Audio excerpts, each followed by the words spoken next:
Microphone check. 1 2 1 2.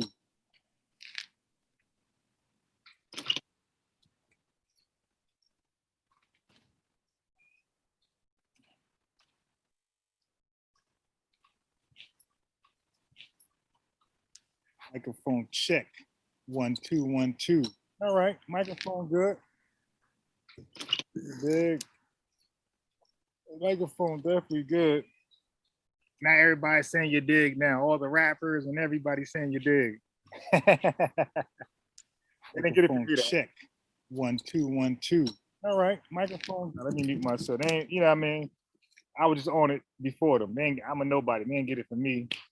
It's just funny how words pop back up. I was, taking pride in just saying a word I know a word nobody uses anymore. Now I got to start using sucker. Come over here, sucker. This sucker over here. I'm going to start saying sucker. Resurrect these old words. Yeah, it's a false name. Yeah, I didn't even, hold on. Yeah, I didn't even want to do a video like this. I had other stuff I want to do. Civics, that's why you see to Harker Bay still there. I'm still on that, but I had to interrupt the broadcast to bring you breaking news because apparently the Nation of Islam, they won't leave the Malcolm X subject alone. They keep trying to explain it away, man. Like, dude, really, if I'm gonna listen to the truth of what happened with Malcolm X, who killed him, I'm not listening to active members of the Nation of Islam. They all have a bias in this controversy, right? They all do. I never met one who said, yeah, man, Malcolm X probably was right. Elijah was wrong. Not one. Every last one of them will sit there and tell you that Malcolm X is totally wrong. And I don't know a controversy, like for example, the vaccines are controversial, right? Even though science is with vaccine, but it's still, so you got both people saying nah or yeah or not, right? All controversial stories. There's somebody out there saying maybe not. Except when it comes to the Malcolm X assassination and the breakup, right? Every last member, and even members who are not active, but who still looks at Elijah Muhammad as the Lamb of God, all of them still will side with Elijah Muhammad in the story like this, because he gotta be perfect. Thirsty, what's going on, baby? Let me get my thing out the car.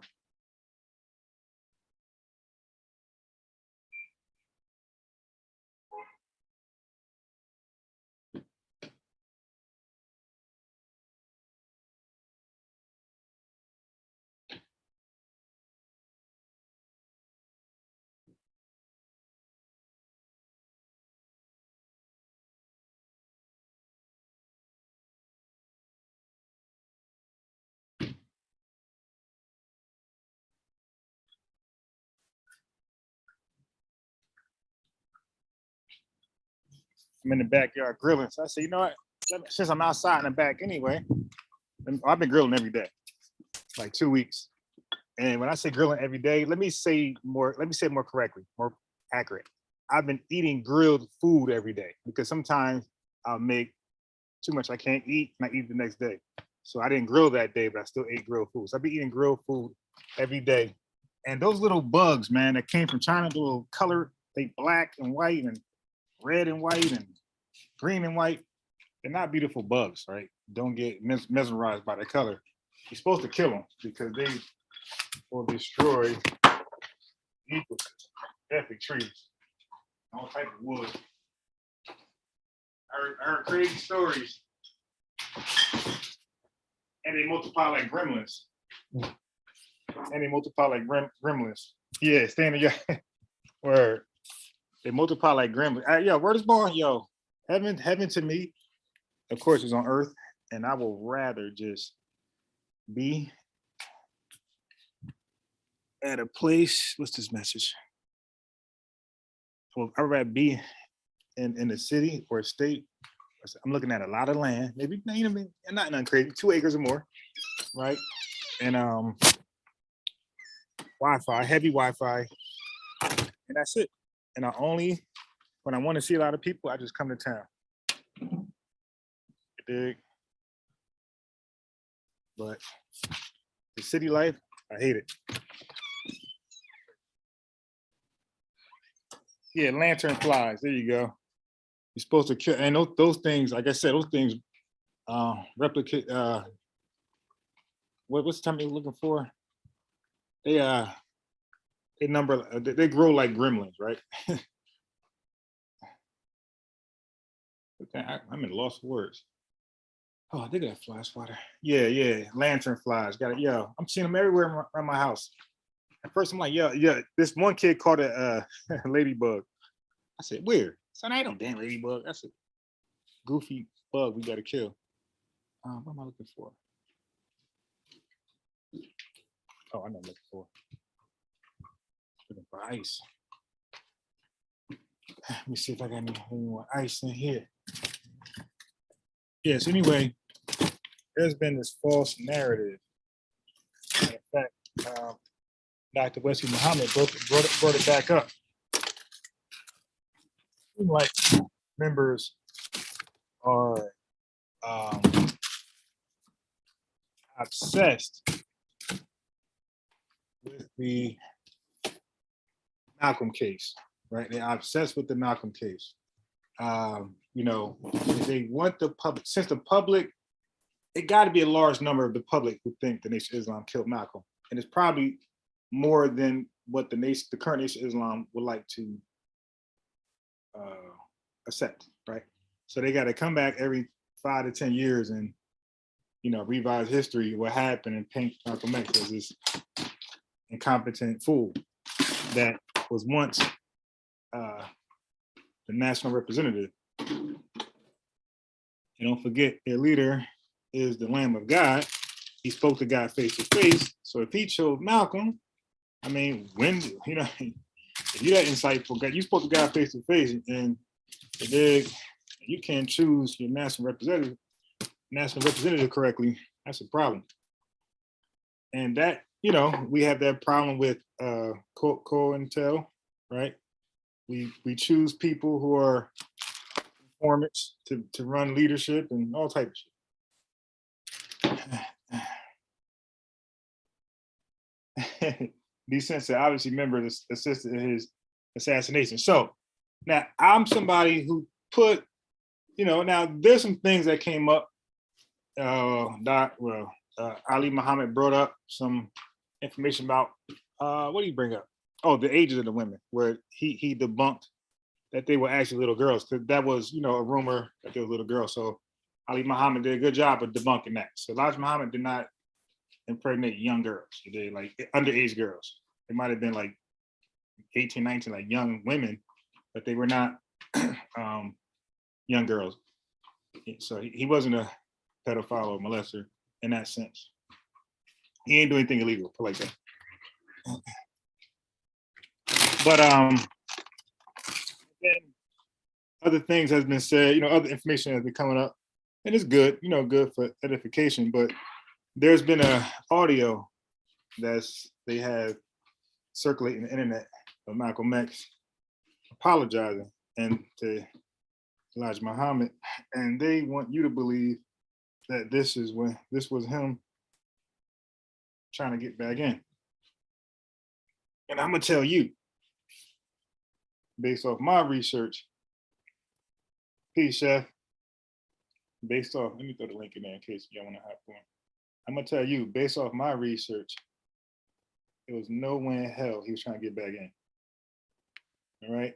So I resent that notion that and then okay, that audio that's leaked. I got one request for those, exonerated. They were. So I got one request for those who say that tape came in 65. That's when Malcolm X is pretty much totally gone. So if he was begging to get back in, because 64 was when he was on their ass. He was on them hot fire. So if he wanted to get back in, it would be 65. So I got a request. All of those who circulating that audio, you gotta just put a date on it. Like Yo Gotti said, put a date on it. right? That thing is flying around with no date. That could be 1962, 1960, it could be 1963, because Malcolm X was always in trouble. If you watch Godfather of Harlem, you'll see that Malcolm X was always like proactive, right? And he would join marches and that type of stuff that was like taboo for Nation of Islam members. So he was always in trouble like that, and he'll apologize for that, I'm assuming, right? So just put the date on the tape, and then let us know when you have an accurate date when that apology came. I'm telling you, it wasn't in 65 or 64 when he, left the nation officially and started his own thing, did his own thing. That's all you have to do. Put a date on it. Okay, so the letters, I'm here again. Put a date on the letters. Put a date on the letters. Date on the letters. That's all. And then we could relook at it. Put a date on the letters, and I'm not sure.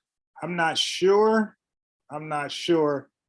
for me if the letters will hold that much weight if there were, because you got that's not hard to do. Put some letters together. They're very desperate. They had that man's head rolling down the street in the final call, or at that time the Muhammad Speaks. Okay, they got this man head rolling down the street in the Muhammad Speaks. They spoke very ill of Malcolm. Nothing but venom speeches. And it's no way that a man of his stature, his intellect can be accepted. Let's say be accepted back in. Let's say he got accepted back in. There's no way he could feel comfortable. He just disrespected their teacher in their minds. He just embarrassed their teacher in their minds. And he's gonna feel comfortable back in the ring. That's why it doesn't. And so we got letters, cool. So what I would do is, I'm defending Malcolm X. You got letters, I got audio and video. Which one holds more weight? Because I got Malcolm X saying the only thing he regrets, ... I'll play it in a few. Okay, so I got the audio, I got the video of Malcolm X saying the only thing he regrets, and I got a date on that. Okay, so Dr. Wesley Muhammad was talking about that, and privately he'll send letters to Elijah Muhammad trying to get back in. Oh, I know what trying to do, but in public he would, start shit. And I'm saying, if that's true, then Malcolm X is not the man that we think he is, right? We need to leave him out of history, because if a man could sit there and beg to get back in the nation, in the organization, but in public disrespect them, if that's true, then we don't need to be revering this guy, right? We gotta kick him out of Black history. It can't be both ways. Okay. Now, what I do know as an ex-member is that in the Nation of Islam, they call themselves Western Muslims or Black Muslims, right? They have a different teaching, a different doctrine altogether from Orthodox Islam. Orthodox Islam, in some way, according to their rules of the Quran, permit multiple wives. Elijah Muhammad doctrine, they do not permit multiple wives, because he said this is not the time, because our minds are messed up, and we're in the Western hemisphere, things are different here. So he said there will come a time when we can do that, right? The registered Muslims, those who write the letter and accept from Muhammad as their Lord and Savior, those people, it will come a time where they could take more than one wife. Okay. Now, he also said there would come a time when the white man rule will end, right? So he's always saying there will come a time, and there's never a date on it. You see, so there's never a date on things. So, but that time for polygamy came pretty fast. You dig? That thing came in 3 years, unbeknownst to every Muslim member. You dig? So that's why I'm not buying that. So when so if any Muslim that wasn't really in the elite squad of Elijah Muhammad, if you wasn't there and you found out he had multiple wives, you would be shocked, because he taught something different. So they would see that as, you ain't believing what you're teaching. Yeah. So March 11, 64. Okay. So yeah. So now let's really do some digging. You put a date on it now. When, okay, hold on. Okay, good. So we got a date. So we got something to go by now. Because that's when he's going hard. And that's early in the year. That's March. So now I want to know what month was he going hard? And those are letters. Like I said, you know, it is evidence. It is evidence. I'm not going to dismiss it. It is evidence. But I just have a hard time because I don't trust them. They got audio and video, everything else. They even got audio of the audio, right? That don't have a date on it.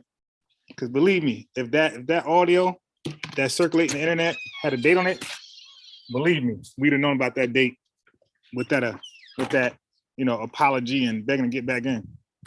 So what I'm gonna do is I'm gonna let you guys hear the words of Malcolm yourself. And you decide, because I'm not trying to convince anybody. I'm just giving you the other side of the story that you're not gonna hear. When Dr. Bashir Muhammad was talking about the polygamy thing, you see how he conveniently left out? And this is how lawyers get their client acquitted.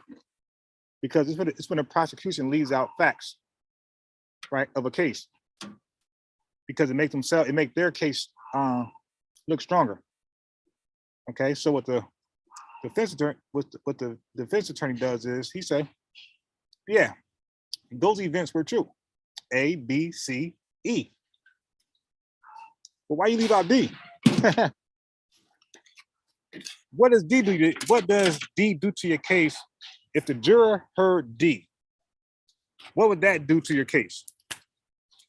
A, B, C, E sounds great for your case. But D is also part of the events, right, that was happening. Why you leave out D? So you're not being open, you're not being transparent, you're not being all the way truthful. You're leaving out facts. Okay, let's be factful altogether. The juror want to hear facts, right? The jurors want to hear facts. They don't want anything leaving out. So when he tells you the story of Elijah Muhammad taking on wives and Malcolm X, see, because don't forget, people who don't know the difference of the Nation of Islam doctrine to Orthodox or Eastern Islam, or the east of Islam, you know what I'm trying to say, Mecca, Arab, that whole place over there. If you don't know the difference between the two, then it's easy to assume that they always accepted polygamy. It's not true. In the doctrine, they reject polygamy. They only accept monogamy. So when they tell the story of Elijah Muhammad and his wives, you're not going to know that. See, they're leaving out D. And so their story becomes more believable and compelling because you can be like, yeah, why is Malcolm X tripping over these wives? That's what Muslims do. Yeah, Malcolm X bugging. You don't know that. The same way, you guys don't know. I mean, I'm the only guy who ever said this. I've never, please pull up any website, any telegram, any article of somebody explaining to you why Malcolm X believed that white people couldn't go in Mecca. Okay? Get Dr. Wesley, get Ali Muhammad, get them on wax though, because I put that out. Get Raborn, get anybody.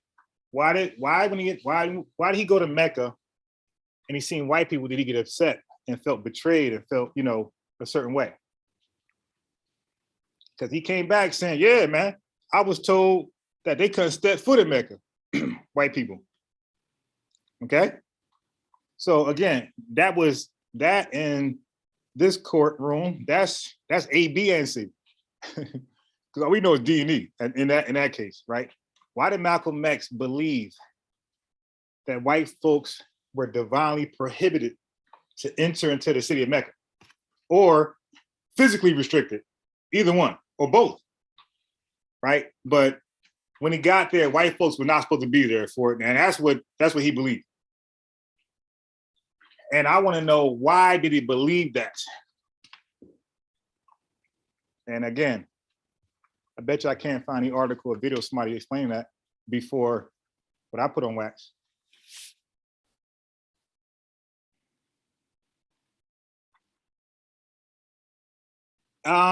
Yeah. So, Chef, crisscross piece. Yeah, I believe Dr. Wesley Muhammad when he says the son, had a lot to do with that. I think that was him. I don't know, but whoever said the son was trying to get Elijah Muhammad against Malcolm, I believe that. I believe the son was very jealous of the relationship between Malcolm X and Elijah, but that does not suspend a man, Malcolm X, who sits on integrity. Okay, a man who's known to not be a liar. In the Nation of Islam right now, if you talk to the pioneers, the OGs, whoever's alive, they're gonna say Malcolm X might have been this, might have been that, they're gonna say, but he was not a liar. He didn't lie. He didn't lie like that. I mean, he's human, but that he wasn't known to be lying. All right, just making shit up. So that's a couple things right there. He was told white folks can't come to Mecca. He goes to Mecca, they're there, right? Again, that's trivia. Go find out why he believed that. I bet you I can't find that. And go ahead, good try.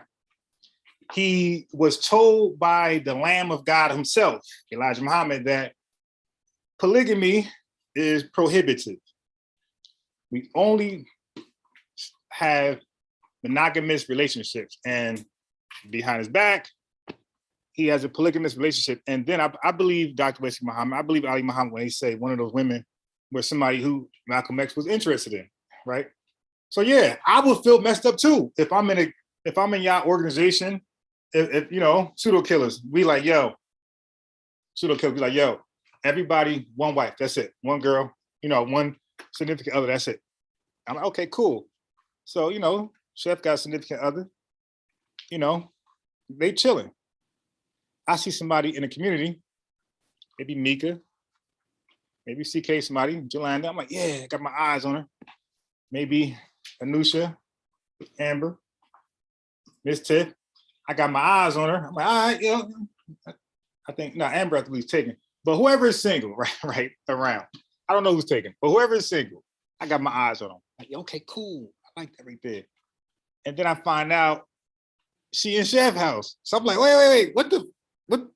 Chef, you left your girl? Like, nah, I got both of them. Hey, how you do that? I thought we take one so everybody can have one. Oh yeah, but that time we said gonna come, yeah, that was today. Yeah, I'm gonna feel a certain way, like, I'm gonna feel like you're hating on me. I'm gonna feel like I had my eyes on somebody, you seen I had eyes on her, and you hated to pull your little divine card and shit, like to show that you really are with God and shit. You're gonna just snatch a woman from me. How do you respect you more than me? Yeah, I'm gonna feel a certain way. It did, because I was told one man, one wife, one man, one girl. And now that shit changed. When I got my eye on somebody, you purposely come behind my back and snatch her. So yeah, I'm gonna feel a certain way. It did. So anyway, let's get to watch it. Let's get to I ain't sent this link. Yo, I got the link in the damn queue. I never sent it. Oh, see, man, yo, look, sucker. Look, I'm taking back the old words, all right? I'm dropping the new words. I'm going back to the 70s, all right? I'm gonna start saying sucker. So these suckers next door, I was outside chilling, y'all don't know, cooking out. I be eating grilled food every day, all cooked by me. Every day for like 2 weeks. I love it. I love chicken wings. So anyway, I was hanging out in the backyard. Now they're the next door neighbors, this bullshit factory. They up here trimming the leaves and just a bunch of noise out there. So now I'm stuck in the house again. And I came right off because I got the laptop in my hand. What's going on, Chef? Yo, what's that? What's happening? I'm Boss. What's going on? Yeah, man. Yeah, this was off my radar altogether. I just when I watched so I did an interview with Dr. Wesley Muhammad. It was supposed to be about the person who's going to replace Farrakhan. And they really talked little to nothing about that. So I started to, then they started talking about Malcolm X later down the line. So I'm like, all right, maybe, they be hating on Malcolm X, yo. right? Yeah, they won't leave it. Yeah, and look, all I'm saying, Chef, like overall, I'm saying to people, if y'all want to know the truth of Malcolm X, go to independent source. You cannot go with them because Elijah Muhammad cannot be wrong. So they will never admit fault over there. Yo, they will all say listen carefully, everybody. They will never admit one thing he did wrong. But they'll point out all the flaws of Malcolm X. They won't mention one thing. Yeah, that's crazy. That's biased as shit. But my thing, two things before you play your video. Yeah. Who else on here? I can't even see him. Nah, that's just my iPad in case I want to take off. You know, the Zoom don't cut off. It'll still be here. Yeah, I understand. Yeah. All right, two things. We got letters with him saying, well, his signature, where he's saying that he been writing him for the last year and he felt as though Mr. Muhammad wasn't getting the mail from him. Okay, right. Meaning, you know, your secretaries and whoever is intercepting, you know what I mean? So me and you was really having a miscommunication thing. Right. Right? That's what his early letters were saying. Yeah. Right? Then the later letters in 64 was saying basically, that's crazy. The letters in 64, he was saying, you know, basically not that he wanted to get back in the nation. He was saying that basically now, like both of us did too much. Right? So like I never could be back in the nation, but I still support you. Got it. Yeah. Right? Like I still support, you know what I mean? Like basically, you know my disagreements that I have. Right. But he was saying, I still think that your overall program is the best thing we got for Black people in America right now. So I got it. Right. Now, I don't know if he actually wrote that, but what I'm saying is, and he was saying, I'm still your follower and supporter, but you know, from the outside. Yeah. Now, Okay. Like you said, they could have forged that shit. You feel me?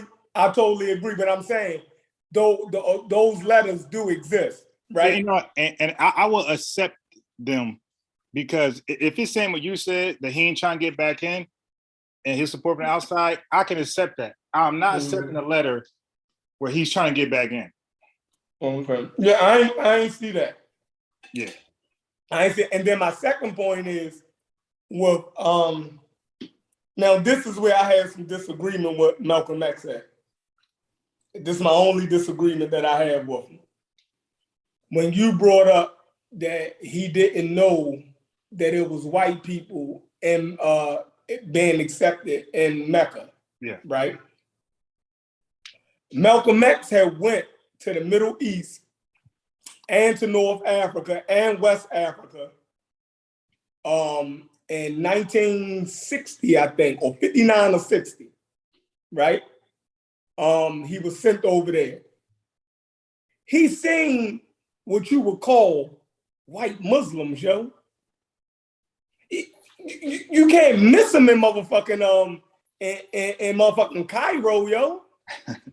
You can't miss him. Now, when he getting put out now in 64, you telling white people in the media all of the lies that Elijah Muhammad told. But yo, you had to be going along with some of the lies. You know what I mean? Yeah. Some of the shit, yo, you were too well read, right? Right. You like telling me a nigga who can debate, right? Right. At motherfucking Oxford and didn't know right. that it was people of all so-called races that were fucking Muslim? Yeah. Impossible. Yeah. This nigga speaking on college campuses, yo. He would have been they said this nigga read books and papers daily, like got through them. Dang. Yeah. Yeah, yo, I believe that. Come on, yo, you telling me, yo, as intelligent as you was, as well informed as you was about the world. I done heard Malcolm X speeches when he's talking about communist China, where he's breaking down motherfucker talking about the politics in motherfucking Russia. You feel me? Yeah. That's a motherfucker who's really up on world, you know what I mean? On world affairs, yo. Like, come on, yo. So that's my only gripe with him. I felt like he was using that as a ploy.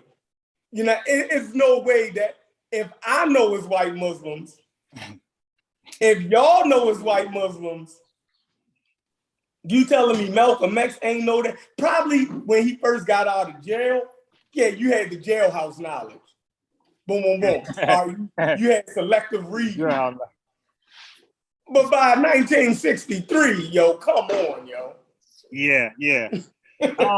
So he seen him. He came back possibly to Elijah Muhammad. Yo, what's up with that white Becker thing? A whole bunch of niggas out there. So okay. So that would make sense why Elijah started to like try to like be power tripping at that point. Yeah. Because now like you're like poking holes in the doctrine, and only you and him really know it, because you know you come straight to him like, yo, the white folks in Mecca. He's like, shh. but his son knew it too though. Mm. And he put his son out the nation. See, him and his son was already beefing over shit like that. Yeah, he sent his son to what's the big university in Cairo? Is it? I think it was the University of Cairo at the time. Mm. You dig what I'm saying? Your son went to school over there, yo. Your son disagreed with him on almost everything when it came to Islam. You know what I mean? Yeah. So his son knew all that shit was bullshit. You know what I mean? And then if you think about it, Malcolm X said that he had a relationship with Elijah Muhammad's son. So even if Malcolm ain't know it himself, by him always talking to Elijah Muhammad's son,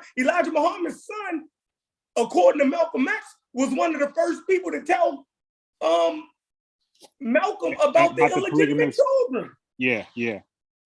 So you think he ain't tell him it was white Muslims and my father lying about Farah Muhammad and all of the other shit? Oh yeah, of course. Come on. So all right, you can go ahead. Chef, that's very interesting, because when I was around DJ Focus, Father Shot, all the hardcore believers, some of the believers, I go outside too. Bro, I'm telling you, I go outside. We have a different inside the shop. Ain't nobody gonna be talking crazy. Right. I go outside the shop, and they was like a Malcolm X sort of, because they really like, they still believe the teachings, but they was not accepting everything. And they would give me stuff like, yo, check this out. Right. Like the whole Japan affair, the Japanese affair they had with those Japanese crazy motherfuckers. Over here. Yeah, it was the Nation Islam members who put me on that. Like, yo, look at this, yo, check it out. Like they start giving me stuff. Man, I had some good talks with them, but they would never admit say it publicly. Yeah. So he's black, new black world order. He said current events around the country and the world was part of FOI talking points in class. Yeah, but guess where they end up at? Yeah, there was current affairs and talking points around the world, but they always end up in Arabia. If you buy a Final Call, you're gonna have overseas information. It's gonna be the Arab world. All right, and that's what we talked about. Even sister, what's the sister that writes the article in the Final Call? She does the number 19 thing.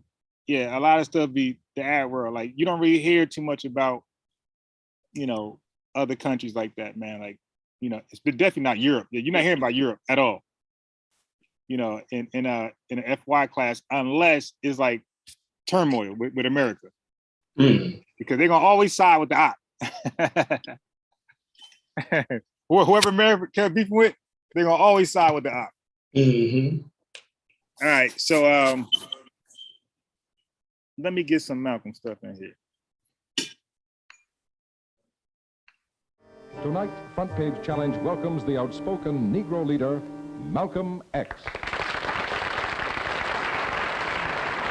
So this is, it says the date here, 1965. They don't really say the month, do they? Yeah, I don't see the month. I don't see it. Sir, what What's the real reason why you two men split? Is it merely ideological, or is it personality? What else? Probably personality. It was not the statement that originally was given by the movement when we split. It's more personality than anything else. You've called people like Martin Luther King, who just got a Nobel Peace Prize, an Uncle Tom. Is this correct, first? Well, I'd rather say that in the States, there's a law that has recently been passed, or a decision handed down by the court, wherein if you call someone an Uncle Tom, they can sue you for libel.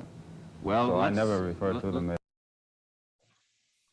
Is that still on the books? Because a lot of people getting sued nowadays. Oh man, hell yeah. All right, let me go ahead. So, as Uncle Tom's. I would say that Uncle Martin is my friend. Uncle Martin is your friend, yet you would disagree with his approach to what he wants to accomplish. Definitely. If his approach would bring about what the black man in America needs to completely eliminate the problem that we have, I would say well and good. But I very much doubt that anyone who adopts the approach that Martin Luther King has been teaching to our people in that country can point to any meaningful gains that has actually served to solve the problem. Black Muslims. Chef, you agree with that, or you disagree? I think history agreed with it. Okay. But at the time, he probably was correct. But history agreed with Martin's approach. It bear more fruit. Right. Muslims have sometimes, whether you have or not, and I think probably you have sometimes, it seemed to me, been preaching hate to meet hate. I don't advocate any kind of hate. But there's a lot of talk that sounds very much like it. No, I think that the guilt complex of the American white man is so profound until when you begin to analyze the real condition of the black man in America, instead of the American white man eliminating the causes that create that condition, he tries to cover it up by accusing his accusers of teaching hate. But actually, they're just exposing him for being responsible for what exists. Well, that's... All right. Now, when I see that, right, and I see people say, when they refer to, I guess, America, like they kind of give it, they kind of put all white folks in one bag, and they have one representative that speaks for them. Right. So that's how when they say they and he and she, they speak about one America, one voice for everybody. Right. And I don't really agree with that. I think that's half truth. I think half the country believes like that, or not just exactly that, but in views, period. Like you got extreme white folks who would rather be segregated, A, B, and C, and you have other white folks that's like, hey, they just on the board for the ride. And whatever's best for America that they go with. But when they make the sort of absolute statement saying they, like there's one voice that represents how all white folks think, I don't think that's quite accurate. I agree with that. All right, let me go ahead. Let me go on mute because you hear the guys in the backyard. Oh, hold on. Yeah. Now, one thing, you know what I mean? If he's making that statement about the program that Martin Luther King and them is pushing, we can go back to 1954, and I think the separate but equal was already struck down. So Thurgood Marshall and them was already, the integrationists was already making so yeah, I don't agree with Malcolm X's statements right there. Go ahead. Yeah. I think he just kind of like indigenous black men, not to throw them under the bus, but people like that, when they use certain talking points, because America's pretty much divided with Republican and Democrats, right? So I think what we do is we want to condemn America. We use the extreme talking points of like possibly like Republicans or alt-right. Right. Yeah, and I think that's what Malcolm X is doing right now. All right, so let me go ahead. That's something of an argument, but I've heard speeches made by some of the people of your group. I think I've heard you make speeches. It seemed to me that you were advocating, well, I would have to describe, I think, as violence to meet the serious injuries that have been done your people, with which I totally I agree. don't call that violence. I don't in any way encourage black people to go out and initiate acts of aggression indiscriminately against whites. But I do believe that the black man in the United States and any human being, anywhere, is well within his right to do whatever is necessary, by any means necessary, to protect his life and property, especially in a country where the federal government itself has proven that it is either unable or unwilling to protect the lives and property of those human beings. Just before. All right, go ahead, Chef, on that. Yeah, I agree with that. Yeah, but you know, the Nation of Islam, they don't really believe in. Yeah, that wasn't the Nation of Islam talking point. That's a Malcolm X talking point. Yeah, but it was low key Nation of Islam. Like, he was just scared to say self-defense, right? Like, just say it. Just say the Black Panthers are right. Just say the Deacons of Defense is right. Just say that black folks have the right to defend their lives, and they could be proactive with it. They ain't gotta wait till white folks slapping them up. They can meet them at the fence. You know, stand their ground, castle doctrine, all that stuff. So that was like a soft way of just saying that, you know, because I think some of that's still in them. The penknife. We don't carry anything as much as a penknife. All right, so let me go ahead. Before Pierre takes it, you've got a pretty good fighter and the world's heavyweight champion lined up with you to help out. Yes, Pierre. Well, Mr. X, if I guess I call you that, is that the proper appellation, Yes. Mr. X? I'm wondering if you still believe, as I think you certainly did at the time you were allied to the Black Muslim movement, in a segregated black nation. Now look. Now I'm going to agree that, you see, these are white people talking points. So when black people borrow them, like, they're really borrowing white people talking points. You agree? Mm-hmm. Because all they want them to know is, do you still hate white people? If white people can join, like, and that's what we kind of say today, and we call that cooning, which I agree, like, because we're borrowing. That's not genuinely our concern. You dig? Like, we're concerned about what we can do and what we can get. We're not really concerned about white people getting shit too, right? It's, you know. So anyway, yeah. So those talking points. So we're hearing it from the white voice first, and then that's 65, and then you'll hear 75, 80, and going all the way up. Black people ask the same questions, like white people involvement in a movement for black people, which is funny. No, In North America. I don't believe in any form of segregation or any form of racism. I'm against any form of segregation and against racism. Is it, am I right in saying that the Black Muslim movement, which you have left, did believe in that? Well, Elijah Muhammad taught his followers that the only solution was a separate state for black people. And as long as I thought he genuinely believed that himself, I believed in him and believed in his solution. All right, so here's the question right here.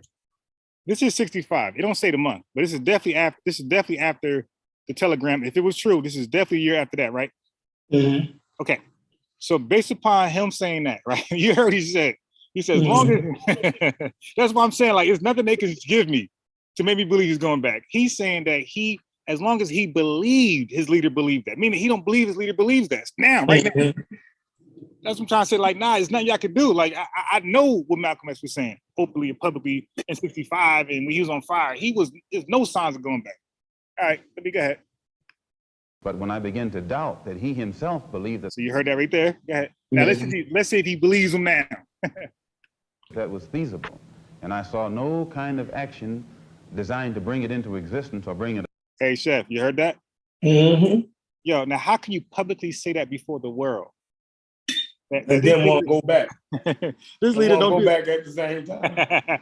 So in other words, his leader don't do for self. He doesn't push the pen. He don't do shit. He just sit back and talk, like just like any other preacher. Mm-hmm. About then, I turned in a different direction. Are you still a Muslim? So and then I turned in a different direction. I went my own way, Right. because their way, I believe, ain't the way that they said it's going to be. You know, what I was taught coming in. You know, it sounded good, but when it's time to do it, we never did it. Always an excuse. 10 years later, 15 years later, we ain't do shit. And people, don't forget, he was the one being interviewed by everybody, like right now. Right. It wasn't Elijah Muhammad. So they was holding him to all this shit. Like, hey, you guys talk about if somebody attack you, you attack them back. Hey, the mosque just raided and y'all got your ass kicked. How come y'all ain't fight back? Mm-hmm. But look, what did Malcolm X say? boy, I need to thank Allah that we ain't fight back. You see, so he had to take that L, bro. So he getting tired of that shit. Like, yo, we gotta do something because I'm the person that gotta answer for this non-action. All right, so is he a Muslim? So Muslim yourself? Oh, yes. I'm You're a Muslim. I believe in the religion of Islam, which believes in brotherhood, complete brotherhood of all people. But at the same time that I believe in this brotherhood, I don't believe in forcing my desire for brotherhood upon those who aren't willing to accept it. Of course, I think the Christians would say that they also believed in brotherhood. What did you say to that? I'd say they believe in it, but don't practice it. yeah, that was funny. Yeah, they was hard to Christianity, bro. Mhm. Yeah, they're the best comebacks to Christianity. Yeah, they used to love, sitting outside that church, hoping one person say something to them, like, "What's up?" To their ass up. Hold on. Pretty good answer. Sir, when the muezzin goes up in the minaret. Anyway, let me comment on that brotherhood thing, and that's my thing. Because Seth, I'm always hearing people say, "Hey, we all gotta." I'm like, no. We all ain't gotta do shit. We all. So that's the problem. Nothing will ever get done if you keep saying we all gotta do something. Like no one all people ever do anything. No one all Europeans did an invasion, just a certain amount. No all Chinese people did this, just a certain amount. No one all ever did something. So no, like that's a heavy requirement or standard to put on your people, saying we all gotta get something done for it to get done. Because we're waiting here from 2090. Mhm. Twice a day he cries to the world, there is but one God, and he is Allah. Do you deny that there is a Christian God? The muezzin does this 5 times a day. 5 times, and I only heard him twice. Well, you were fortunate to hear him twice. But he does this 5 times a day, and the same God that he says that he expresses the existence of is the God that the Christians profess to believe in themselves, and the God that the Jews believe in. One God, the creator of the universe. The Muslims believe in the God that created the universe, and I think the Christians do, and the Jews do. Now, as long as all of them are talking about the creator, the Jews may call him Jehovah. And Man, look, man, that's a low key rock in the crowd of dogs as far as the Nation of Islam is concerned, because he said they all believe in the creator. The Nation of Islam does not believe in the creator. Like their creator had that's the one that came from that spinning atom that was helium that they don't know about. That guy just created all things in their mind, but he's not the person they worship. They worship Farah Muhammad. They call him the supreme being. So like he's supreme over all gods. So to me, that could have been a low-key rock throw right there, because you are giving the Nation of Islam calls that they pretty much say believing in that the God that created everything, they call that like kind of like a spook god. Like Farah Muhammad is the man God. So maybe he wasn't indirectly or directly throwing it, but that was definitely could be seen as a throw, a rock amongst a crowd of dogs, by not mentioning the God who came after the creator. May have another name for him. Those who are Arabic speaking refer to him as Allah. Well, we believe in the same God. Now, Is he gonna say Farah? as the Muslim religion advances in the United States, are you modernizing it or sticking with the old faiths? For example, the complete segregation of the sexes. I think that everything today on this earth is being modernized. Religious principles and practices, as well as political and other things. Now, when you went to Mecca, this is a very sacred and No. forbidden city. I tried to get to Mecca myself and certainly didn't make it, not being a Muslim. But how would they accept you as one? You're an American. There are few American Muslims. This is true, and by being an American and not having not being able to speak the Arabic language, I did strike a snag, a very serious snag, but I was fortunate to have been pretty well known by the officials in Arabia, and they knew too that I had accepted Orthodox Islam. It had been highly publicized in the paper. Okay, so New World Order, where is he at? Because he said Elijah Muhammad made Hajj, and as far as I know, Chef, correct me if I'm wrong, you ain't going to Mecca unless you accepting the let's say the old Arab belief system as far as Allah. Like you're not going there talking about Farah Muhammad. Well, at least you gotta profess that. Right. Whether you accept Yeah, you have to have an outward profession of it, and you gotta go to a board to actually get your visa stamped to get let into Mecca any damn way. So They ain't just letting anybody in there. You actually gotta go. You gotta go get quizzed and everything. Yeah. In front of a panel. So New World Order, I wouldn't think Elijah Muhammad, because don't forget he spoke boldly in his teachings that he's not ashamed to profess and bring Farad to the world. So I really couldn't see him bowing down, turning backwards, and dismissing Farad as well, just to get to Mecca and to make Hajj. So I don't know, bro. I don't know how they allowed him to make Hajj and not confess or denounce. He would have had to denounce Fard. Right. So Whatever his name is, yeah. Yeah, I Farad. mean, half of his teachings would have had to go out the door. He's no messenger. He's not a. He's not a bro. He's not a. The Nation of Islam would have been over at that minute, at that moment. Since he was.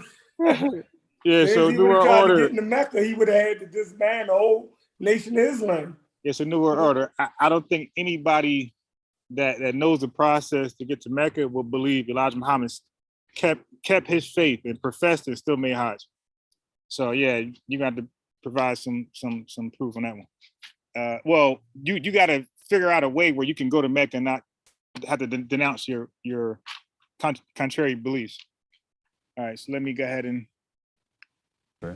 And I became a guest of the state. I was a guest of Prince Faisal, the present King Faisal. And they made it possible for me to go before the committee, Hajj committee or Hajj court, who examines you and asks you questions about your belief. Look, Chef, you just said that. So New World, you got a problem, bro. How did Elijah skip the committee? Hold on, what Malcolm say? I was doing something else. Yeah, he taught you. I'm gonna go backwards, right? I'm gonna go backwards 10 seconds, but exactly what you just said. Watch this. Hajj committee or Hajj court. Hold on, a little more. About right here. Faisal, the present King Faisal. And they made it possible for me to go before the committee, Hajj committee or Hajj court, who examines you and asks you questions about your belief.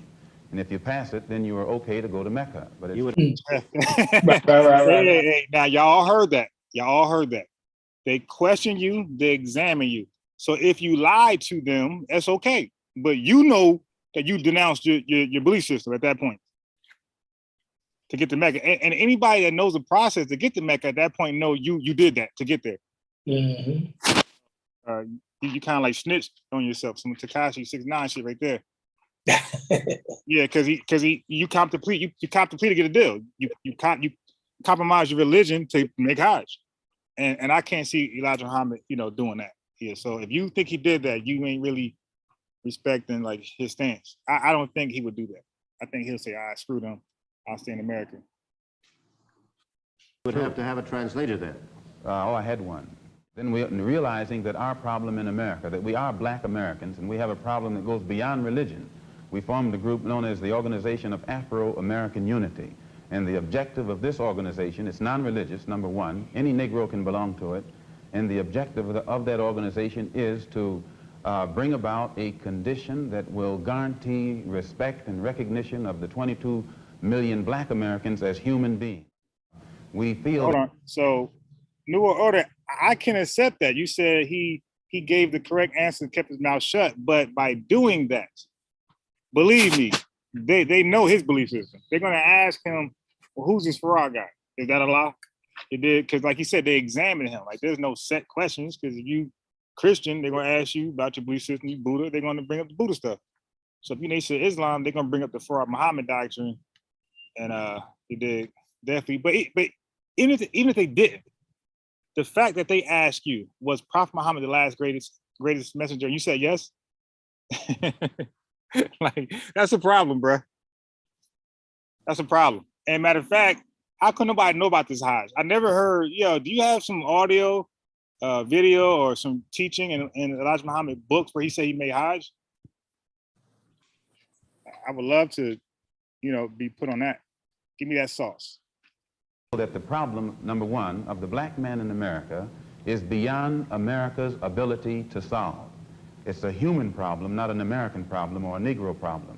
And as a human problem or a world problem, we feel that it should be taken out of the jurisdiction of the United States government and the United States courts and taken into the United Nations in the same manner that the problems of the black man in South Africa, Angola, and other parts of the world, and even the way they're trying to bring the problems of the Jews in Russia. Oh, my bad. I'll fast forward it back. I had the wrong. Tonight, Front Page Challenge welcomes In the United States, we're denied the right to be a human being. Mr. X, may I thank you very much for coming on our program and perhaps. All right. Look, I keep doing the same shit. All right. So now let's move on. So we're hearing Malcolm words, you know. Tonight, Front Page you Challenge all heard welcomes the yourself. outspoken Negro leader. He was rocking with Elijah Muhammad until he felt like Elijah Muhammad no longer believed in his own message. And then from that point on, he decided to go a different direction. So why would he return to that other direction? You know, that's just not, that's not the case here. All right, so let me go ahead and, wait, oh my God, let me go back. Shit. Let me take off theater mode, because I can't see my, Malcolm X, revolutionary, civil rights leader. Malcolm X words. Good afternoon, ladies and gentlemen. You'll excuse the fact that I'm out of breath, but about 10 or 15 minutes ago, a tragic thing, from all indications at this point, has happened in the city of Dallas.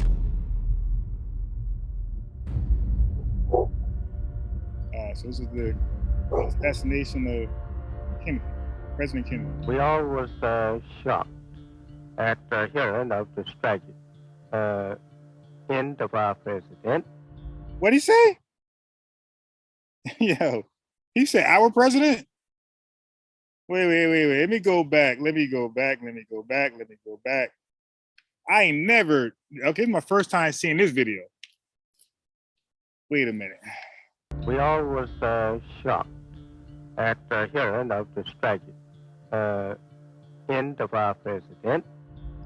Yo, he just said the end of our president. He didn't say America's president or the so-called white man president. He said the end of our president. Yeah, I gotta bring that up.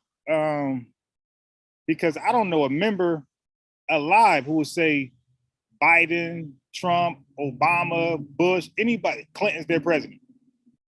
They would say they're the American president. First of all, they say Islam members don't even vote. So they damn sure can't be their president. Now that was nah. So new black world order. I seen the pictures, but that don't mean he made Hajj, right? Just cause you in the overseas with some old Islamic, gear on doesn't mean you made Hajj. Like, you got to show pictures of yourself making Hajj. I seen the pictures on the camel. I know what you're talking about, but he was just overseas. He could have been in Egypt, as far as we know. You got to show pictures of him making Hajj, and believe me, if he made Hajj, he would have talked about it in his literature, his body of work. He would have mentioned it. Okay, but this brother just said our president. Oh my God. We all was shocked. Okay, for now on, I'm gonna start saying, yo, y'all President Biden screwing us up, man. When I talk to the members of the nation, I'm gonna start saying their president, because he just said our president. So I'm gonna be like, yo, man, y'all President Biden, man, he sucks. All right, I'm gonna start talking to DJ Folks in there. Hearing of this tragic end of our president. End of our president. Okay, so now, see, to me, that can make sense why Malcolm X will start feeling a certain way. Because now you're saying you're president. And he looking like, nah, this is the time to, have retribution, because we believe in the spook God. They believe in the spook God. And we want to, when something happens on their behalf, that's great. They'll say their God, Jesus delivered it. So we want to show how our spook God is more powerful than their spook God. So now that there's assassination of the president, we want to give the credit to our spook God. Like, yo, Allah did that. And when he hear Elijah talking like our president, I'm sure that didn't sit right with not just him, other Muslims as well. because I ain't never heard nobody say their president.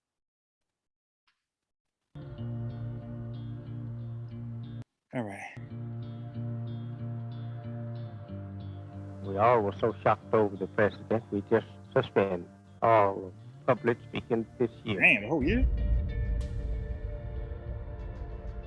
All right, so that's clear. He said we shocked over the president's death, and he suspended all speeches this year, right? I don't have a problem with that. You know, white folks are upset, they're emotional, they're ready to turn up. He want to keep a low profile, you know. I don't got a problem with that. So yeah, Malcolm X found opportunity to like blatantly go against that, you know, because he at this point he probably just had enough. Like I had enough. I'm tired of shit, you know. And Dave Chappelle voice in the clumps. I'm tired of this shit. Then the professor. I said, nah, I'm going my own direction. It's time.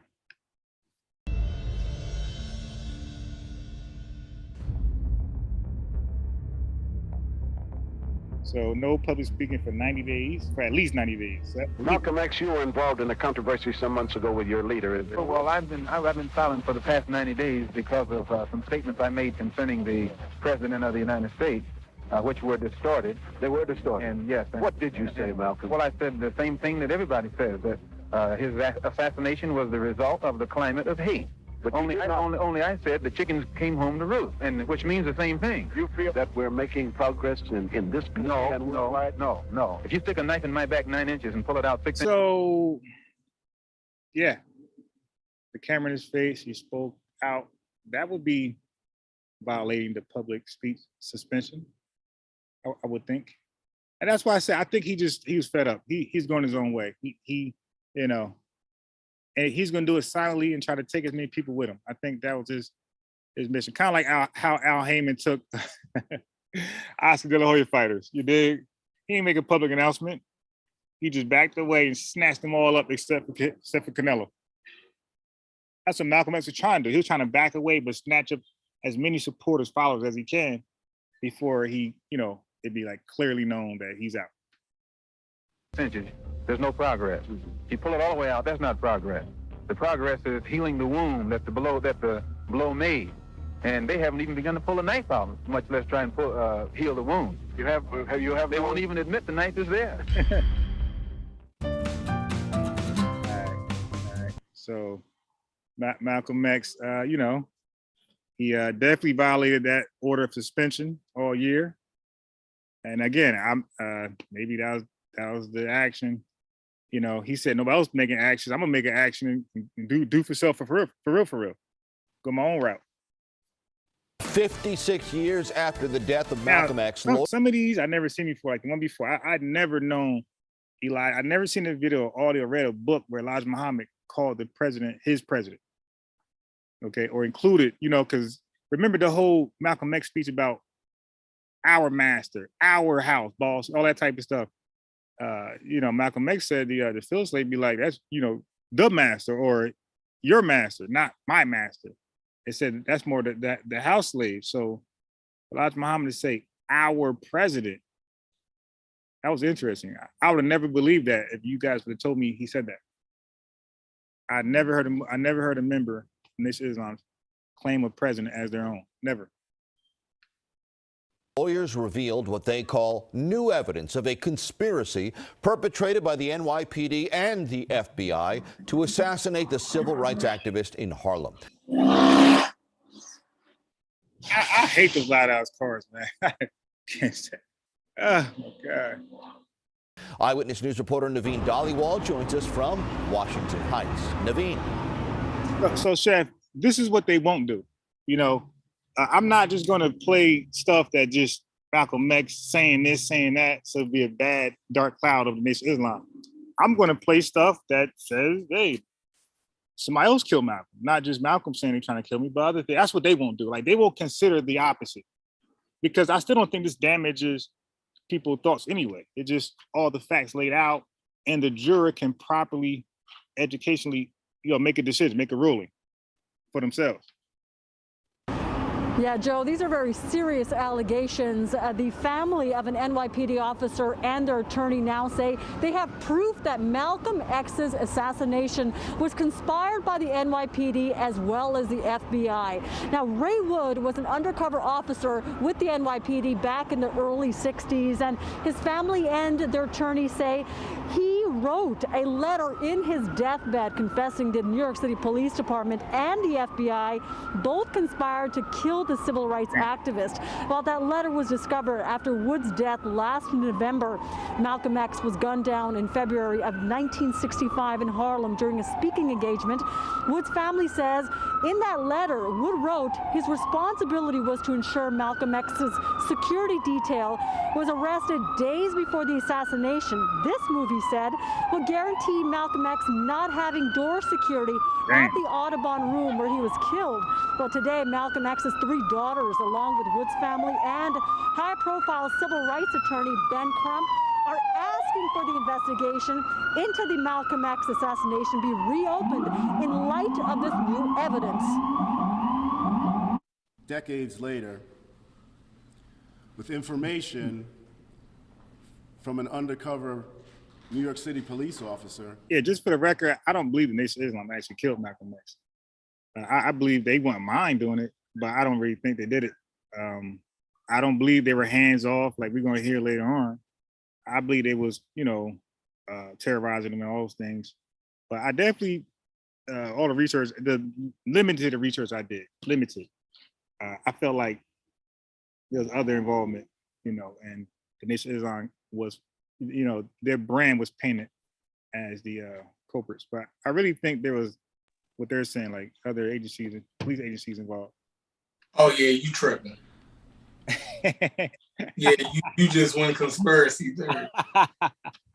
That's great. You usually better than that, yo. Yeah, I'm telling you, I went in head first, like, yo, the Nation of Islam did it, like straight bias research. And then I start uncovering different things. I start backing away, like, I don't know. I start backing way back, and then I fully just like, yeah, I don't think they did it. So you think that the law enforcement did it? I don't know who did it. It could have been a supporter of the Nation of Islam. They got some crazy ass supporters that could have just, wasn't in the mosque, maybe went back to drinking and pimping, but loved Elijah Muhammad. So who was the captain in New York? What was his name? The bald head guy. The light skinned dude? No. It was like a heavy set. Yeah, the names are. Yeah, man, listen. From what, it is no doubt in my mind that the Nation of Islam wasn't capable of doing it. They had members that was capable of doing it, and they was rabid enough to do it, and they was talking about it, and they attempted it before. You dig what I'm saying? It was so bad to the point where, like, it was on sight if they seen each other. So it is hard for me to believe that somebody else is just gonna come up and do it when the atmosphere was already primed between those two factions to go ahead and do that. You feel me? Like it don't. We all from the hood. In the hood, yo, it's never really everybody in the hood know what the fuck happened, yo. Now, the moment we start talking some other shit, you dig what I'm saying? Yeah. That's when that's more likely some the shit that didn't happen. But like in your hood, you know who beefing with. Yeah. If the nigga pop up dead, you already know who did it, yo. Like, so what is we? These were some regular niggas for real, yo. Like I'm that shit crazy to me. You know why? Because Malcolm X photographer said that when they was in the only black hotel in Harlem at that time, when they was in that hotel, they said that they'll look out the window and see the members out there, right? Just intimidating them. But when it was time to leave, they'll get out and walk right past them and get in their car and bounce. like they'll saying like they were just intimidation tactics that they were doing, but they wouldn't swing on nothing. Yeah, you see, and that's the difference, right?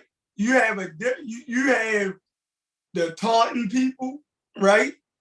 And then you got the niggas that's gonna really do that to a nigga, yo. You feel me? Like you got those people everywhere.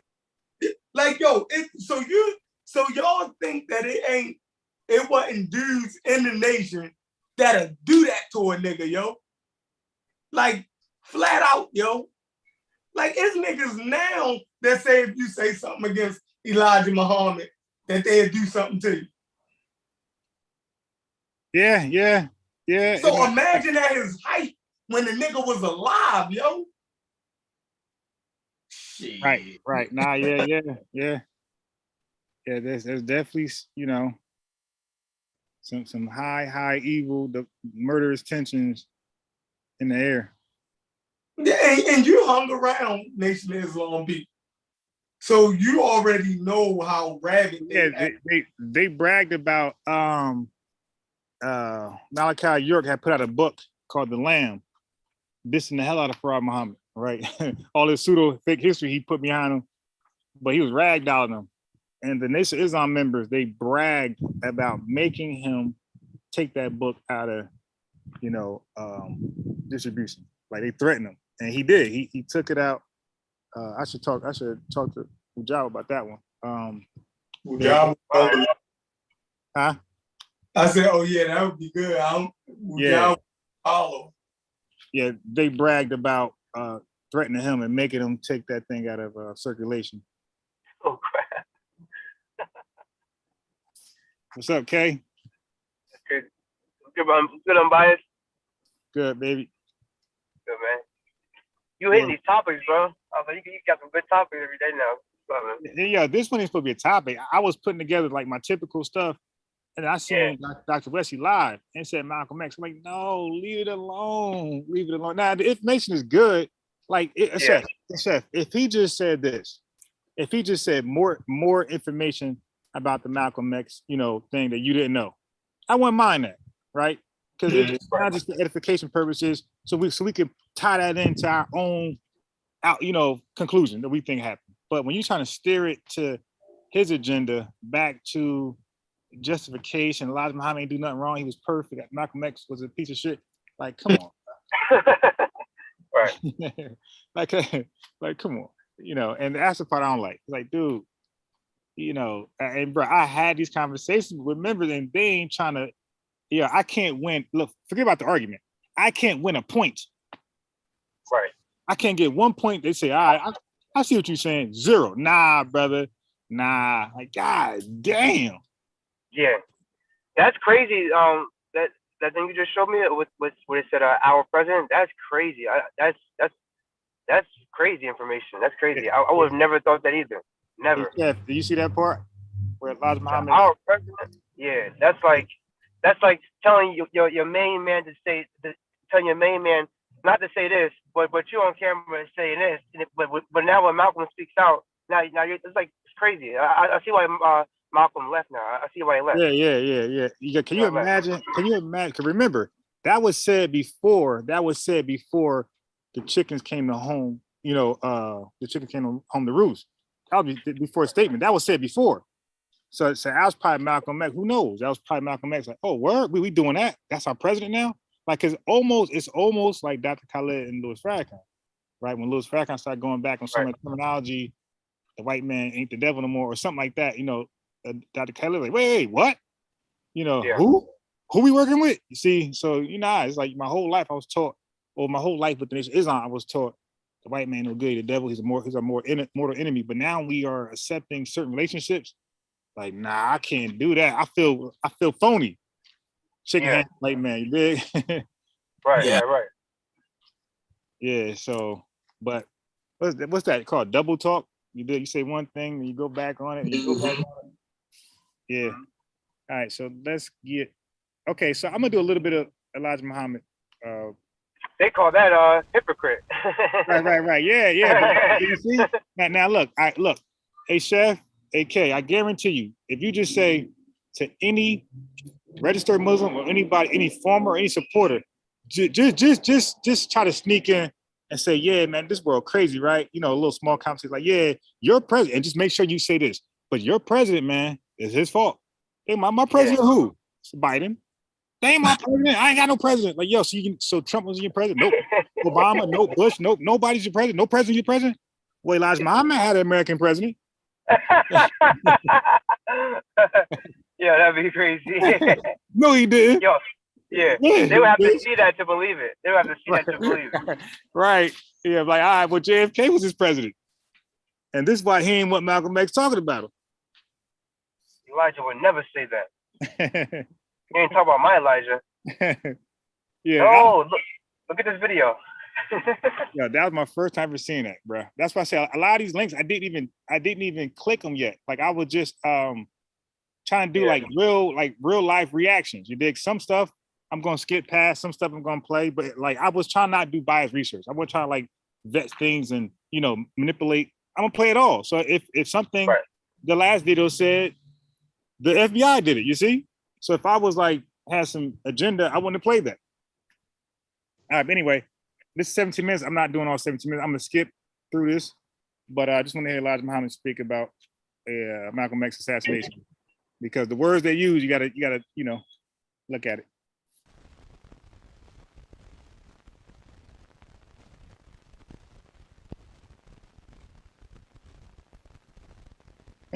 Look at that cop car.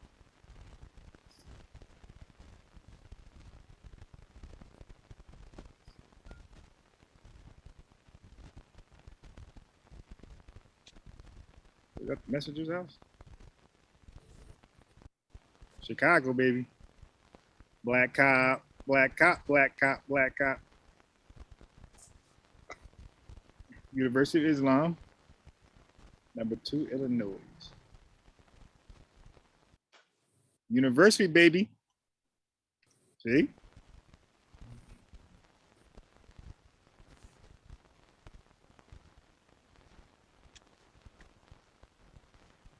All right, let's get to it. All this walking around. Muhammad's temple number 2. What's that about? Damn, what's who's that? Is that the Audubon ballroom or something? Look how young Elijah look right there.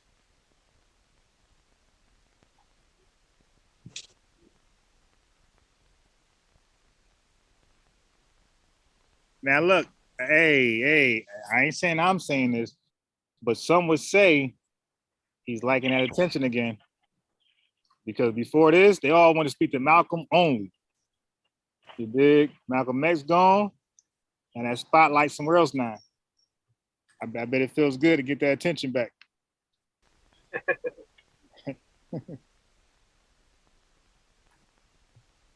It got to, right? It got to. Because he accepted it. Anybody else like, nah, I ain't doing that. All right, so let's get to it. I have a few words to say, and these are the words. We were very shocked yesterday on hearing of Malcolm's death. We have known Malcolm for quite a few years.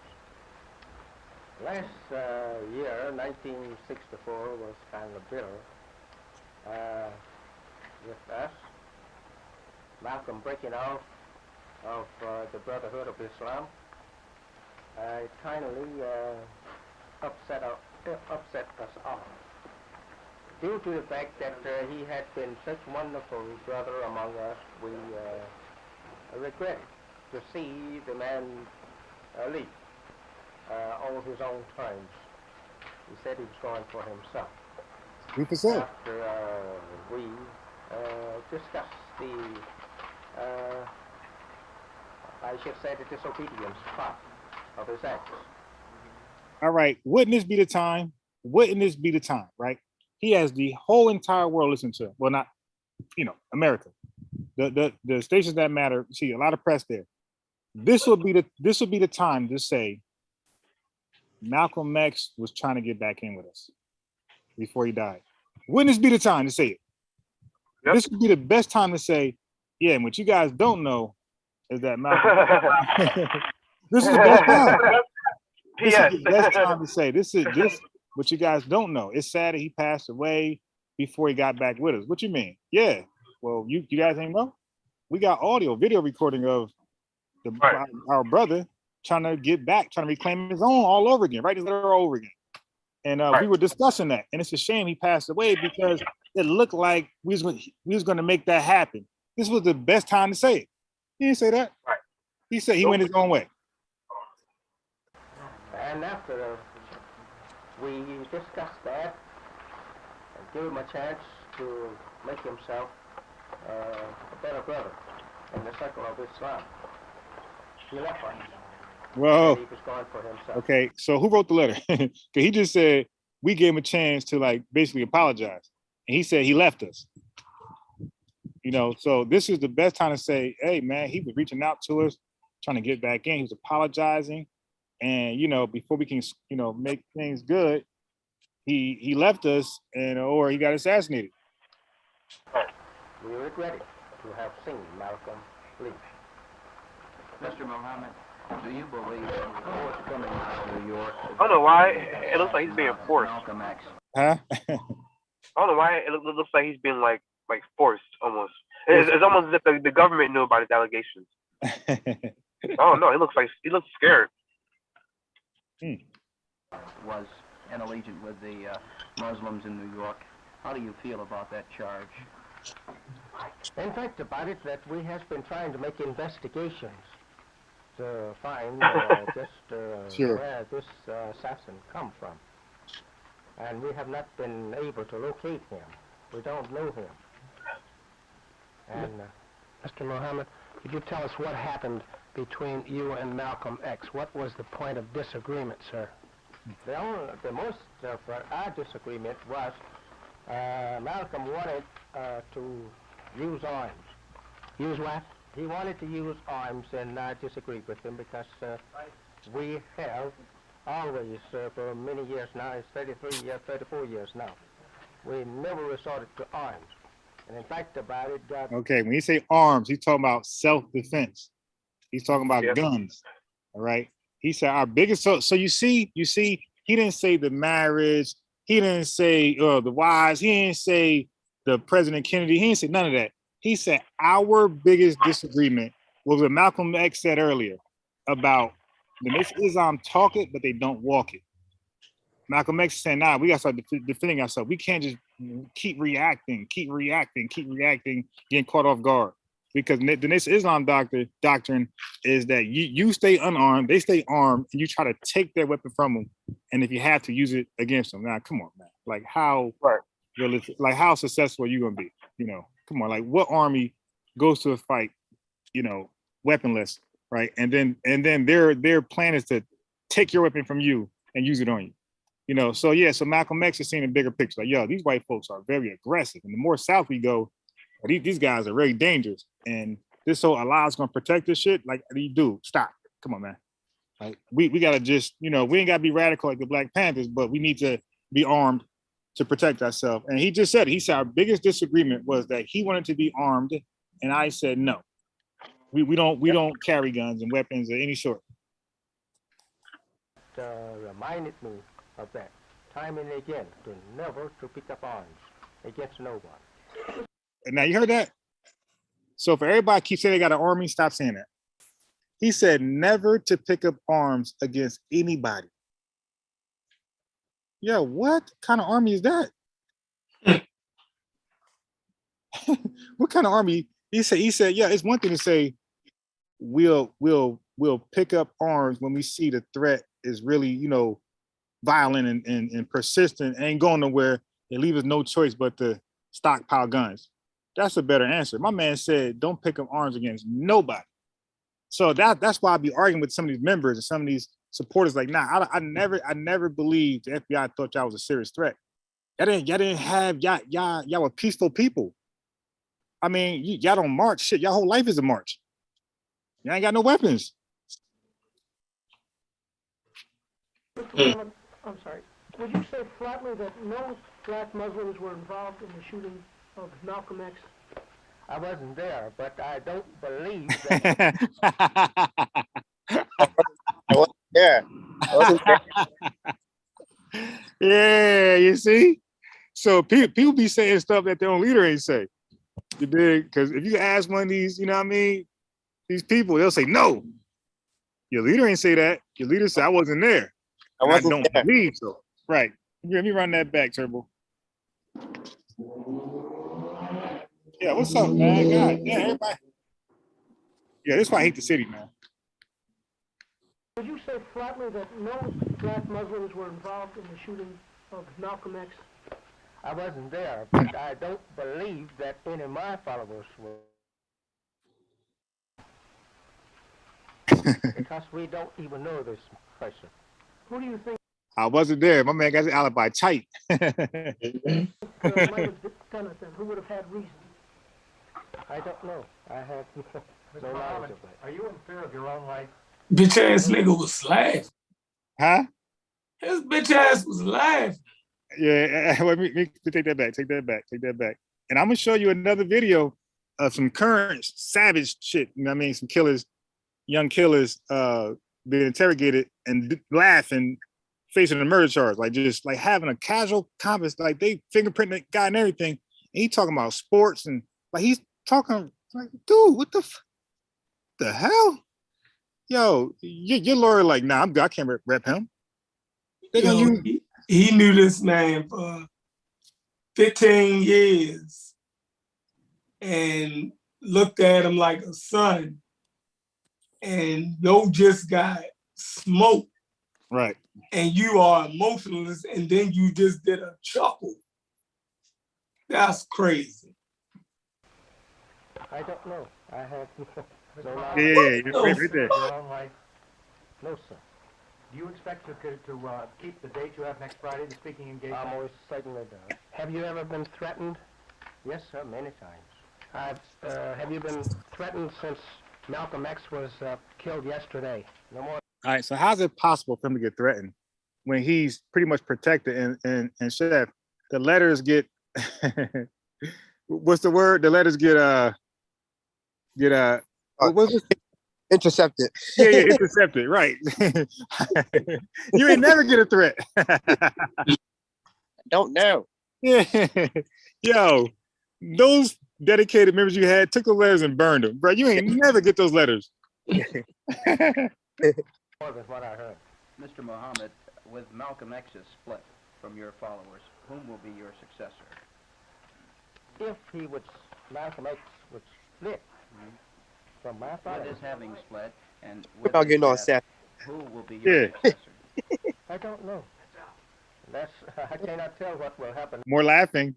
Yeah. He saw him getting all sassy. He gonna lean his body back and talk to the reporter. Yeah, he sound more sad when he said our president was killed, and it shocked us all. Like, you know what I mean? Like he sound more emotional talking about JFK assassination. Once Malcolm was gone. Say again. Hold up. He called. Say again. I said either before or after, but once Malcolm was out of the picture, this is my belief. This ain't true at all, right? I just believe that the government approached Elijah about them allegations because right now he looks so scared, like he was told, hey, you gotta sit down with the reporters, or this is coming right out in the front page paper tomorrow morning. Like they probably scared his blood. Yeah, you saying like he don't look his natural confident self. No, not at all. He looks scary. She looks scary. Yeah, because when other guys interviewing him at his house, you know, all the interviews be at his house. Yeah, he was way more confident, comfortable with the other guy. So his demeanor is like real shaky. I don't know. Killer, and he was going to name those he thought would commit the crime yesterday before he was shot. Would you comment on that? I don't know. I don't have any knowledge of anyone trying to kill Malcolm. Do you think the extremism of your own organization tends to direct people towards violence, and it ends up in acts such as the death of Malcolm X? No, we had not, as I say, never resorted to no such thing as violence. Way I see it, Malcolm is the victim of his own preaching. He preached violence. Wait a minute. AK, hey Chef, you heard that? Yep. Yo, ain't that like saying the chickens came home to roost? Yep. But Malcolm can't say that about the white man. That was crazy. No sympathy, empathy. It's no, and then it's now he gets tough. Well, he was preaching of his own. God dang. See him getting all sassy. Damn. I'm telling you, man. I don't know. And so he became the victim of it. Mr. Muhammad, what did Malcolm X... Wait, he's a victim of what? Like what preaching did he preach that he was a victim of? He's talking about self-defense.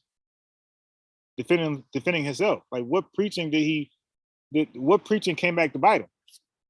Like what chickens came home to roost on him? Want to use arms for? Well, you know much about that as I do. I saw it in the paper and I heard him say these things on TV and over radio. What will the result of this act of violence against Mr. Malcolm be to the entire black nationalist movement?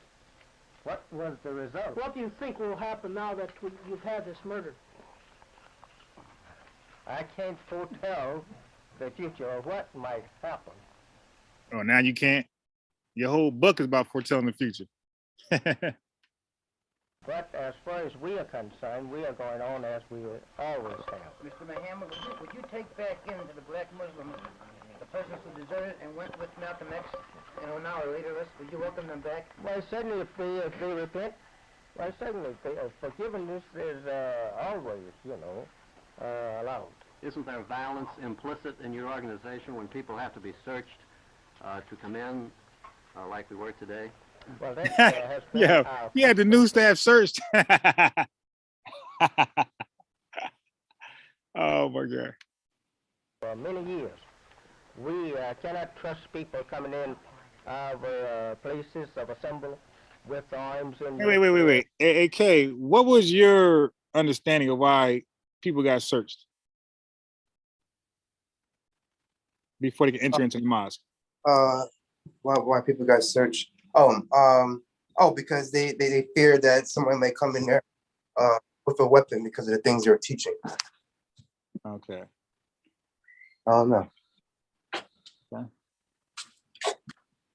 All right. Yeah, but why would they be in fear? Like they don't want to carry weapons, like they believe a lot. I don't know. That just seemed, if you're in fear, all right, okay, all right, whatever. Yeah, okay. I accept if that's their reason, okay. What not, and we have found all kinds of things on people. And we just don't allow that in our places of assembly. Mr. Muhammad, how many members of the do you have in the black? I could not tell if I was to be crushed the next minute. Do you feel there might be serious trouble between your group and the... Now, in one interview, he did say the number counts. I said it in my last live. It might have been in the channel that got terminated from YouTube, but I know how many members he had because he said it or he agreed to it in one of his interviews. I'm not gonna tell y'all. All right, that's my trivial question when the devout members hop on. They're like, "You don't know the teachings." Like, really? All right, let's go. Malcolm X followers. No, I don't expect any trouble between us and Malcolm followers. I don't think Malcolm had too many followers. Before his death... I mean, yo, come on, bro. That ain't throwing shade. My man just said, I don't think there'd be any smoke between me and his followers. Matter of fact, I don't think he had any followers. Like, God damn, bro. Okay, he might ain't have followers because he wasn't religious like that as far as pushing the doctrine. He's doing what the Chicago rappers do when their ops die. He's smoking on Malcolm right now. I'm telling you, he is. He had no followers. followers. Like, God damn. He doesn't have no followers. Not that I know of. I mean, he did have supporters, though. Yeah. Malcolm made some rather serious moral charges against your group. Do you have any comment on those? No, no more what I have already said. I said God, well, Allah is the best knower of that. Mr. Muhammad, Malcolm has said on several occasions, when he was still a very vital member of the Brotherhood of Islam, that you frequently looked into the future and received visions. I told you, didn't I say that first? I said, oh, now you can't tell the future? Shit, you be doing that in that book. And now he just held him on that. Received any vision as to the ultimate end that Malcolm would meet? Did you have any sort of premonition that Malcolm would meet a violent end as he did? No, I was in hope that Allah would chastise him and bring him What? back Chastise on his knees. That's what I was in and hope bring of. him back. So hold on. I'm so glad this live is being documented. Can y'all stop with the letters and the audio y'all talking about? Because he just said he was hoping, because if he wrote letters to get back to the Nation of Islam, if you guys got audio of him begging to get back, then why is he saying this now? Like, wouldn't that already been received? Because he's dead now. He can't make an audio he can't write a letter now. So that means that they already had those letters in audio tapes. So why would he just say he will hope that Allah chastise him and have him begging to come back when y'all say he was already begging to come back? Like, it's just not making sense. Like, so right now he's just unfamiliar with all these allegations, these rumors about Malcolm begging to come back. Elijah Muhammad knows nothing about that. He's talking about he was hoping Allah chastised him and had him begging to come back. Were you hoping that he would come back to your... Well, I knew that would be the ultimate if he lived. There's no other way for him. That's case closed. He said if he lived, I wish that was what he would have done. There was no other way for him. So if he already done it, wouldn't it? I mean, he had 1,000 chances to say, well, he was already begging to come back. We got him on audio, we got letters. He would already said, he had like 20 opportunities to say that during this interview. He never said that. So why do the followers say it? Or no any other hypocrite. Did he call him a hypocrite? Oh yeah, nah, he definitely smoking a Malcolm. You call him a hypocrite?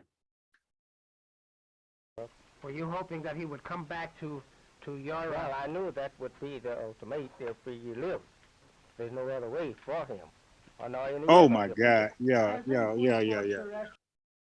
Guys, women, this guy, he has no empathy, sympathy for Malcolm's family or Malcolm himself. Like, this guy just said that was the only way for him and any other hypocrite.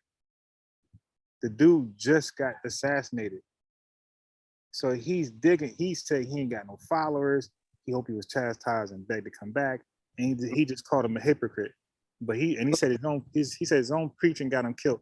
But he said none of this about his president, John F. I would think, you know what's funny? If the Nation of Islam had assassinated Malcolm, I don't think they would have done it in front of his wife and children, right? I don't think they would have done that. It's only somebody who don't even value their life at all that would pay somebody to have it done right there, done that. But I don't think Nation of Islam would have killed him in front of his wife and children. Well, you know what? I was until I'm hearing this right here. Like, the way he's talking about mafia, that's like you think about like the mafia. Mm-hmm. The mafia want to send a message. Like, they give you the necktie, right? They pull your neck, the tongue through your neck. Like, they really, do something bad to you to send a message to everybody else. So if I think that would have been a way to intimidate and get any, kill any influence, anybody else trying to do something like that else. So, let's kill them in a way where nobody else would ever try to embarrass Elijah like that again. Because right now he's just smoking on him. He called him a hypocrite. He said he had no followers. He said he died the way, he talked the way basically the chickens came home to roost. Like he's really like showing ill feelings right now. Like it's totally undeniable. Ask you for a statement. On that subject here, Mr. Muhammad, even though you hoped he would be chastised, did you have any premonition that he would meet a violent death? No. He blamed the Muslims on the firebombing of his New York home. Do you have a comment on that? Well, he probably could charge us with such, but in every respect or evidence, it looks to me like he did the job himself. Mr. Muhammad, how did you intend to chastise him? Chastise him? Yes, to Not me, chastise him. no. I didn't say I would chastise Malcolm. Mr. Muhammad, you The chastising come from Allah. Anyone, according to Quran, and we have had that manifest in our midst for several years. Mr. Muhammad, did you say that Malcolm set fire to his own home? No, I didn't say that. Well, I want I to say it proof for looks that. like he was the one. What made it look like that? Because that, according to the police report, he was the only one in there, and that was the liquid that would do a job like that. According to the paper. His family was in the house with him. Yes, According to the- according to the paper. I'm only going from what I read in the paper. So did you request the police guard? Now, I wasn't going to touch that, but you know, if you set your house on fire, that don't mean your family's actually in there. They could be outside. You did. There's a way to do it, and your family not in the house. So I just want to say that, like, that don't, just because you set your house on fire doesn't mean your family was in there while you did it. There's a way to let them go outside in the front yard, and you just set the fire and go outside with them, if that's actually true, you know. But to assume that the family was in the, like, to say he couldn't have set his house on fire because his family would be in there with him is not accurate, because they could be outside while you do it, or, you know, away from the house totally. They could be, you know, down the street somewhere. Yeah. Yeah. You don't need to have your family in the house if you want to torch your own house. They don't have to be there. So. Right. That makes sense. From the city? Huh? Did you request the police guard? No, sir. You say the police did not talk to you? No, sir. Did the FBI talk to you? No, sir. Mr. Muhammad, yesterday in a Wire story, a Muslim was quoted as saying that the chickens had come home to roost on Malcolm in reference I said that, to right? Malcolm's earlier statement about the assassination of President Kennedy. Do you feel a Muslim brother would make such a statement about Malcolm upon learning of his death? But I don't know. I know nothing Wait, about who yo, he did he was just laugh? anymore than- Yeah. Did he just laugh? The assassination of President Kennedy. Do you feel a keep laughing. Muslim brother would make such a statement about Malcolm upon learning of his death? But I don't know. Yeah, because look, it's so low that I got the laptop to my ear, right? I can't see. So I just heard a chuckle, so I had to rewind it, and he definitely just chuckled, like he smiled and chuckled. Like, that was funny. Like, yeah, it got your ass back, didn't it? Like that. More than you. I just heard that myself and read it. Do you think any of your more prominent followers, such as Cassius Clay, are in any danger because of the I don't know. violence? That's what I have to repeat. Continually. I don't know who it was. Mr. Muhammad, what do you think is the big difference between your philosophy and Malcolm? In fact about it, I am the man that taught Malcolm what he knew about Islam. But I didn't teach him what he went for himself. I taught him Islam and the history of his people and others. As far as what he has gone for himself, I didn't teach him that. An advertisement for a magazine article, I believe in the Post, claims that this article characterizes your organization as more interested in making money than in the progress of colored people. No, that's understood. That's understood. When a group of people or organization looks to be prosperous or successful in their effort or whatever they are doing, we can hear anything said about them that is not good. Mr. Muhammad, do you think that Malcolm's movement, his followers, can continue without a leader? Will they continue without a Yeah, leader? they cut that off right there. Dude, that's a set. Yeah, his publicist said, no. because he's about to go ham right there. Oh yeah, he's about to go hard. All right, so look, so this is that interview. I don't recall ever watching that. You dig? So that's the new. Maybe I did. I don't know. It's been a long time. You know, I said, you know, if you don't see something for like a long, long time, you kind of like don't remember like a movie. You like, I think I've seen it. I'm not sure. You know, so that interview, I don't know. It looks, you know, it's not prior to today. It wasn't in my memory bank. 60 Minutes Rewind. Right, so let's move on. To watch her father make a speech. She was there with her 2 younger sisters and her pregnant mother. And Attila, only 6 years old, watched. He just sitting there, his feet straight. As gunmen killed her father. Here's how her late mother, Betty Shabazz, described the murder. I heard shots, and I saw people crawling on the floor. And so I got down too. But then when I was looking out and I saw someone look in amazement to the front, I knew they had shot my husband. And my children were crying, you know, what's going on? What's going on? Are they going to shoot us? I'm a child with a forever memory of the most significant man in my life standing at a podium and falling backwards. That's forever. Miss Shabazz, for several months, I carried the picture of your father with all of these bullet holes. Why would you do what? In his chest. And I looked at the man that taught Yeah, he ain't looking at her, she ain't looking at him. me, the man that nurtured me, the man that was the example of a man to me. And I wept. His pain came from their shared history.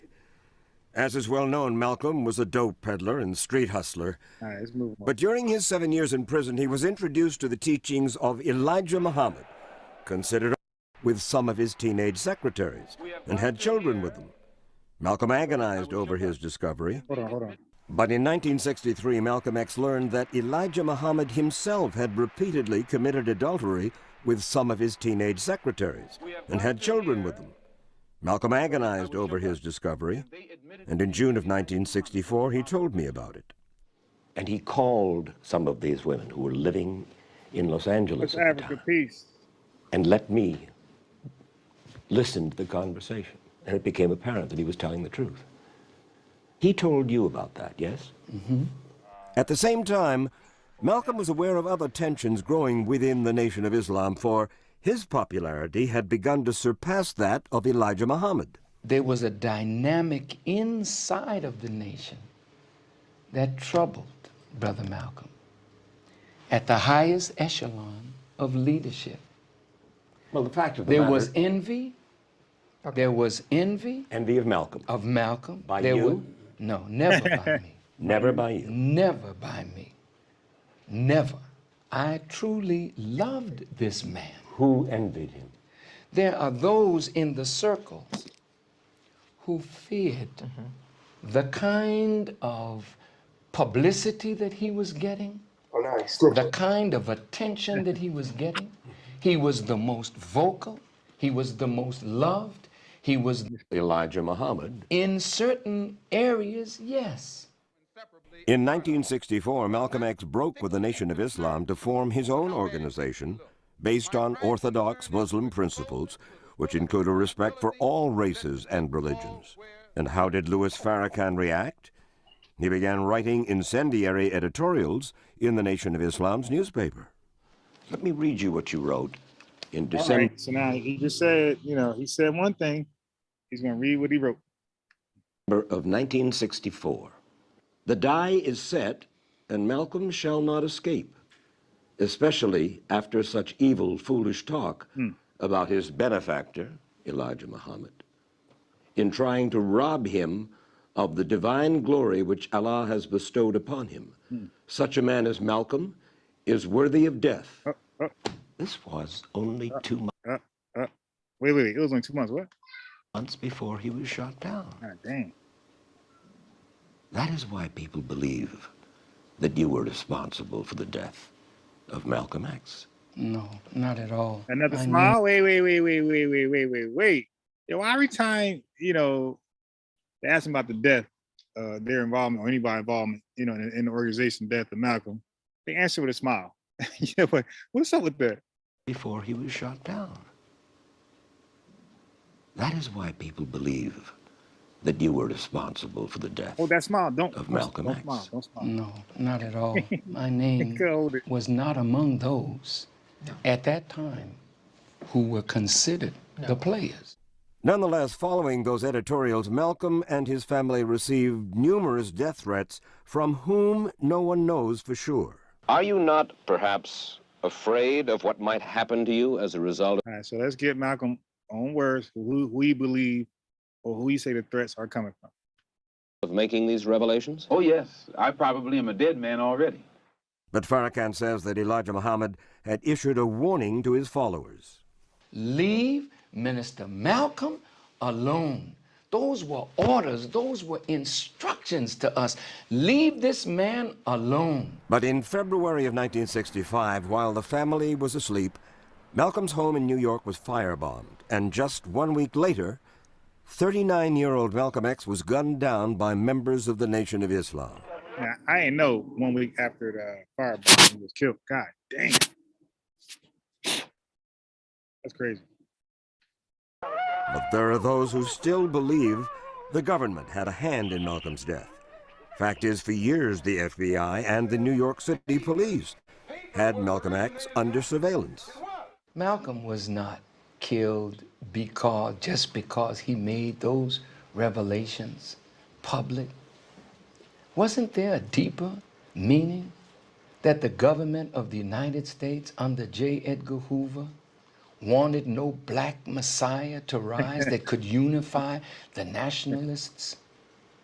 And is it not true that the government of the United States spied on all black leaders? And is it not true that the government had people on the side? Yeah, do you watch Tariq Nasheed when he be debating like people from Africa on the continent, and he talk about their country? They be like, the government, and he got a whole song, the government.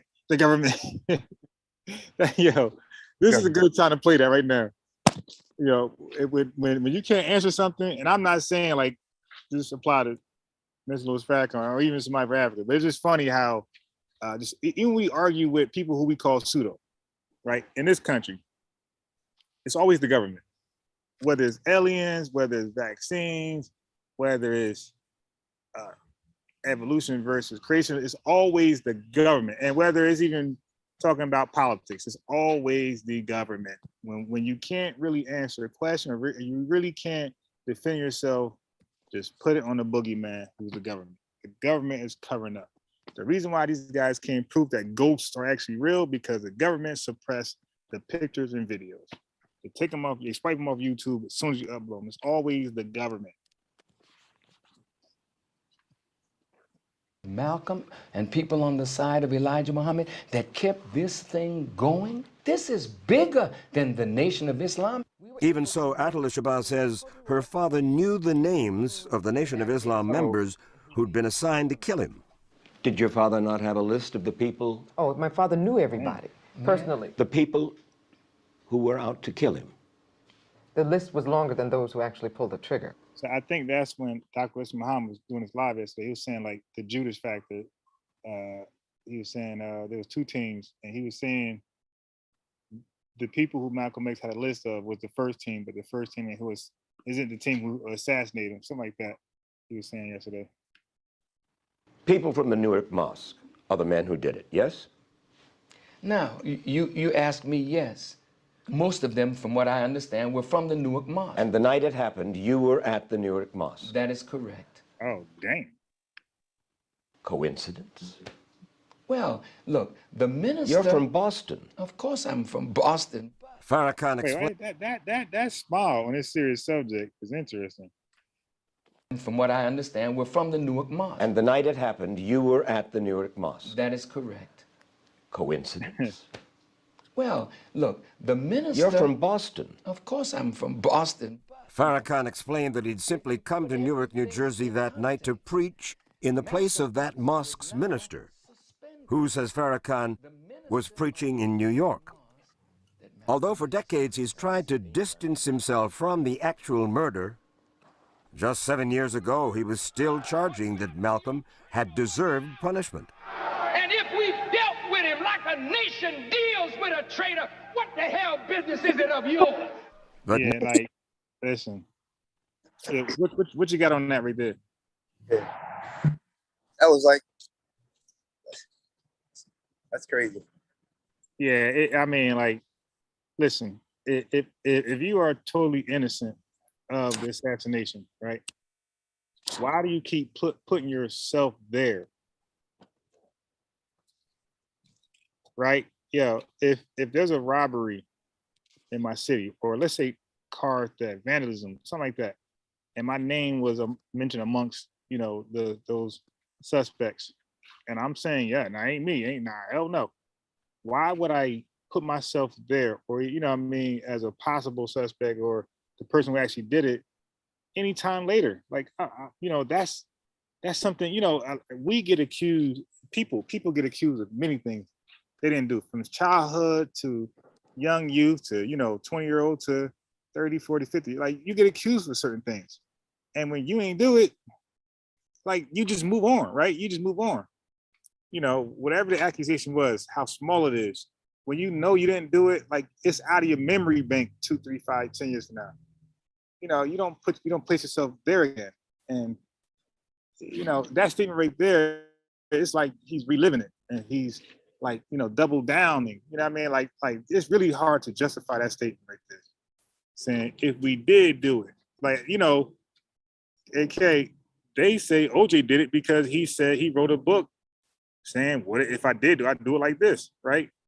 So if that was enough to say OJ did it, then that statement right there is enough to say he did it, or he was involved, because he was at the mosque. I mean, this is all circumstantial, but like the white guy said, it's just a coincidence. Like, you're from Boston, just preaching New York, but somehow you made your way to Newark to hear the plans. Some of them, I believe some of those brothers were watching The Godfather in the early days, and when they got that much power, they started even talking like them too, because they, like that whole, and if we did do it, who business is it yours? Like that was some gangster stuff. That was some old mafia stuff. Right. I was like, maybe he was heavily influenced by the mafia too. And like, once he got his power, he started really acting like it. What business is it yours? Yeah. I didn't understand. You know, I don't know if I was in the mosque then, but if I was, no, because I was in the mosque, but that was like way earlier.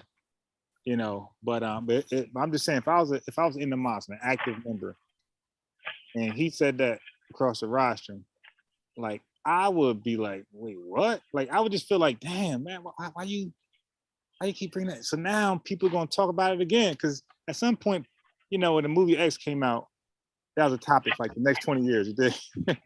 Yeah. So when it finally, the government probably, go ahead. The government probably, they probably watched that and say, yes, he's dumbing out. Like we finally broke him. Yeah. So when the X movie came out, I think in the 90s, that brought it back out, right? It brought it back up. The whole debate of who killed Malcolm. You know, it dies down finally. You know, and then that right there, it comes right back up. It did. Like, it's and this is what happens when you have like these one leader organizations. It's like there's nobody there to check, or nobody to say, wait, let's look over your speech. Let's make sure the words you say properly represent the people who's part of this organization, because your words is gonna, you know, it could make us look good or make us look bad. Yep. Yeah.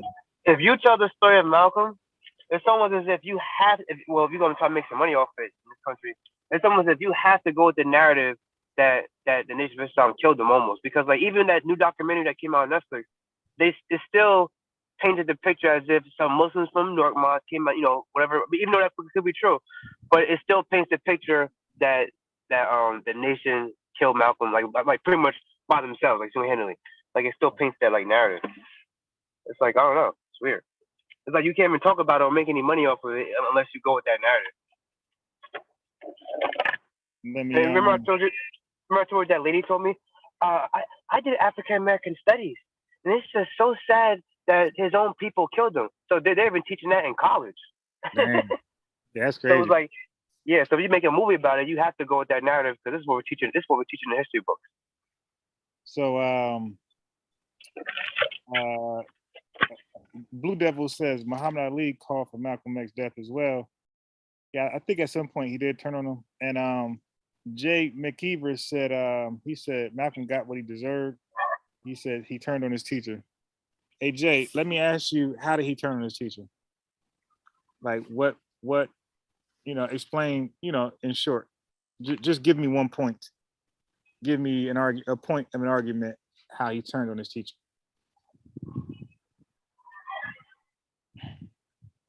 So now, okay, watch this. I'm gonna show you something. I'm gonna show you something.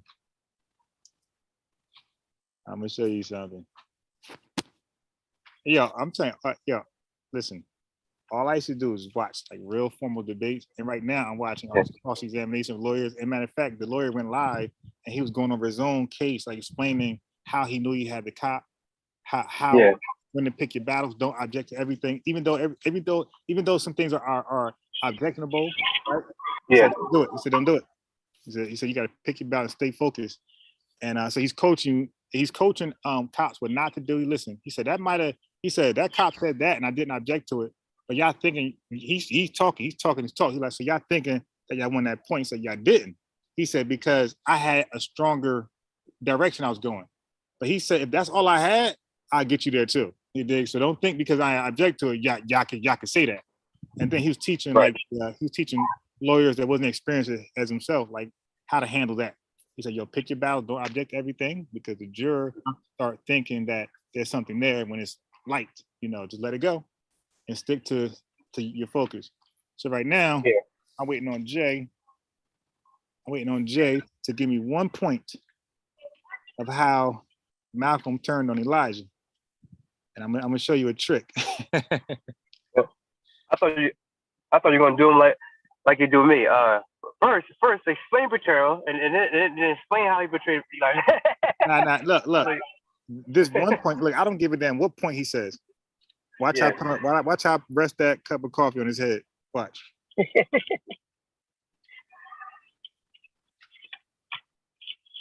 He said because he wait. Jay. So you said because he rebelled after being signed. That's not rebellion. That's just disobeying. That's not rebellion. That's disobeying. He was ordered to not say anything after the assassination of the current president, and he disobeyed. You said turn on his teeth. That's not turning. So we were all kids at one point. When our mothers and fathers gave us an order not to do something, and we did it. Did we turn on our mother and father? Nah, we still love mommy and daddy. Just that this little thing I want to do anyway. I know you said don't do it. I know you said come home at this time. I ain't gonna do it. I'm having too much fun, or whatever the reason is. That's not really rebellion. That's not because rebellion is like it, when you rebel, there's no turning back. Okay, that's it. He was suspended. So that means he was still part of the mosque. They didn't throw him out. Rebellion. When you rebel, you're done. They kick you out right then and there. So he disobeyed an order, and I already played that. I played that. We heard Elijah Muhammad stance on that, and Malcolm X stance on that. But yeah, he disobeyed an order. That's not turning on the teacher. That's just not following an order. In the Nation of Islam, my brother, don't you have general orders? So when you break a general order, you're not kicked out the mosque. Like you're disciplined at some point. Might be sat down, can't come to the mosque for a couple of weeks or a month, whatever. But you're not necessarily kicked out because you you didn't follow a general order. Right. So yeah, so that wouldn't be accurate. I think that's extreme to say he turned on his teacher because he disobeyed one order, which is light. because he was suspended for at least 90 days. Okay, he wasn't demoted. None of that type. He just had to be. He had to shut up. Like the rebellion. I mean, when you say rebellion, I think of like Haiti. I think of the British subjects who came over and formed America. Like, ain't no turning back.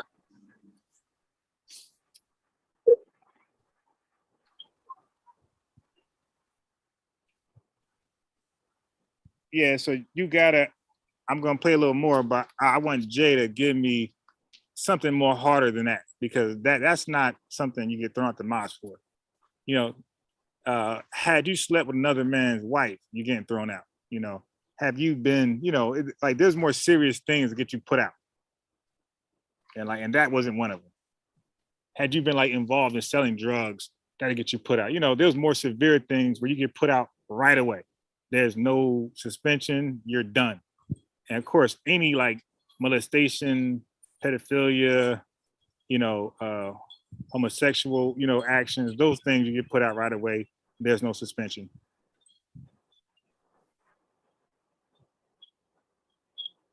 He said he went to, and I look.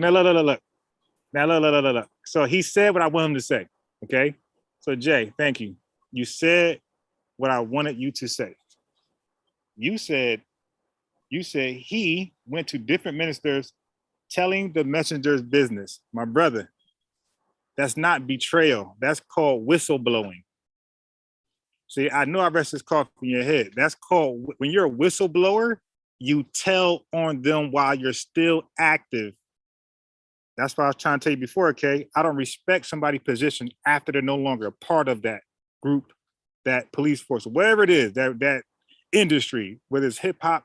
I don't respect rappers who are washed up, out of the game, can't, you know, they just, time passed them, and now all of a sudden they want to expose the hip hop culture. No. What they really do is this. No. You tell that story while you're active. So Malcolm X was a true whistleblower. He said it.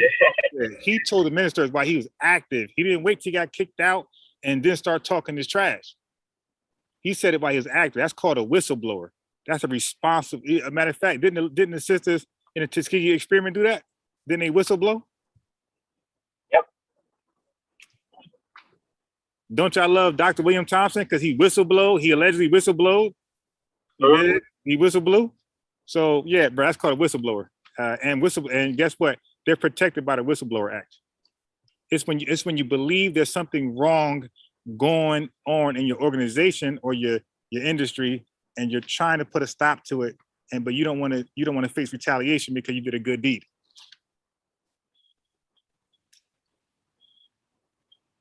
No, he said he want to take the minister place.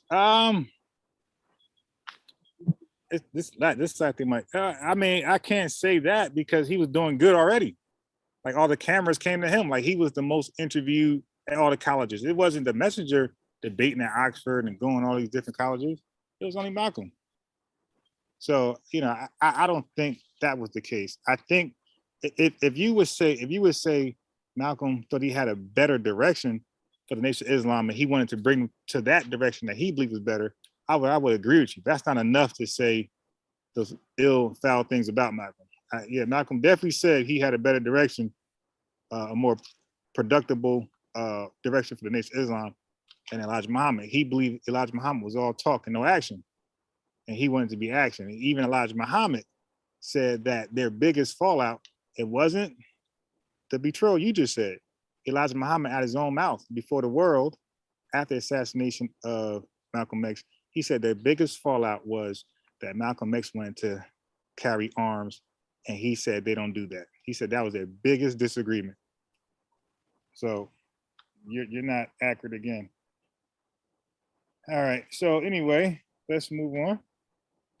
Now Louis Farrakhan, recuperating from prostate cancer and facing his own mortality, has a different appreciation Malcolm Dirty look all right. Of Malcolm X, and he wanted Adil Shabazz to know it. He did most of the talking during our 4-hour meeting. Yeah. You heard that?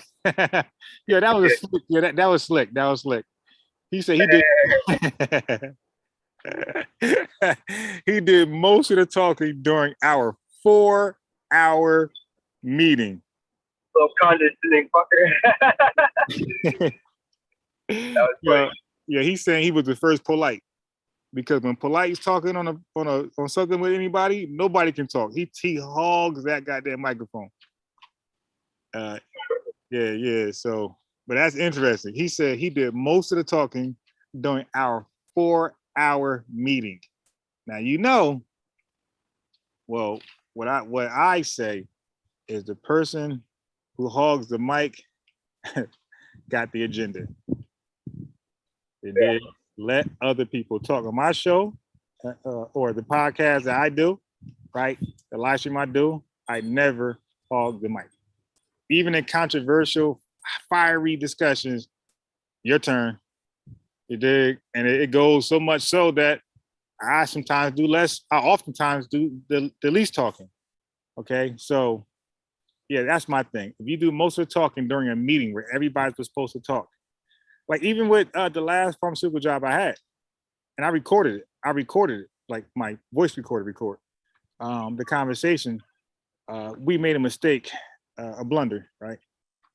And we were getting chastised like we should, but listen, you still gotta be professional at a job, right? Just because you messed up and they're chastising you, telling you what you did wrong, it's the way you talk to people, right? Because it's still a business. This is not like we're not home. You dig? Just talking about something. I made a mistake. You're getting on me. I don't really know you like that, my man. So we at the job, and look, okay, I knew he would do that because it was a nice mistake that set us back some weeks. It did that me and my crew did. It did. So I knew he would be out of his character. So I'm smart enough to know if he gets too reckless, I'm gonna spaz back. And if they try to discipline me or let me go, terminate me, I'll have this on record, to bring it to HR or whoever I need to bring it to, and I'm gonna be good. I'm gonna be justified. Cause and he tried to get snappy.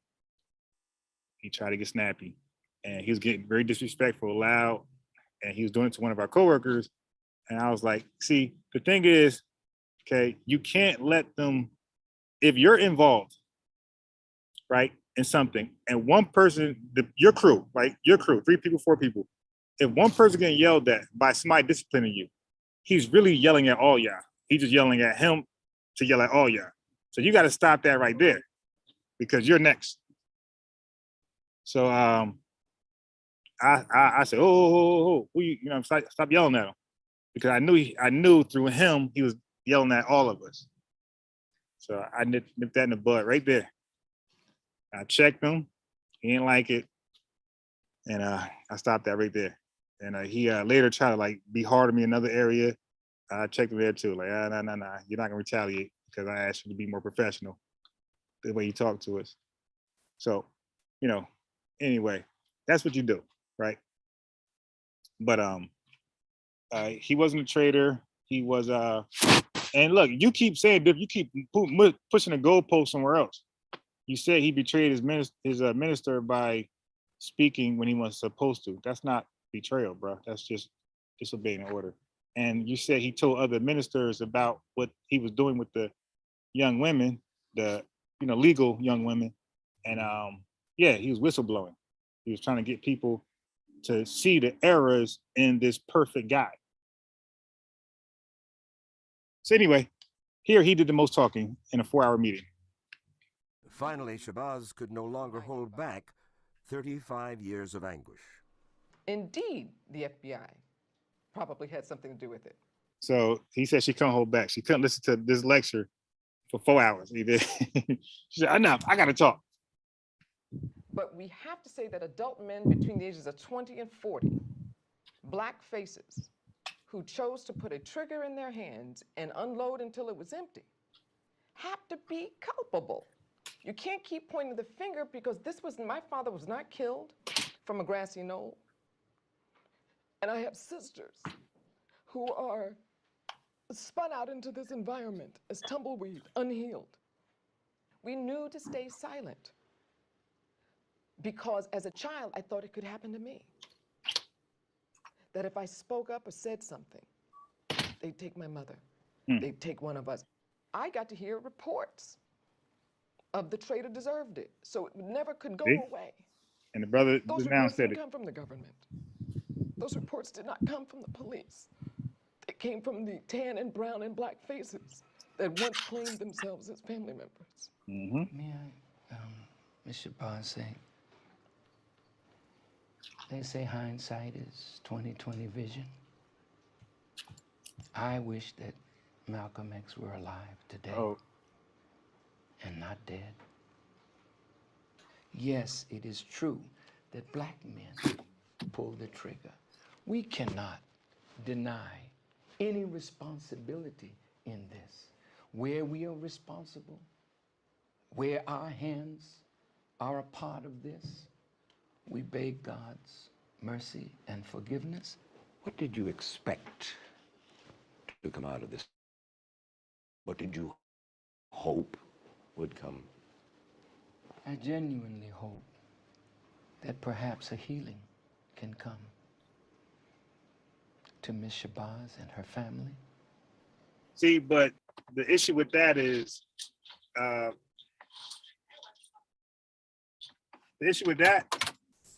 healing can't, if you have a scab on your leg and it's starting to harden, your leg, the wound is starting to heal.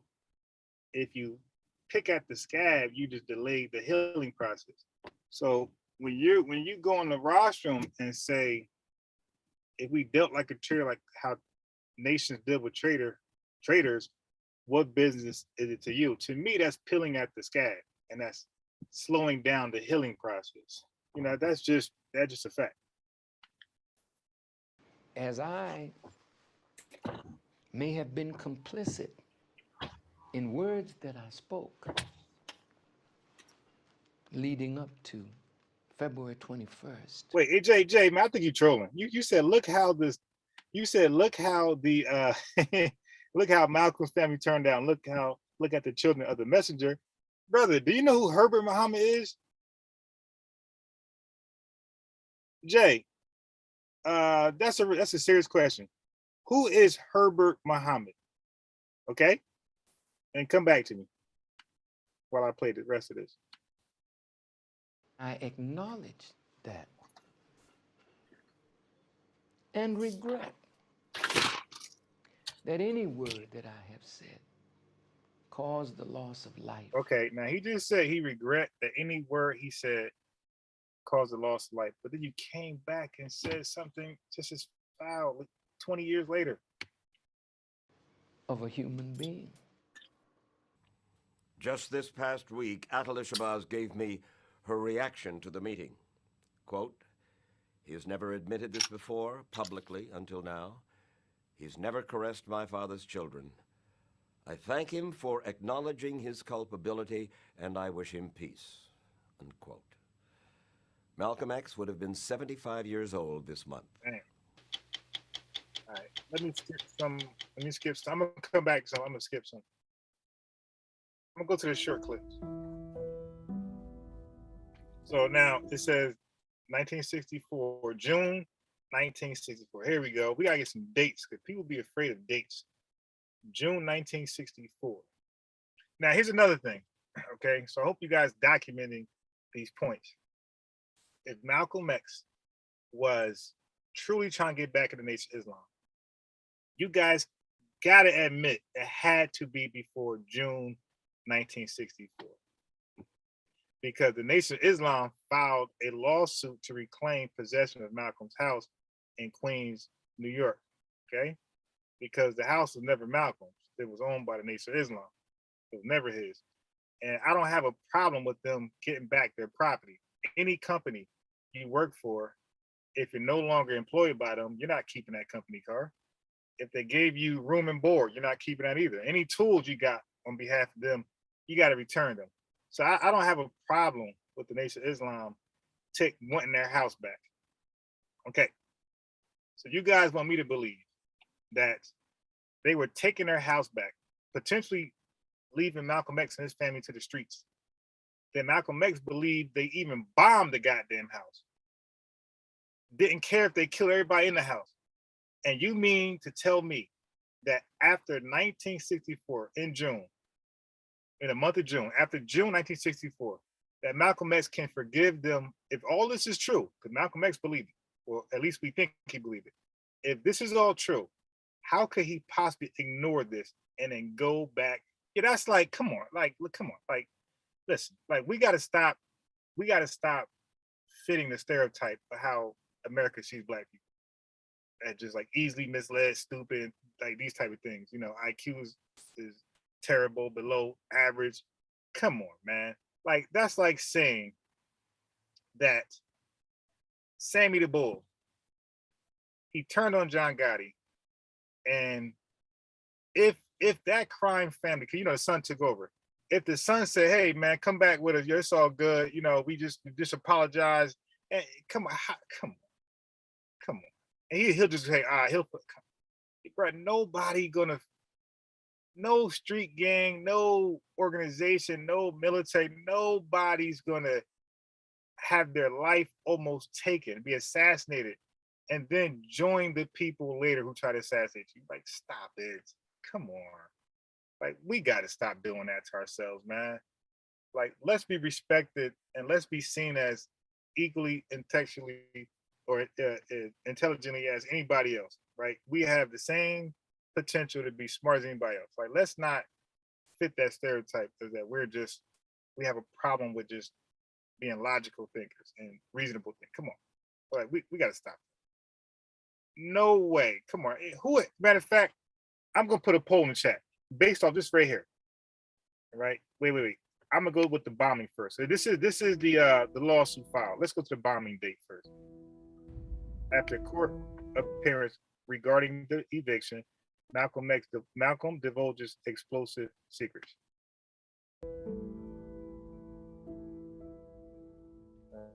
And I had stated in a newspaper. All right. So anyway, let's go with that because right shortly after the during the eviction that year, his house was bombed. Matter of fact, let me see if I can get the date.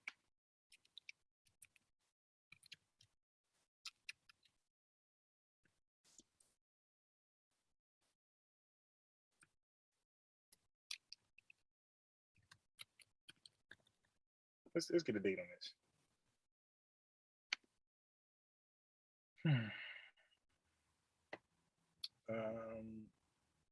So it was. Let's get a date on this. Oh boy, I don't think this is gonna be the damn. Let's see. Oh my God. Did Malcolm house burn down? Let's see. Get a date on this. So it burned to the ground before they could move out. So they were evicted. So this gotta be a date. Gotta be here. A date gotta be here.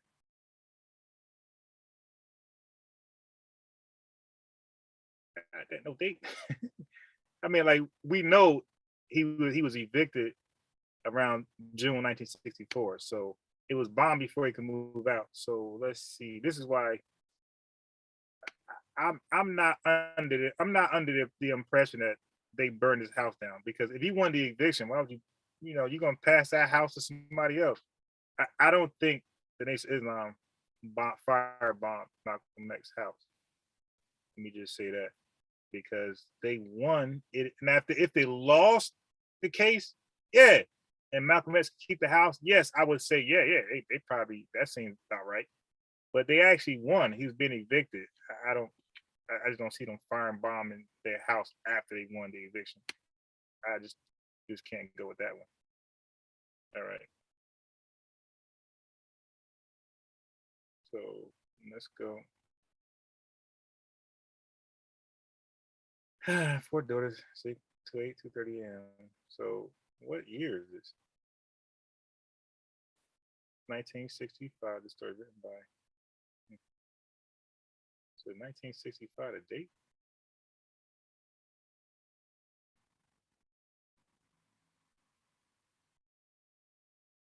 Let me read the chat.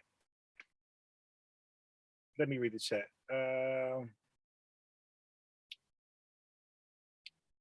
Yeah, did you ever answer the question, Jay, about who's Herbert Muhammad? Yeah, I don't think he firebombed his own house. I mean, I'm sorry, I don't think the Nation of Islam firebombed his house. They wanted. They were just going to take the house and give it to somebody else. Like I just can't just see them destroying a house that they could pass to the next representative and to replace Malcolm X.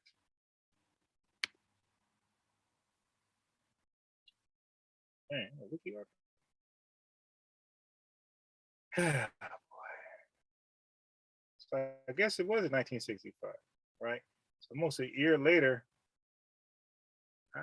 maybe they did. Okay, here we go. February 14th. This is after the firebombing. So this is almost a year later. So maybe they firebombed it. It did take a whole year to get them out. Maybe.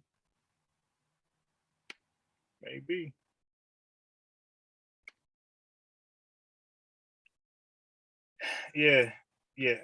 Yeah,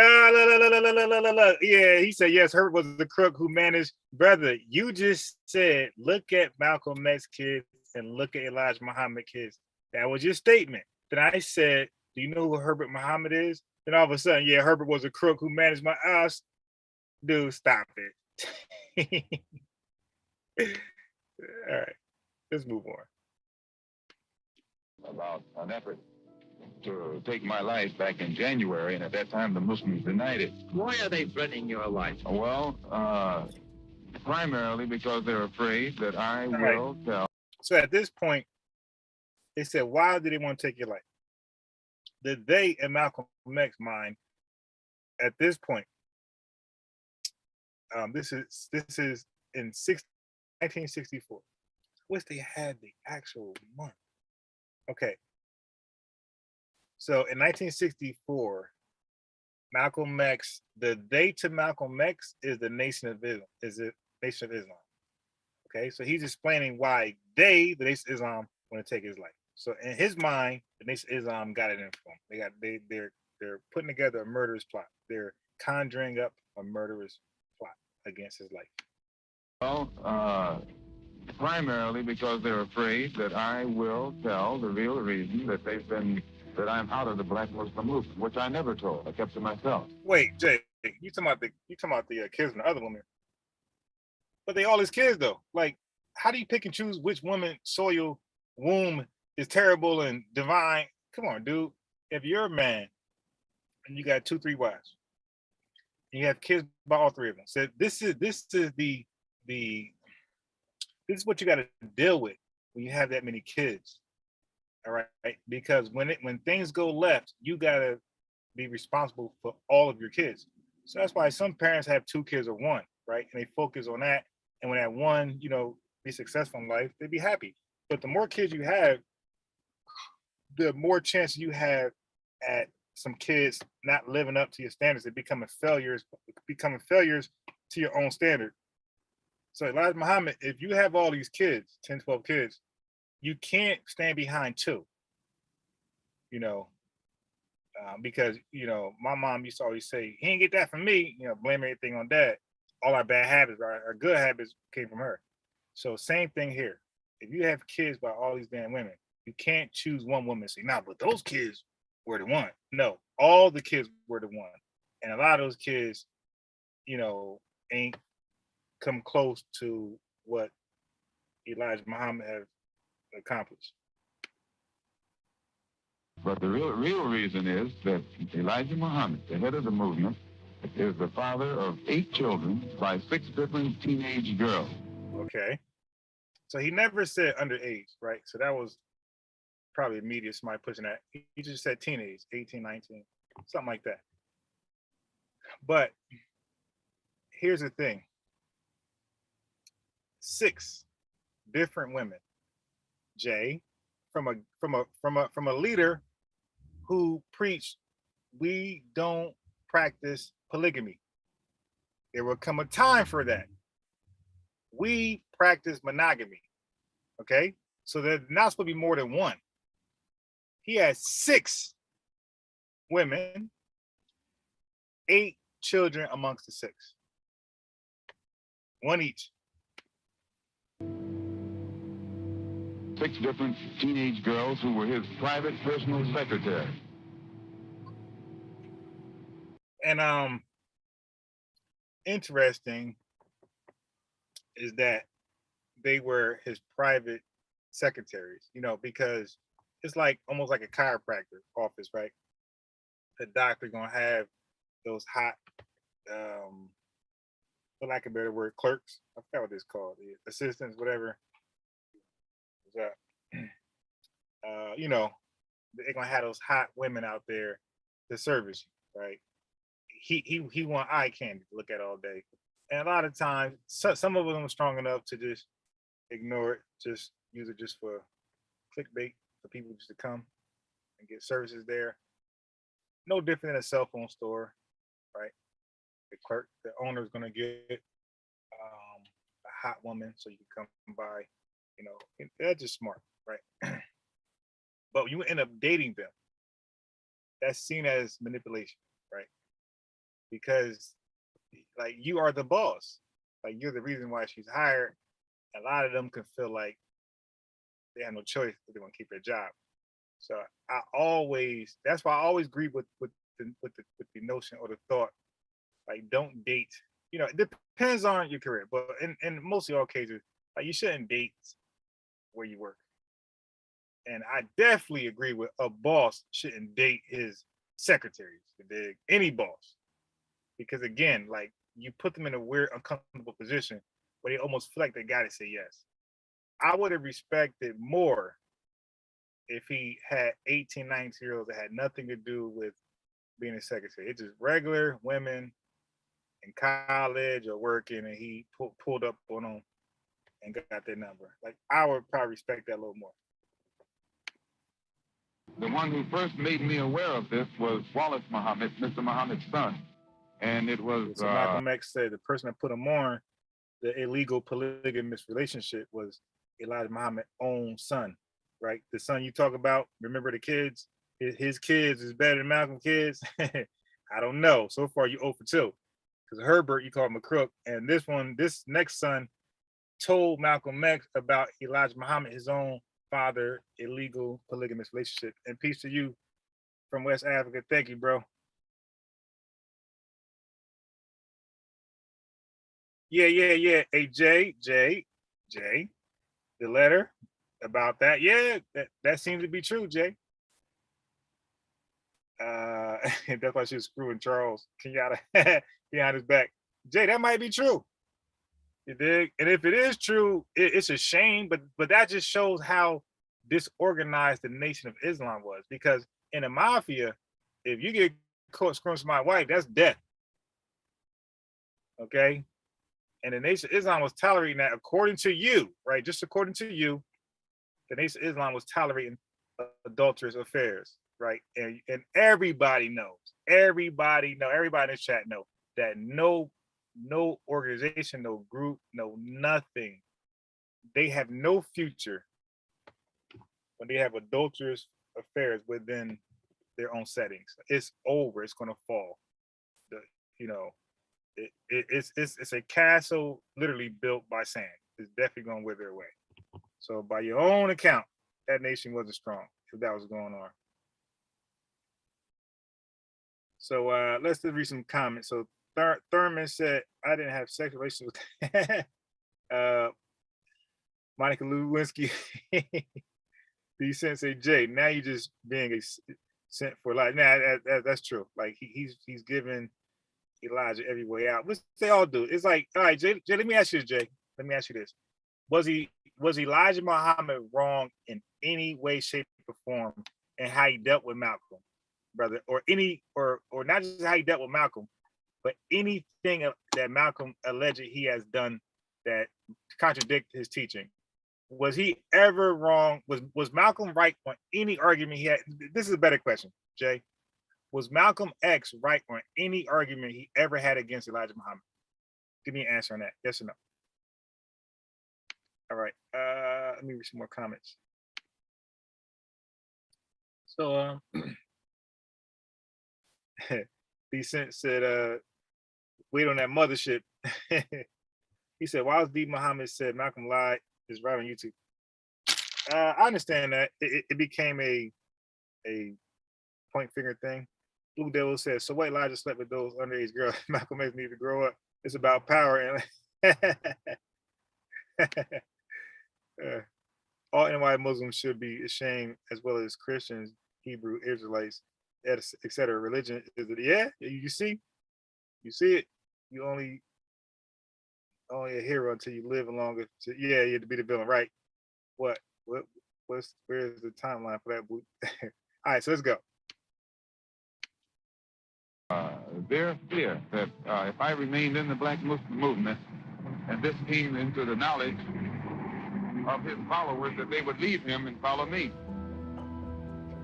Okay, so Jay, you said Malcolm X wanted his followers. Malcolm X said no. Malcolm X felt like the followers were so jealous of him that they feared that when Elijah Muhammad was removed from the scene, back on the mothership, that he would give all power to Malcolm. And that was, according to Malcolm X, that was these people's greatest fear, is that Malcolm X is given the torch 100%.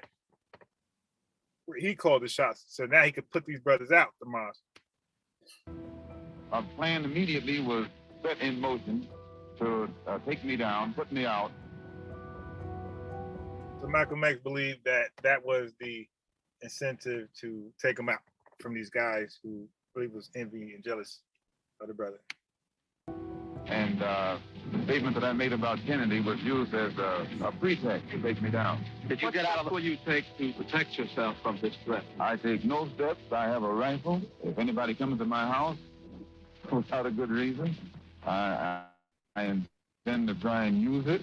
And that's all. Well, Malcolm, you should have used it when they attempted to bomb your damn house, my brother.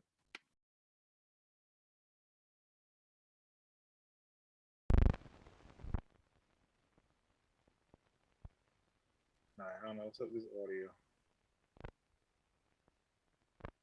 Okay, so this is basically, remember, Elijah Muhammad, after the assassination of Malcolm X, Elijah Muhammad gave a press conference, and they asked him what was the biggest issue between him and Malcolm X that led to the fallout.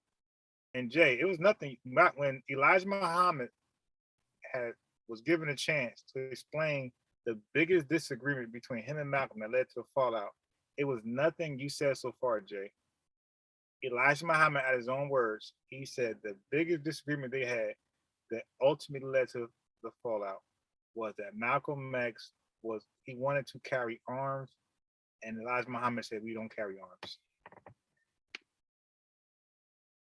In the areas of the country where the government has proven itself unable or unwilling to defend the Negroes when they are being brutally and unjustly attacked, then the Negroes themselves should take whatever steps necessary to defend themselves.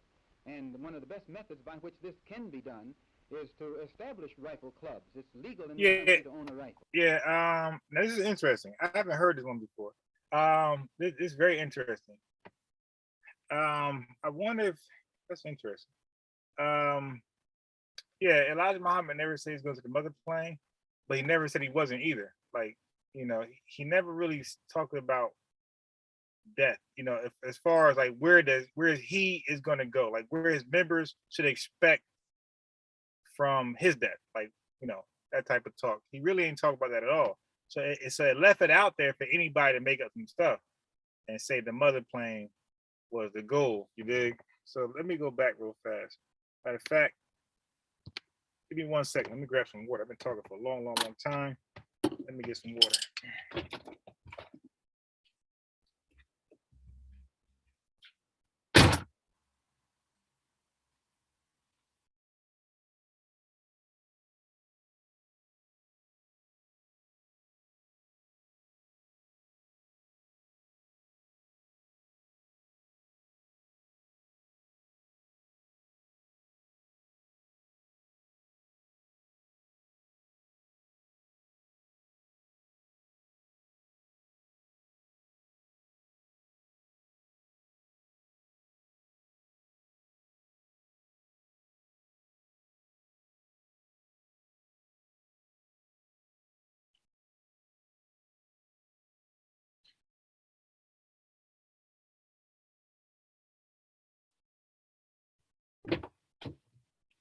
right, we're back. I should grab my damn charger, man. All right. All right. So this is interesting. This gun club idea Malcolm was talking about. So if I take your girl's fair in war, Blue, you won't be mad. Yeah, religious folks. Elijah Muhammad said, or multiple times, he was going to die like the rest of us. And there are lectures to support this. Elijah going to another planet. Yeah, I already know Farrakhan made that up, Jay. Blue Devil. But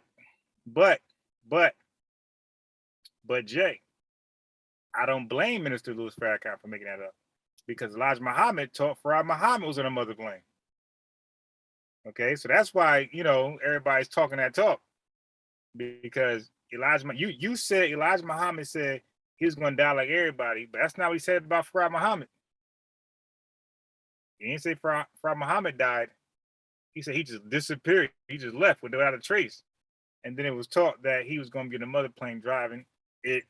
And Farrakhan was like, hey, if you're on a mother plane on that big old ship, why would you be on a ship that big with nobody, without expecting company? You dig? So that's why he said, hey man, he had to believe that members were going to join him. All right, so let's go on.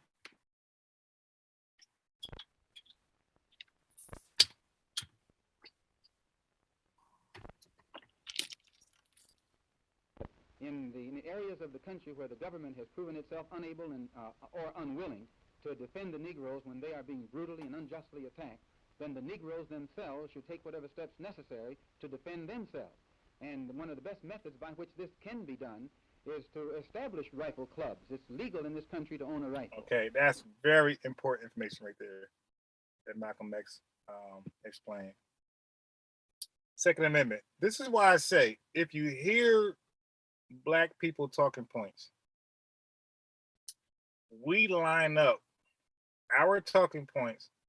In my opinion, they line up with Republican talking points more than they do with Democrat talking points. The Second Amendment type talk, that's a Republican talking point. Democrats want you to call the cops. All right. So Malcolm X said, why not exercise your right to establish rifle clubs, right? Since you have the right to self-defense in this country, which is a great point. But so Jay, you can say now he's betraying Elijah Muhammad, Jay, because Elijah Muhammad speaks the other way. So now this is called rebellion, Jay. This because he's speaking the opposite of Elijah Muhammad. So earlier you said by speaking out about the president's death, that's not betrayal, that's not rebellion, that's an opinion.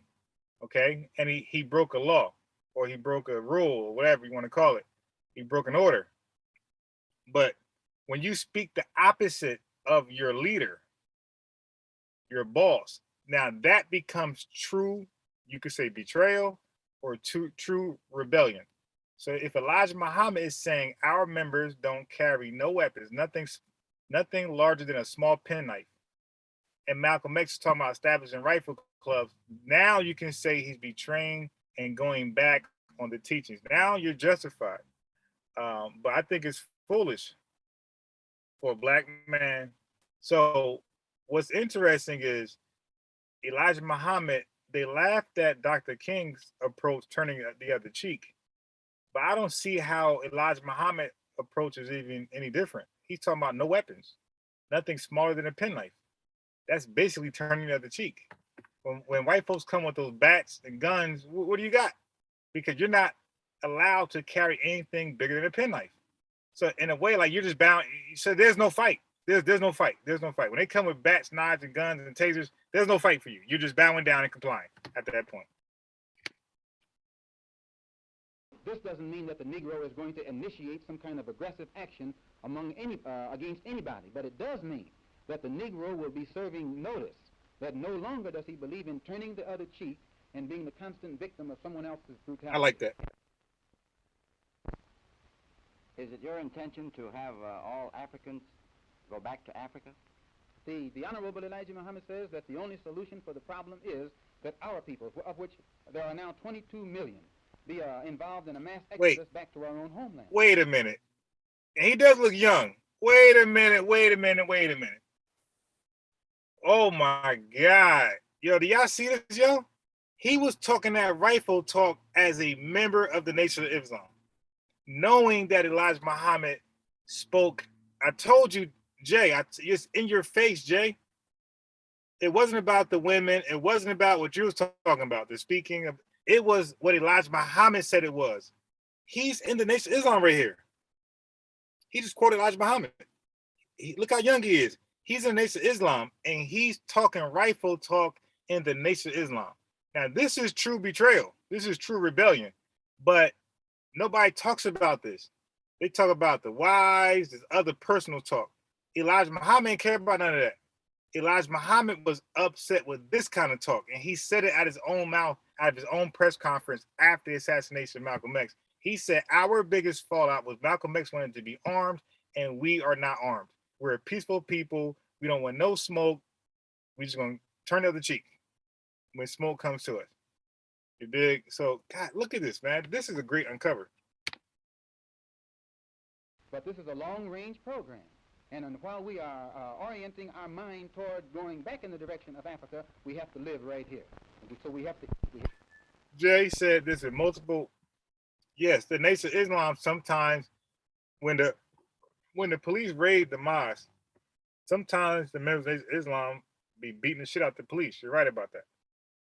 But a lot of times they get shot and died though, Jay.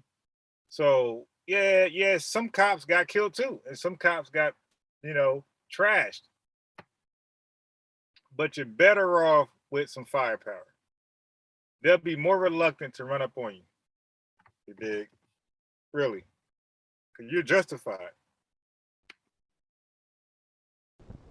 My personal political philosophy, black nationalism, which means that the black man should control the politics of his own community and control the politicians who are in his own community. My personal economic philosophy is also black nationalism, which means that the black man should have a hand in controlling the economy of the so-called Negro community. He should be developing the type of knowledge that will enable him to own and operate the businesses and thereby be able to create employment for his own people, for his own kind.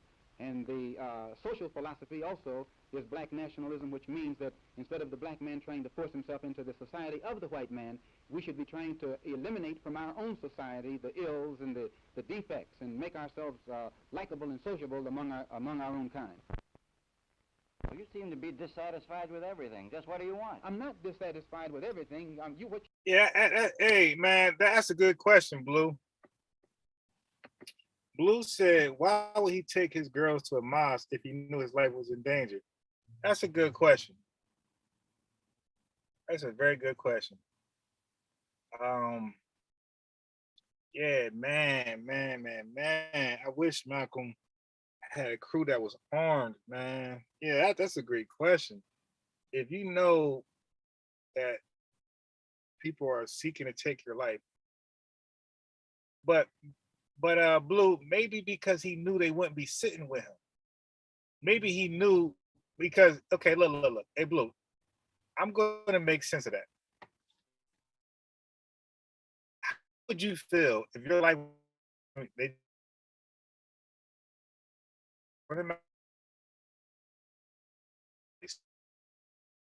how speech safety of your family? So, Blue, I'm going to disagree. I'm going to say a man who feel like his life is in danger will want his eyes on his family. At the same time, his family should be they should not be sitting there unprotected. So when armed people do show up, I don't know about that. Yeah, but but really though, if my life is if my life was in danger, and my family's life's in danger, I couldn't see myself not have eyes on my family. You dig? Yeah, because I'll be stressed out, like wondering what's going on. And they didn't have cell phones, my brother. So when he's out there on the podium, who knows where the phone is at right now? The phone is probably somewhere else in the building. Yeah, so I don't know about that one, Blue.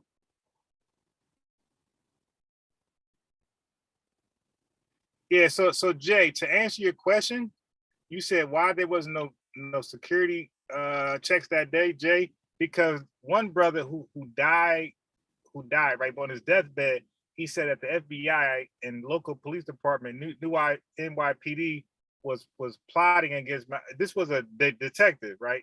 On this detective's deathbed, he said there was indeed a plot to assassinate Malcolm X, and the NYPD and the FBI was in on it. And he said that the plan was to lock up the people who search you a week before, Jay. So that's why there was no security checks, because the guys that does the security checks were no longer available. They were in jail. They were locked up on some probably bogus charges. But let me go ahead and play. What you are able to see with your analytical mind is that everything that is offered doesn't produce what it's supposed to produce. And I'm just telling you that it doesn't produce what it's supposed to produce. Well, what is your ultimate aim? The only way the problem can be solved, first, the white man and the black man have to be able to sit down at the same table. The white man has to feel free to speak his mind without hurting the feelings of that Negro. And the so-called Negro has to feel free to speak his mind without hurting the feelings of the white man. Then they can bring the issues that are under the rug out on top of the table and take an intelligent approach to get the problem solved. That's the only way that they'll ever do it. We need an action program while we are Muslims, or while we are Christians, or while we are whatever we are. We still need an action program that will eliminate these evils that are in our community. And this is what we're trying to do. Yeah, I was gonna say, yeah. My bad. He was not with the nation at this point. Yeah, talking that rifle talk. Yeah, he wasn't with the nation. Yeah, so he was out the nation by this time. He's definitely out the nation, and he just said it. Consider yourself militant? I consider myself Malcolm.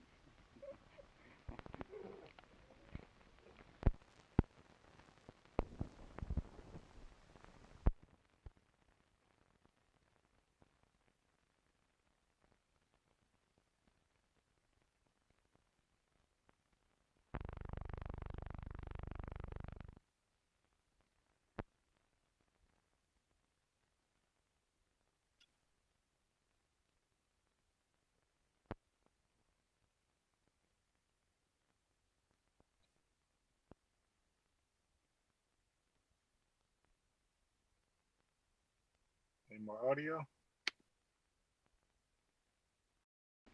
Well, I mean, for this mosque you're going to build and for your movement. From poor people. We are going to solicit the support of all of our people. We're going to solicit the support of everyone. It's just like establishing a church. You establish a church from the contributions of the people who are interested in seeing that particular religious philosophy spread. And we will get support not only from people who are interested in our religious philosophy, we'll get support from those who are interested in our political, economic, and social philosophy, which is black nationalism. If America can face the reality of the problem and the seriousness as it actually exists, we have clothes, and we have to have housing, we have to have education, and we have to have jobs. And so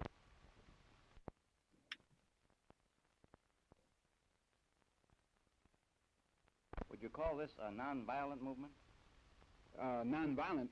Nonviolent is a word that's misused today.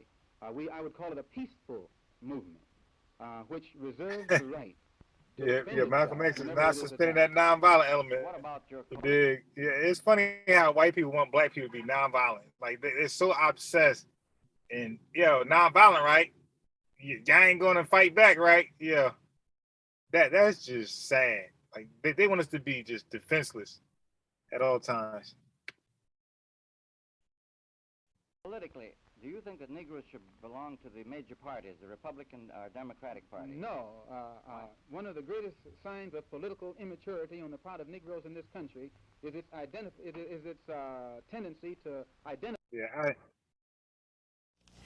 oh shit. Yeah, Minister Malcolm.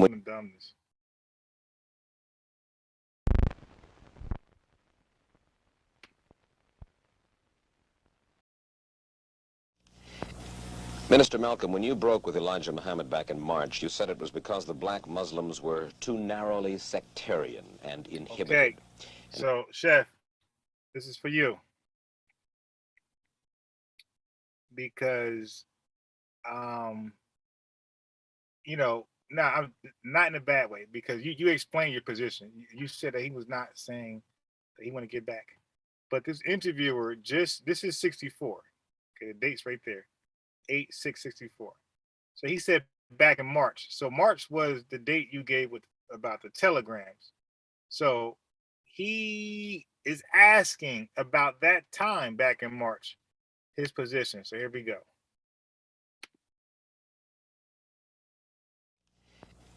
Minister Malcolm, when you broke with Elijah Muhammad So back in he March, you broke with said it was Elijah because back in March. So the time of the telegrams back in March, the date that Chef um, shared with us, that was Malcolm X official break with Elijah Muhammad. That's when he made it official. Right? According to this interview right here. the black Muslims were too narrowly So sectarian. too narrowly and sectarian, inhibited. meaning that they were too religious, which everybody can admit they are today. They're too religious. Okay. And because Elijah Muhammad had become blindly jealous of you and the personal following you had gathered. How about to say now? I don't believe Elijah Muhammad was jealous of Malcolm X on some following shit because Elijah Muhammad already knew. Elijah Muhammad already knew those followers was going nowhere. Okay, because they were, like he said, narrowly secular. You dig? Like they were definitely religious, and Malcolm X was not pushing that religion, and Elijah was, and they loved the religion. So Elijah Muhammad was definitely not jealous of anybody following Malcolm X. Like he knew. You know what I mean? Like a mother knows what they raised in their children. A dad knows what they instilled in their kids. Elijah Muhammad knew what he instilled in his followers. Like he made them super religious. So as long as Malcolm X was never super religious, he had no problem with that. Now let's say if Minister Farrakhan was in Malcolm X's place, the roles were swapped back in those days. And as religious and spiritual Farrakhan is, I think Elijah Muhammad would have looked at Farrakhan as more of a threat because they pretty much had like the same agenda for black people.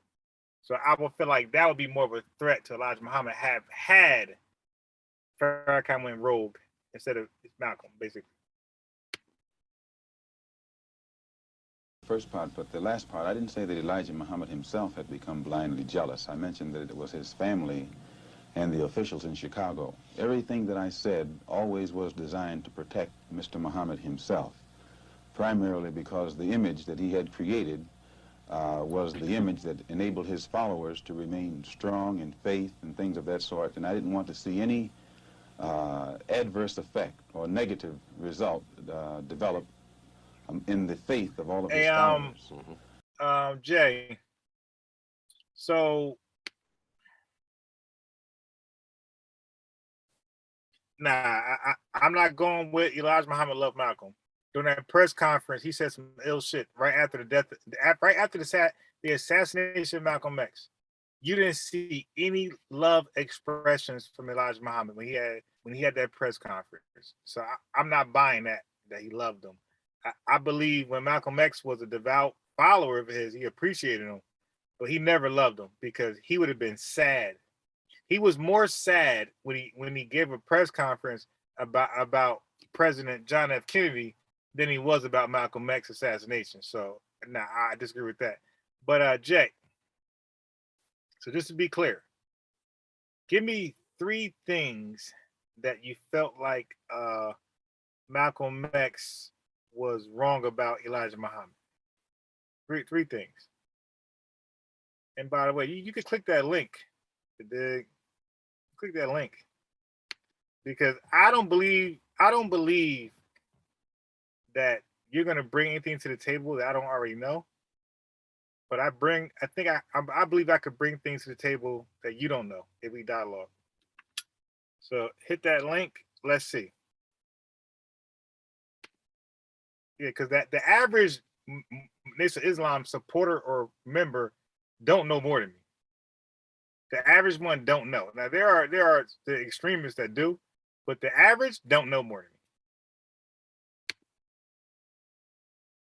But actually, despite the fact that I tried to protect the Muslim movement, If you'll notice, they use their newspaper to slander me and to label me as a hypocrite. And, So now Chef talked about the telegram in March '64, right? Where Malcolm X was trying to like just say I support you from the side, but I'm not rocking with you. And this is confirmation. Like he's telling you this is 4 months later. He's still on that I ain't rocking with y'all. So I don't know when did he have time to beg back into the Nation of Islam. That's just a false, not from Chef, but from the devout followers and members of the movement. That's just a false assumption. That's just a false, rumor. That's all. Everything that I said always was designed to protect Mr. Muhammad himself, primarily because the image that he had created was the image that enabled his followers to remain strong in faith and things of that sort, and I didn't want to see any adverse effect or negative result develop in the faith of all of his followers. Mm-hmm. But actually, despite the fact that I tried to protect the Muslim movement, if you'll notice, they use their newspaper to slander me and to label me. Right. So this is 4 months later from the telegram. He's saying that the Nation of Islam used their papers to slander him and A, B, and C. So he ain't going back. And anybody that's watching his live, please reference his live. When you're on somebody else's channel, it might be Pseudo Killer, might be Garfield, might be Sonetta, might be Tarka Bey. Reference his live. Like this is clearly he left the movement officially in March '64. Nothing he's saying implies that he wanted to get back with them. He just talked about the slander in the final call. Like, yo, he talked about the bombing. This is all in '64. '64, the slander in the Muhammad Speaks, the final call. The bombing of the house, '65. So when did he get a break from them? When did he give them a break? You dig? It was smoke on both sides. Like they were ops. They were ops of each other equally. Nobody's to blame more than the other. Malcolm X, every chance he got in their ass. Every chance the members or Elijah Muhammad himself got, they got his ass. At this point, it's fair game. Nobody's really to blame. They're completely ops. But you're not going to tell me that Elijah Muhammad begged Malcolm. So, like, let's say if there was a rumor stating Elijah Muhammad was begging Malcolm X to come back to Nation of Islam, I would say hell no to that too. Like, not hell no. It was too much going on. No way in hell was Elijah Muhammad allowing that dude back. You dig? Or even asking for him back, and vice versa. There's no way, shape, form Malcolm X trying to get back with them. No, it was too much personal death threats, slander on both sides. No way in hell they was trying to reconcile. No way, bro. And definitely not join forces. The hell out of here. Me as a hypocrite and right. As a rebel. We call him a hypocrite, and they even after the assassination of Malcolm X, the press conference from Elijah Muhammad, he called Malcolm X a hypocrite right after his goddamn death. But he didn't want Malcolm X to speak ill of Elijah Muhammad's president, John F. Kennedy. And Mr. Muhammad himself said that I defected. Well, in reality, I never even left the Muslim movement. They put me out. And they put me out because of what I knew, and what I knew was told to me by Mr. Muhammad's son, Wallace Muhammad himself. They put me out and they put him out. Well, now, first of all, let's find out what it is that Wallace Muhammad, Elijah Muhammad's son, told you. Well, number one... Yeah, that's not what he put. I don't believe that's why he put the son out. I believe the son had other, like Chef articulated earlier, the son had contradictory views of Elijah Muhammad. Like the son was no longer believing in the teachings of Elijah Muhammad. And once Elijah Muhammad was confident his son was off code, I think that's when Elijah Muhammad was in rocking with him.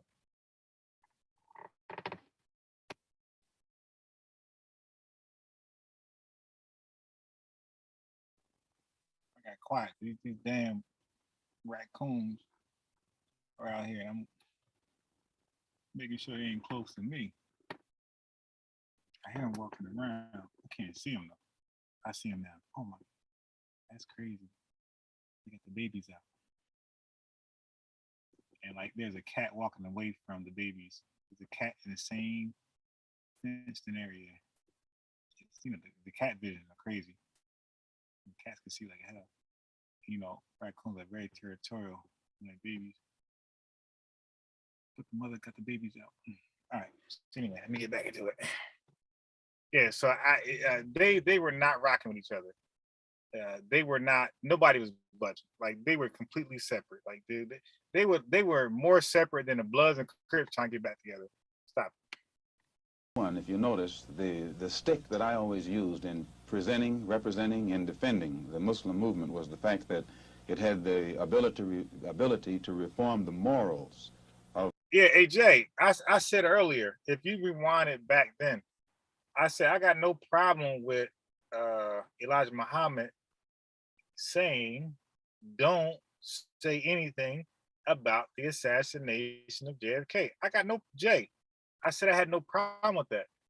I said because you got white people preferably who are insane at that time and they love JFK, and that will bring turmoil and harm and threats towards the followers and supporters of the Nation of Islam. So I have no problem with Elijah Muhammad saying, don't say anything about the death of the president. My problem with that was he called JFK his president. You dig? And that was my problem. That jive turkey, JFK, should not be the president of any NOI. And I've never heard an NOI member ever call or acknowledge any president of the United States as their own president.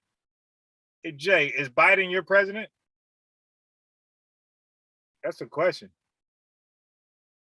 Right. So Malcolm X, he felt like when he heard Elijah Muhammad, my speculation is that when he heard Elijah Muhammad said, my president JFK, I think he felt a certain way, like, your president? What? Shit, all right, whatever. Well, that's your president. Then, well, he's my op. And first chance I get, I'm gonna get it. I'm gonna smoke a pack on him. And he did. They asked him about JFK, and he smoked that pack on him when he gave his commentary. Look at that raccoons.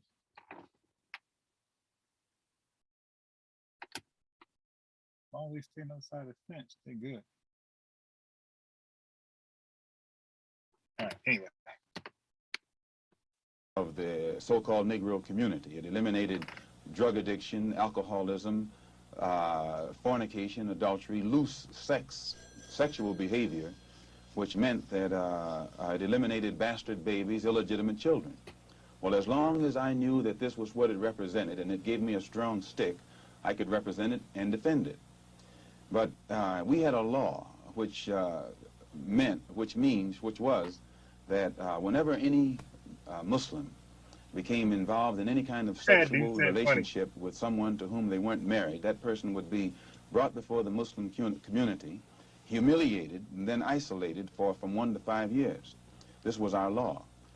Well, in 1954... I don't... To call Malcolm X a liar, I think that's a stretch. That's a stretch. To say he disobeyed orders, I think that's accurate. To say he rebelled at some point, that's accurate. To say he was a hypocrite, that's inaccurate. He was never a hypocrite. Okay, never. If you want to call a hypocrite out of him and Elijah would be the hypocrite. It would never be Malcolm X. A hypocrite is somebody that says one thing and goes against their own standards, requirements, beliefs, orders, you know, all that type of stuff. Whatever Malcolm X believed, he believed, right? And when he no longer believed it, you seen he didn't believe it. Okay, a hypocrite is somebody who believes something but goes against it while still proclaiming they believe in it. And I think that was Elijah Muhammad, because he said our president JFK, but he don't believe JFK is his president. So that's more of something I'll say is a hypocrite or some hypocrisy bull. A teenage sister left Detroit and became one of Mr. Muhammad's personal secretaries. And there in the Chicago office, she became pregnant after being there for a year. And she was brought before the Muslim community and humiliated and isolated. And a year later, another secretary, this time one from Lansing, Michigan. Yeah, so look, I said I'm gonna do a poll last time, and I didn't. You know, I forgot. I'm gonna do a poll right now. Okay, I'm not gonna tell you what it is.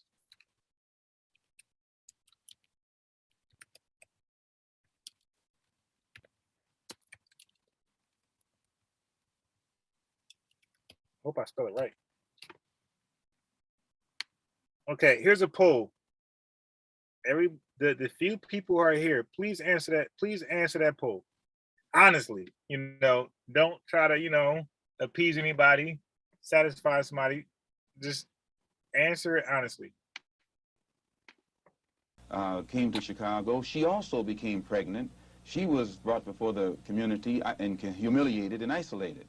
And because the other person was never brought forth during this court session, it was concluded by all of Mr. Muhammad's followers that it was a non-Muslim who was the other party. Wait, what? No. I know the great apostle didn't sleep with a non-Muslim. Let me run that back, Turbo.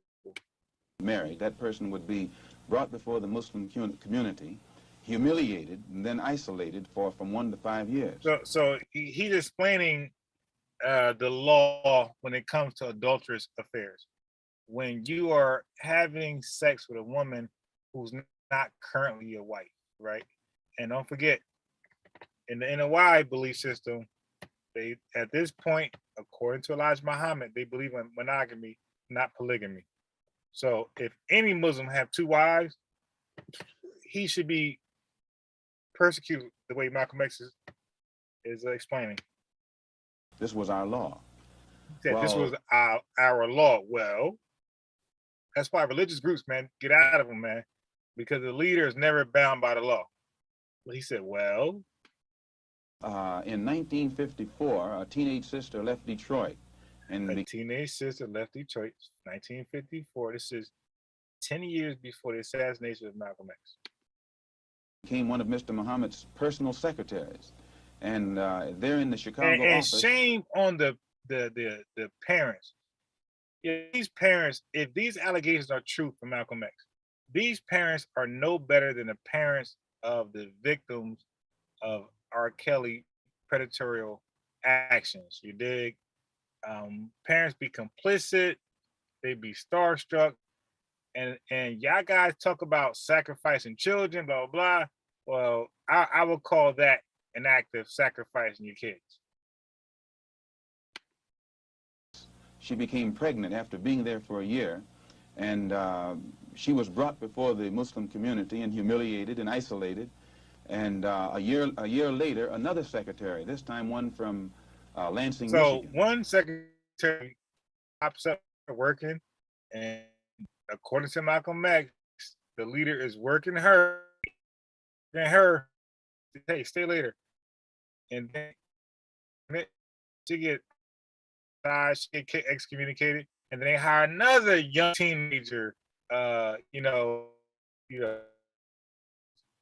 I guess this, when you say young, I guess it would be older teenager, because young teenager would be like 13, 14, 15. Older teenager would be 17, 18, 19. So I guess what he should have said was they hired an older, because it only goes, so young means 13, 14, 15, right? And older is like 16, 17, 18, or it's at least 17, 19. So I think he should have said older teenagers, not younger. Because once you say younger teenagers, you're already implying that they're underage. They're illegal. Came to Chicago. She also became pregnant. She was brought before the community and humiliated 2 teenagers, and isolated. Older teenagers, come to the mosque, work for it as a secretary. Like, what's the obsession with hiring teenage secretaries? Like, you know, you don't want them to go to college. Nigga just horny as hell. So he busts both of their ass. He get both of them pregnant, and they both get fired. And because the other person was never brought forth So during he's saying this that court the session, law was biased. Like, they only chat. That's some Jesus shit right there, for real, for real. because in the book of John, chapter 8, in the early verses, they talked about men bringing a woman to Jesus, and they wanted to know how Jesus was going to handle her because they said that she was having sex and she wasn't married.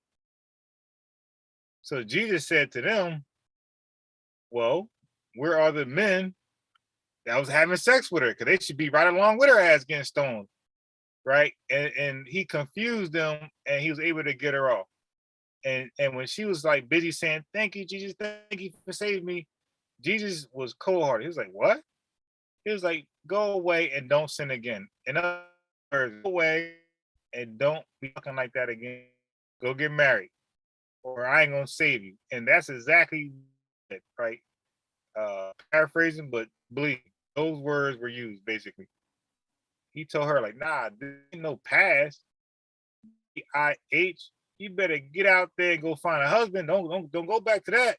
He said, go and don't sin again. Meaning don't do that again. You dig? So Malcolm X is saying something similar to that. He's saying being held to the law of Elijah Muhammad's Islam, but Elijah Muhammad himself wasn't brought to the law and being chastised and disciplined himself. He was above the law because he is the law. It was concluded by all of Mr. Muhammad's followers that it was a non-Muslim who was the other party. Now, did Dr. Leslie Muhammad mention that? Did he mention that the first young woman, older teenager that he slept with, had a baby by in 1 year, and then fired her as the second woman wasn't even a Muslim? That's crazy. Well, we grew so rapidly until that in 1957 or 58, the secretarial staff was expanded to, I think, 8 teenage sisters. In 1959, 6 of them disappeared. 2 of them reappeared in Philadelphia about 2 or 3 months later. That's very R. Kelly-ish. Like, all your secretaries are just older teenagers. Like, that's some weird predatory shit, man. Sick shit. And they were all right. The other 4 reappeared in 1960. All 4 of them had babies. All 4 of them had become involved with someone and become pregnant and had these children. So it was, from what I now know, when the 4 of them got back to Chicago and began to compare notes, they found that the same man had told all of them the same story and had made all of them pregnant.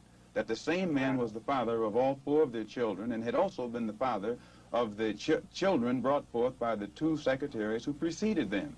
So this story was kept among these sisters until 1962.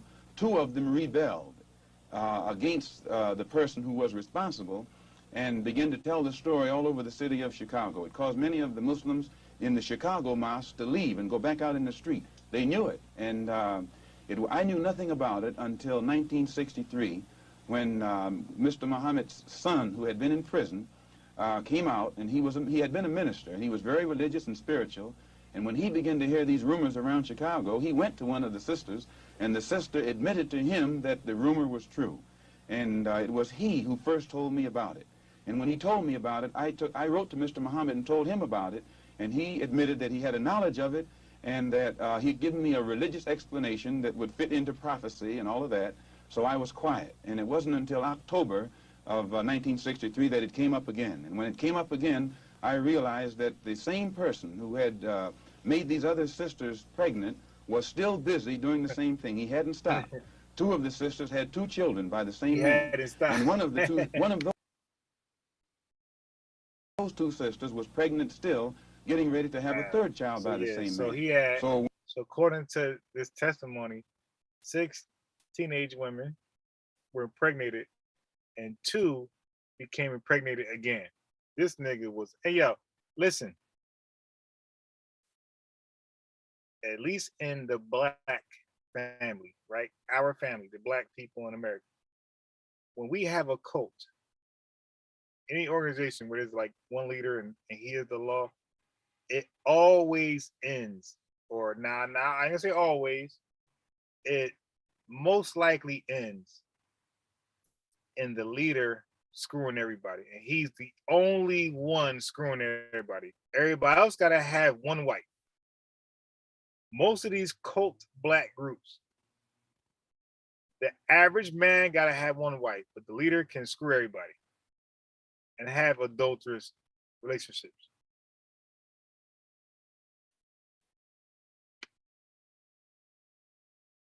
When it was known among the Chicago officials that I had a knowledge of this, they become very fearful of me. They became very antagonistic toward me, and they had to do something to diminish the authority that I had, for fear that if this became public knowledge, the followers would leave the Muslim movement and follow me. And it was Elijah Muhammad created his followers to be very spiritual, not proactive, not a black nationalist. So Malcolm X was delusional right there. His followers were not on your level, bruh. You were an intellectual. Elijah Muhammad was not. You know, he had a third grade education, which they brag about. Okay, so he was very illiterate. He did not meet the standards of an adult, you know, which what an adult should be at as far as education. He was below that. Third grade. So everybody that came into mosque, he kept them on a third grade level. Malcolm X, you were too deep for those people. They felt uncomfortable around you. You talking about politics and this and that. They can't follow you, bruh. But as Muhammad talking that what do you call it? When rappers can't rap, what we call it? We call it nursery rhyme. Yeah, so when Elijah Muhammad talking that nursery talk, nigga, that's what they can relate to. You see how they now I ain't saying polite is really like articulate, but I'm just saying when he talks his words, what do people say? What does the op say? Oh, you saying big words, so they get intimidated by that. So Malcolm X, the stuff you was on, Elijah Muhammad followers were intimidated by you because they couldn't relate. And they felt like your education was like the gap, something that they can, like, it don't matter how many final calls they sell, how many bean pies they sell, they realize they can never be above you because you were just smarter, more educated. So they felt like you had to go.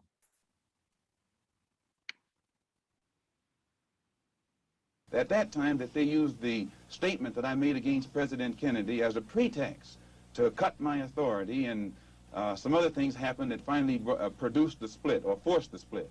And when I made the split, the only reason that I didn't make this public knowledge was I knew the implications. And now, I AJ, I can respect that. The fact that you acknowledge something, brother. So you're a little different.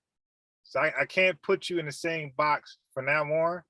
I can't put you in the same box as these extreme followers and supporters or these believers. I got to separate you, right? You're no longer in that box with them, because the fact that you acknowledge something is weird and strange and at least controversial, that means a lot.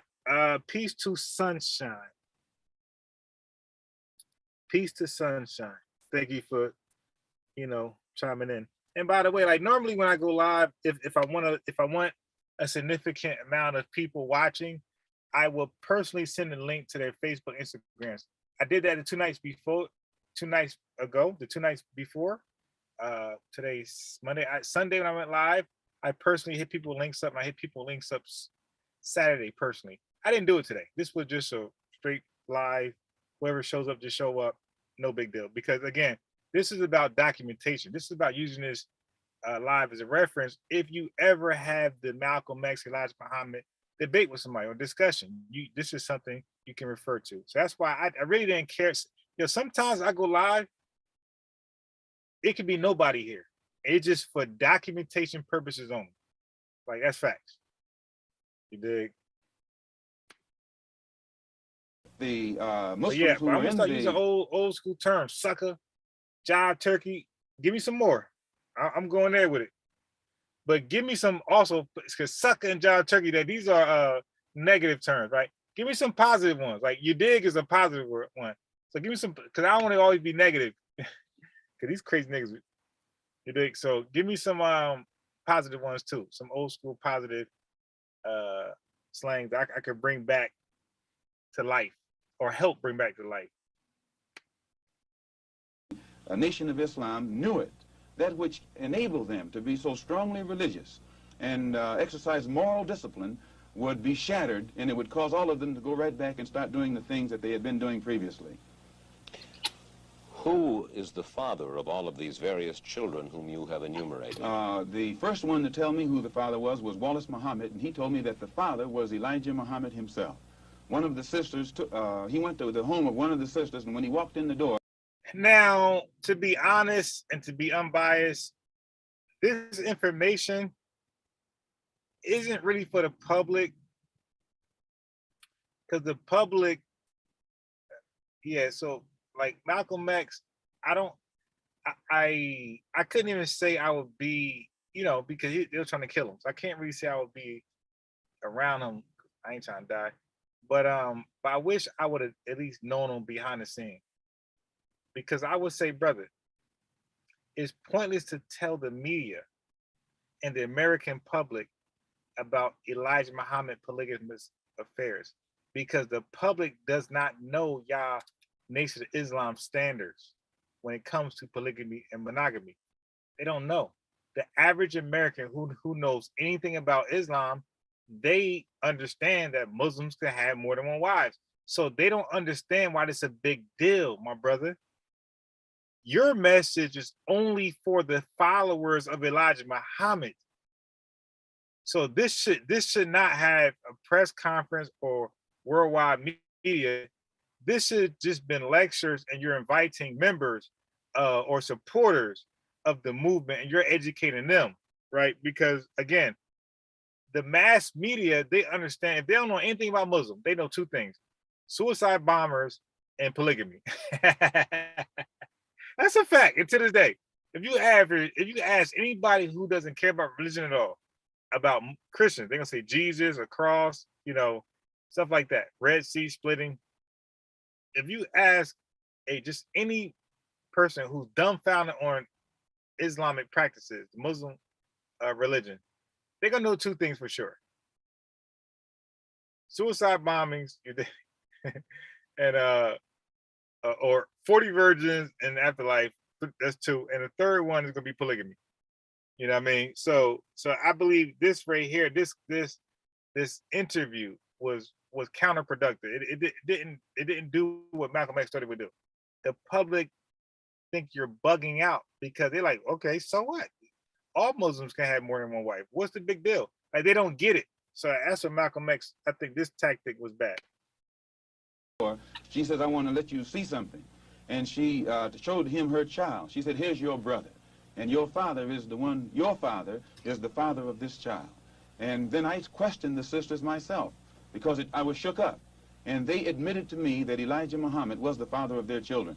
And I took it to him. And it was at that time he told me that he was Muhammad, the prophet, and that Muhammad had 9 wives. He also told me that he was David. He was the... Yes, and I believe that. Now that part I believe, because that sounds like something that he would say, any member would say, any spooky religious organizations. That part I believe. Malcolm X is not lying right there. I believe that when he brought it to Elijah Muhammad, you know, he said, hey man, you know, Jay, the true hypocrite, Elijah Muhammad, who taught monogamy, but then practiced polygamy, he like, yo, what's up with that? Oh, nah, yo, see what happened was I'm more than a Muslim. I'm actually David at a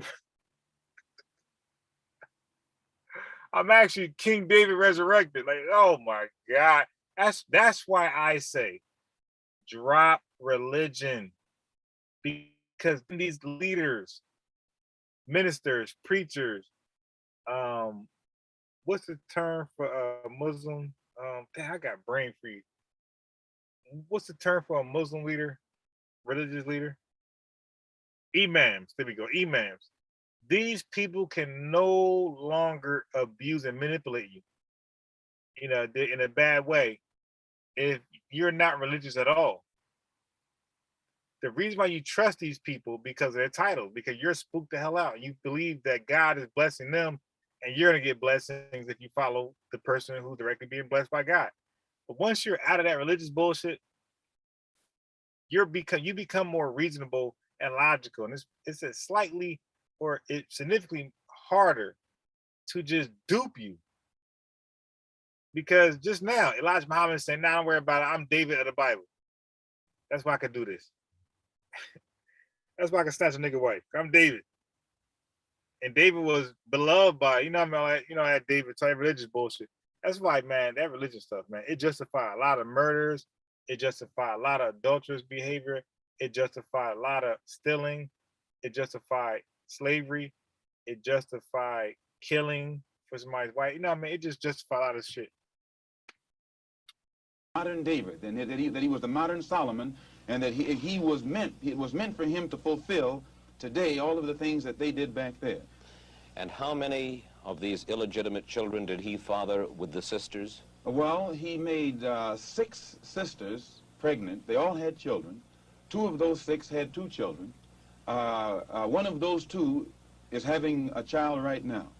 I am told that there is a 7th sister who is supposed to be in Mexico right now, and she's supposed to be having a child by him.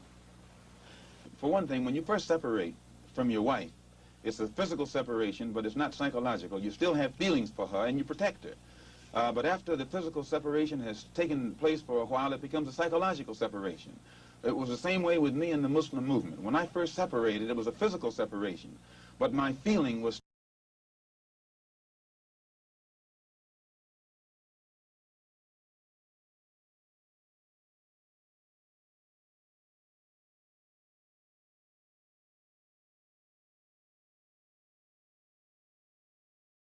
still there. And it was only after my trip into the Muslim world and in my pilgrimage to Mecca that I really was able to exercise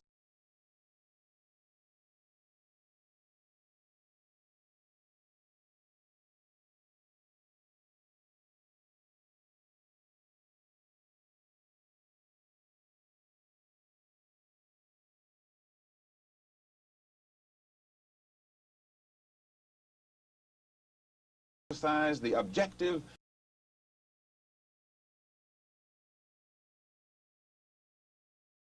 approach to it that enabled me to see that something had to be done to bring this to light. Otherwise, a whole lot of innocent people would be killed needlessly. Well, these revelations that you are now making about Elijah Muhammad, what effect should they have on his following? Well, I very much doubt that any of his followers who really are aware of what he has done would continue to follow him. He may try and justify it by saying that he's a Muslim, and that a Muslim has a right to these wives. If this... You see? You see, you see. If this were the case,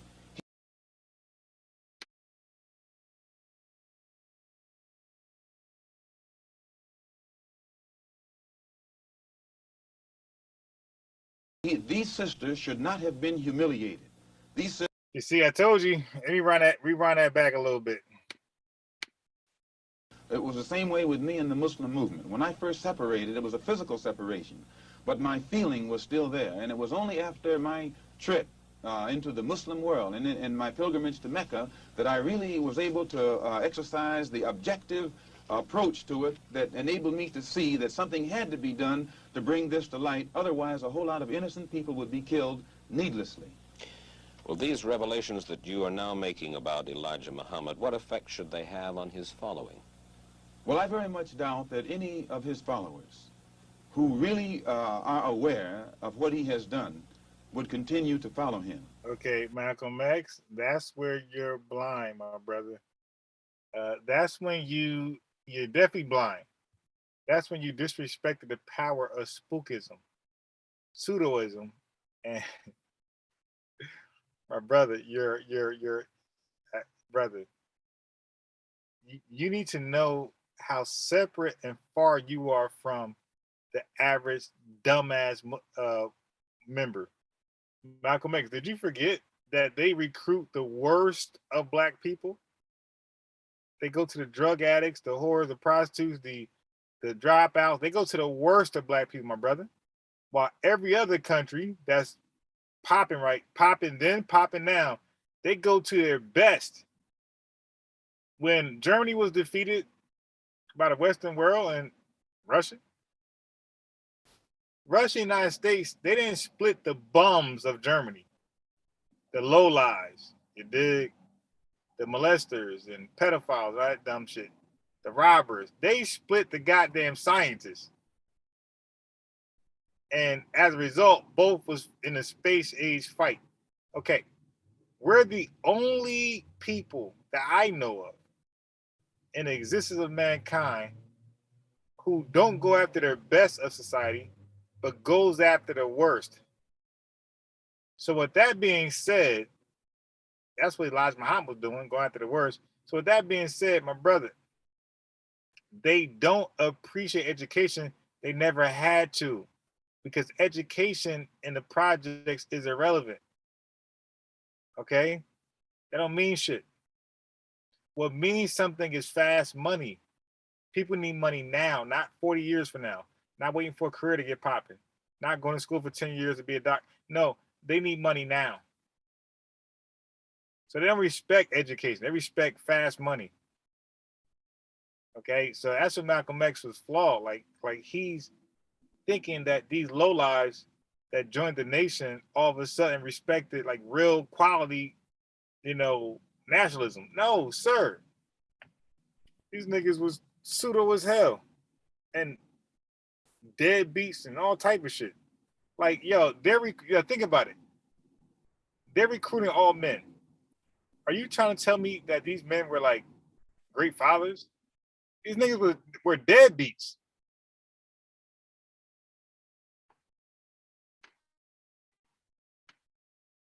He may try and justify it by saying that he's a Muslim, and that a Muslim has a right to these wives.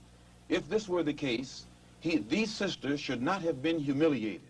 These sisters have been looked upon for the past 5 years, or 6 years, or 7 years as being guilty of having committed fornication.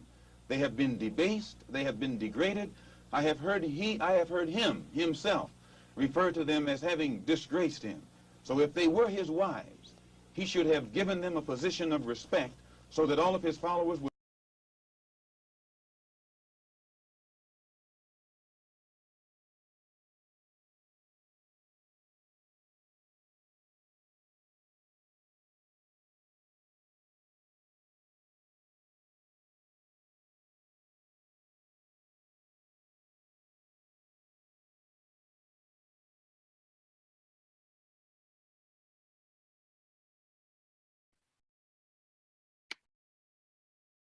respect them, and that they would have the protection of his followers today.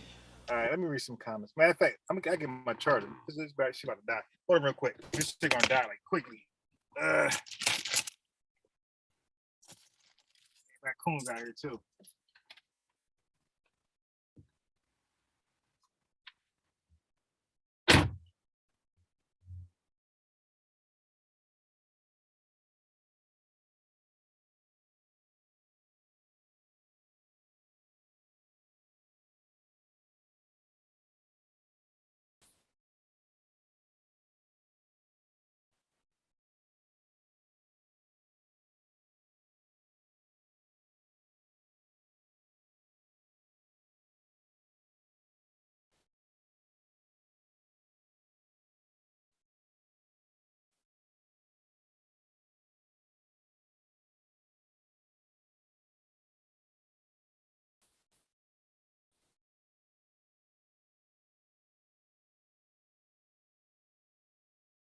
Give me 1 second. Just get my charger, all right?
charger. Got my charger. Got my charger. And yo, just for some backdrop, for those who don't know, this was not part of my daily. This was not tonight's broadcast. I had something else prepared. You know, what I normally do for the last couple lives. I just seen a brother like justifying the death of Malcolm X assassination and trying to remove all blame and accountability from Nation of Islam and lying. And I just had to like, oh my God, like why y'all still doing this? Like we're past the Malcolm X thing. Let's leave it alone, man. Stop trying to make it look like Malcolm X was just full of shit and Elijah Muhammad was just perfect. And so did Jay ever answer? Did Jay ever answer the question?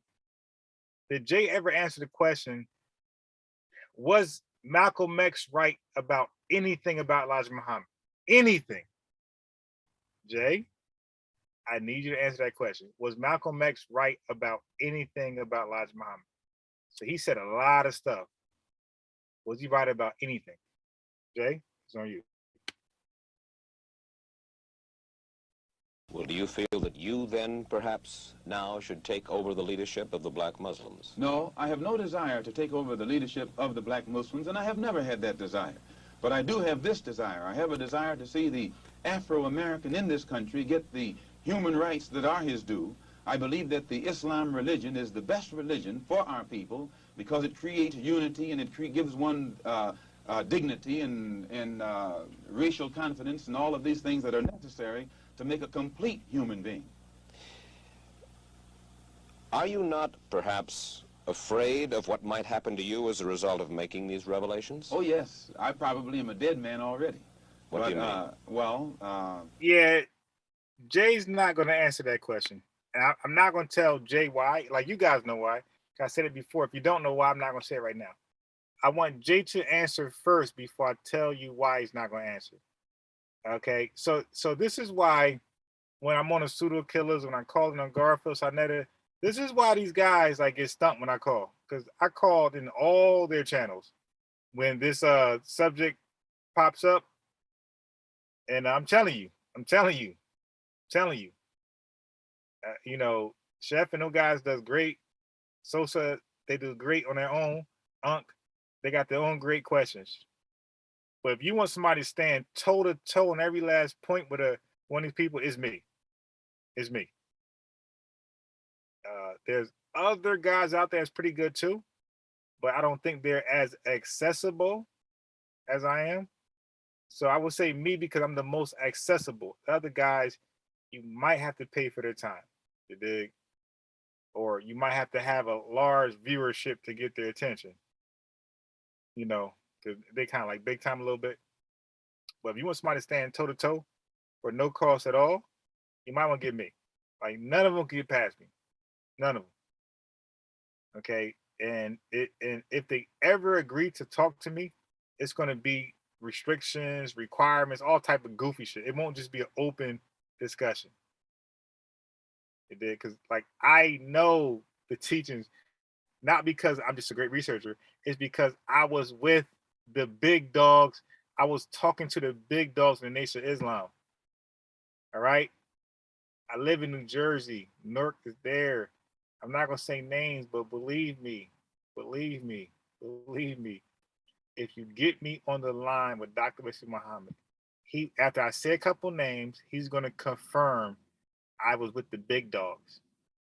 Okay? The people he wasn't even with. Big dogs that got the history. Way when he was an atheist, you dig? I'm with those guys. When he's an atheist, these guys were members. All right? And he's a 5%er, got body, these people were still members. So when he finally joined, these guys were still, you know, pushing, holding the line.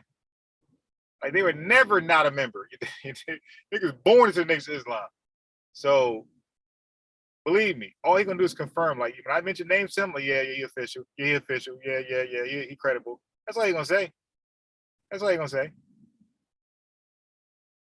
You know, especially Newark. Like, listen, I'm very familiar, and they know me as well.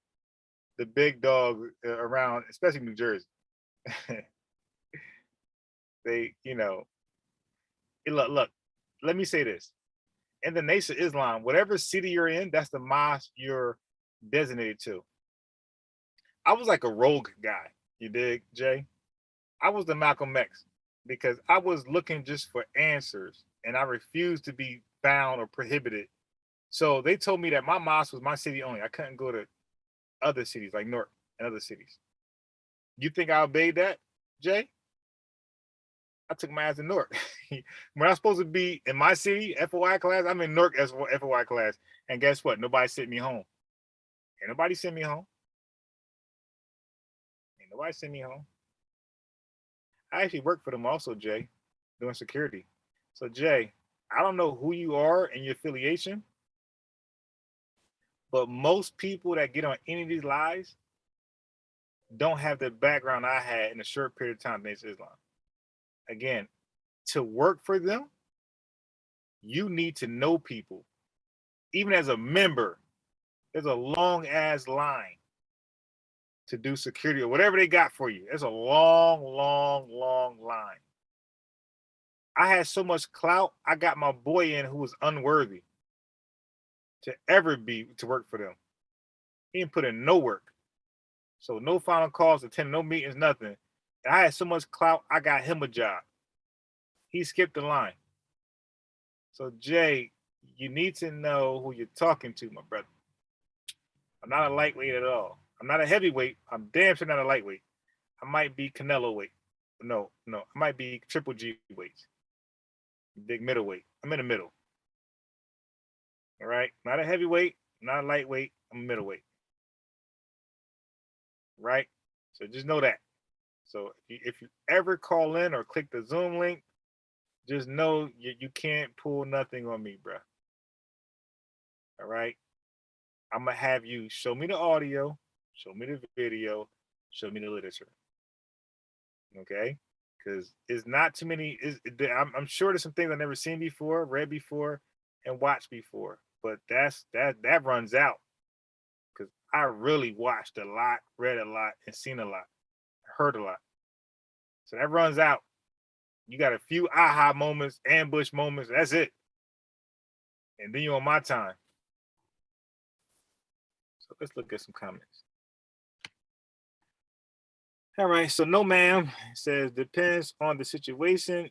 If he or she willing to resign to prevent conflict of interest or perceived abuse of power, and there are no other issues like the marriage, etc., that's their business. Yeah. So that's why I say I disagree with. So you see me, I'm unbiased. I'll tell you what I agree with Malcolm X and what I disagree with. I'm not a gun ho. Malcolm did everything correct, like some other people would do. And the same thing with Elijah Muhammad. You got these fanatics that he just perfect. He did nothing wrong in this situation. Everything he did was strategical, biblical. It was prophesied. That's the shit they are. No, I'm gonna tell you what the real is. Where Elijah Muhammad was not wrong for telling Malcolm X to don't speak on the assassination of John F. Kennedy. I say he's not wrong. I said Malcolm X was wrong. I said that's straight rebellion. No, that's not rebellion, but that's disobeying an order, because that's an order. It wasn't law.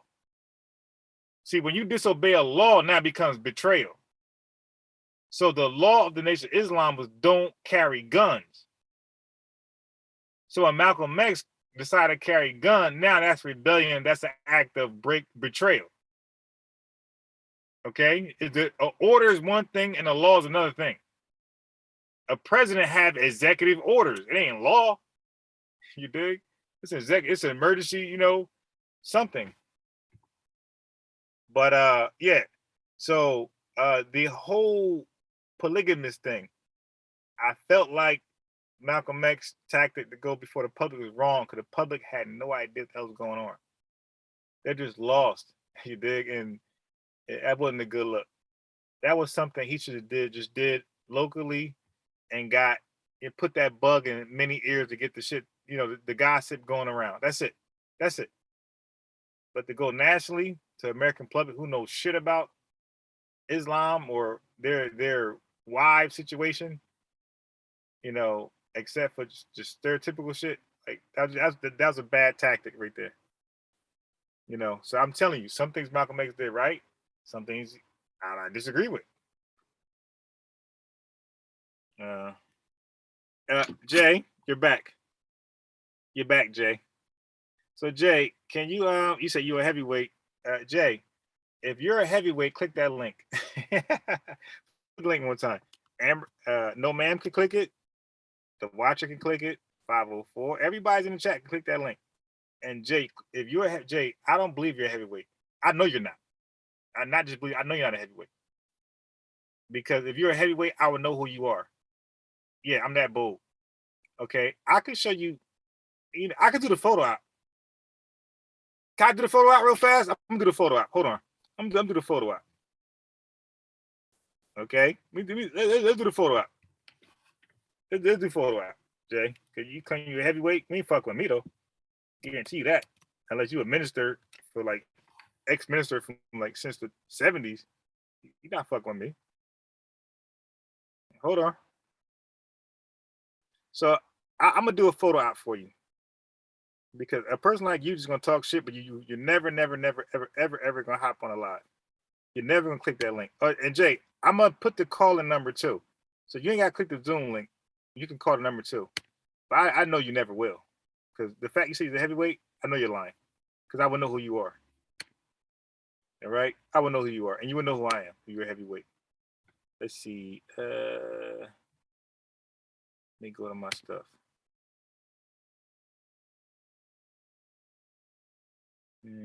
How do I go to my account? Let me just click that.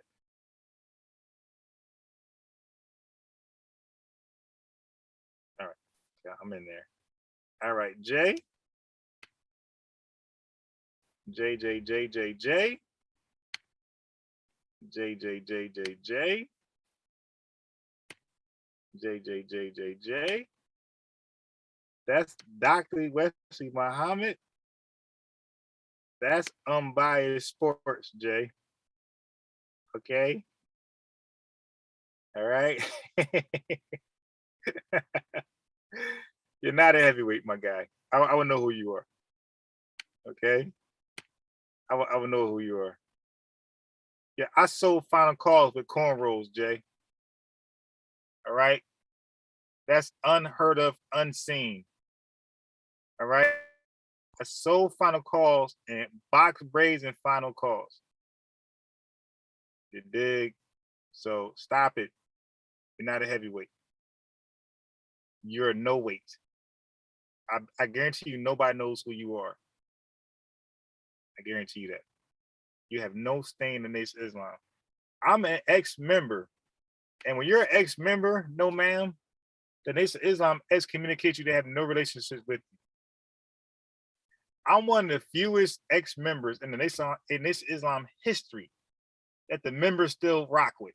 Even though I'm no longer, even though I do lives like this, even though I do lives like this, they still acknowledge and embrace me when I see them. We clap hands. Anybody else, bruh? Don't even dare. Like DJ Focus can't clap hands with them. Excuse me. Excuse me. DJ Focus cannot clap hands with them. All right? I can. I can go to a meeting. You dig? I can, you know, other stuff they do personally. I'm not gonna say all the business, but other things I could be involved with.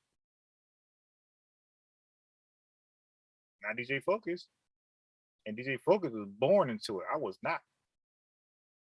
I ain't joined until about 24 years old. Okay, I have a different respect with them than everybody else. So stop all that. You're a heavyweight. You're not a heavyweight. I would know who you are. You're a lightweight. And if you're a heavyweight, I could ask you questions about the doctrine, dude. You want that smoke? You want me to ask you questions about the doctrine? All right, so hold on. Yeah, I might want to see this right here. Yeah, I might want to see this. Okay, so we got Sinetta, we got Brother Garfield, we got Asar, Roy Bay. Y'all know who it is, right? Divine prospect. You dig? All right. So I be pulling up. I pulls up. I'm not an internet guy. I show up in person. Half you guys, nobody know who you are in real life. I pulls up in person. All right. Unc was shocked that I actually pulled up. I told Unc I'm gonna come, and I came late, so I understand how they think I'm not gonna come. Straight pulled up. Straight pulled up. I came so late I had to pay to get in. Now Saner did give me a discount though. He gave me a discount. But that's how late I came. I had to actually pay to get in. Like if I had came regular time, it'd been free. I was part of the, pseudo killers team. I came so late that the team was already there, and Saner looked at me as somebody who just come in to support. So I pay half price. It ain't like I'm a well-known name. It ain't like I'm saying, son, it's unbiased sports. Oh, right. And I rung bells later. Later he shouts me out, but that was way before the debate. He shouted me out after the debate. He put some respect on the name after the debate. It wasn't before the debate. He ain't know me. Or he didn't know enough of me then. You dig? So, but yeah, let's get back to Malcolm. Get back to Malcolm. When you understand the makeup of the Muslim movement and the psychology of the Muslim movement, as long as if I myself, by having confidence in the leader of the Muslim movement, if someone came to me and I had no knowledge whatsoever of what had taken place and they told me what I'm saying, I would kill them myself. The only thing that would prevent me from killing someone who made a statement like this, they would have to be able to let me know that it's true. Now, if anyone had come to me other than Mr. Muhammad's son, I never would have believed it, even enough to look into it. But I had been around him so closely, I had seen indications of the reality of it, but my religious sincerity made me block it out of my mind. Hey, Mongo Slide, you know damn well that's for sure. You know goddamn well that's for sure in those file cabinets. And those file cabinets are toothbrushes, sponges to wash up in, notebook pads, iPhone accessories. You dig?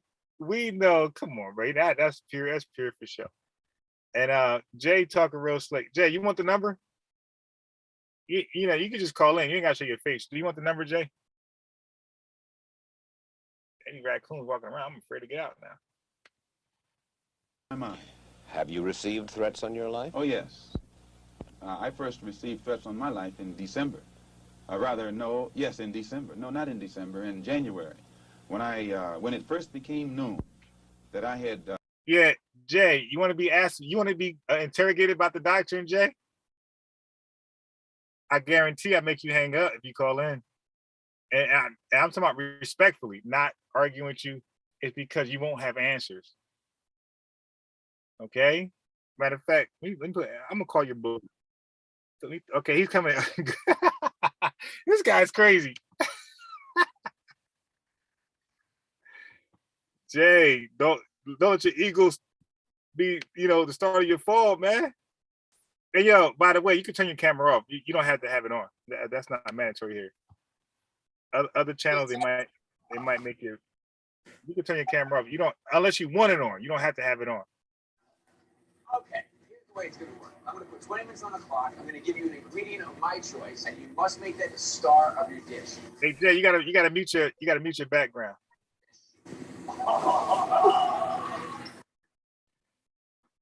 Jay, you gotta mute your background, Jay. And like I said, Jay, if you want to be on camera, you can be on camera, but you don't have to be. You can actually turn your camera off. I tell people that, and I give them the option. But what's up, Jay? Peace. Peace. So you think you're ready for me? It's not about being ready. I know what I know, and you say you know what you know, right? Yeah, but I don't think you know what you know, though. I mean, just because you think it, that doesn't make it an actual fact either. So you ready? That's your opinion. So you ready? So you say you would ask me about the doctrine. Feel free. Okay. So can you explain the self-creation of Allah? Yes, the self-creation of Allah, according to the Nation of Islam, Allah was created from triple darkness. No, he's not. That's not in the doctrine. Farrakhan made that shit up. That's not in the doctrine. So try again. You can't read that anywhere in the teachings, my brother. You made that up. If you go to Elijah Muhammad's The Theology of Time, he will tell you about the self-creation of Allah. No. If you go to Al Saviors Arrive, the book, what does he say in the book Al Saviors Arrive about the darkness? What does he say?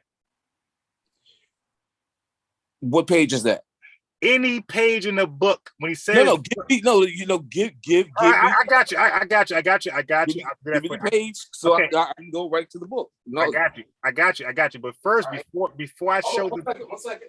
Right, Jay, before I show the proof, I want to ask you, does he say triple darkness now Savior has arrived?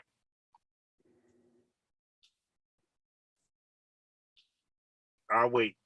Because you're not ready.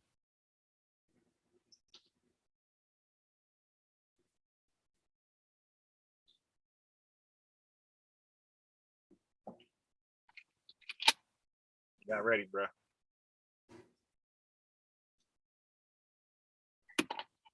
And then when you answer the question, I'll tell you which chapter to read from. This is light for me.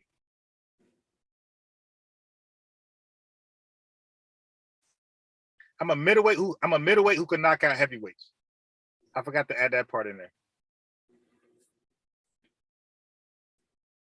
Hold up, give me 1 second. I'm trying to find my book real quick. Take your time, my brother. Because it's not in there, all right? But take your time. Get your book. I'm always prepared. I ain't gotta go get nothing. Everything's always here. I'm like Floyd Mayweather. When you're ready, you ain't gotta get ready.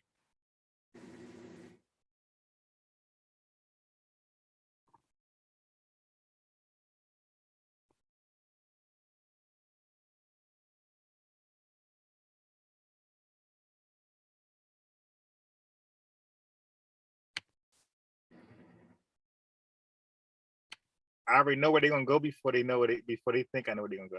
I know where they're gonna go. They're gonna skip all the books and go to some lectures compiled in a book.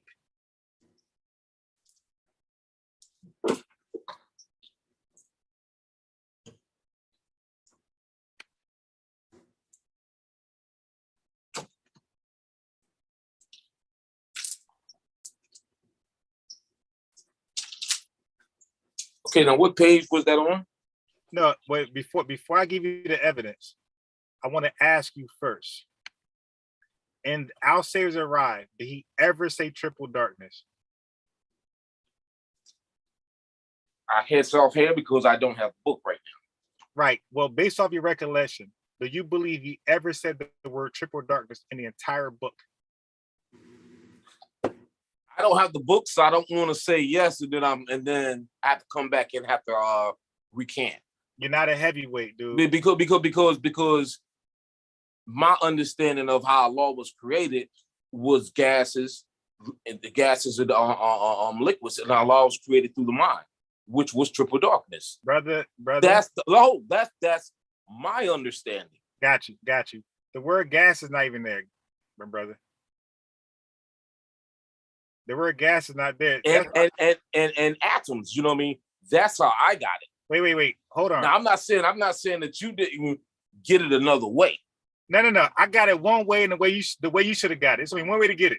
Because he only explains the self-creation in one book.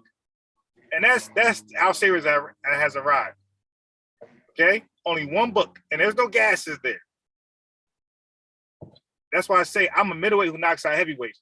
There's no gases there, and it's okay. Hey, this is only round one. The fight is 15 rounds. I don't know if they still fight. I don't know if they still fight 15 rounders today, but that's first round KO, brother. No, ain't no KO. I'm getting up. That's Deontay Wilder right there. I'm still getting up. This ain't Glass Joe. All right. So it starts off in chapter 11. So I'll tell you that much. Start at paragraph 25. So count down the paragraphs to 25. So each paragraph is 1, 2, 3, get to 25 and start right there. And we're right where we are. I don't know what pages it are. I just know by paragraphs. I do know, but my book's not in front of me. My laptop is, and I got the paragraphs. So it's the 25th paragraph from chapter 11. It starts off by saying, "I'll help you out." It starts off by saying, "Imagine." Yeah, because I don't physically have the book. I mean, I have the book. It's somewhere in here, but I got like 300 books. What are you using right now? What are you using right now? PDF? No. I have the physical book. Okay, so go to chapter 11.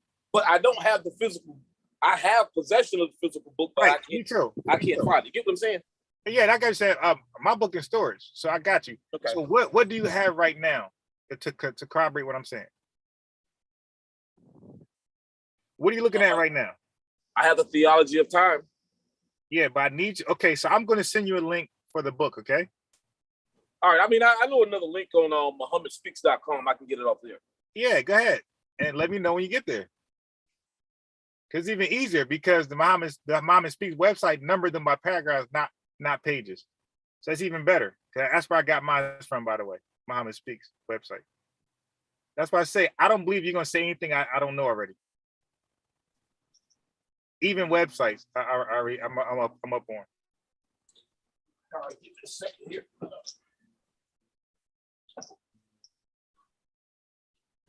But you're gonna learn something right now, though. I guarantee that.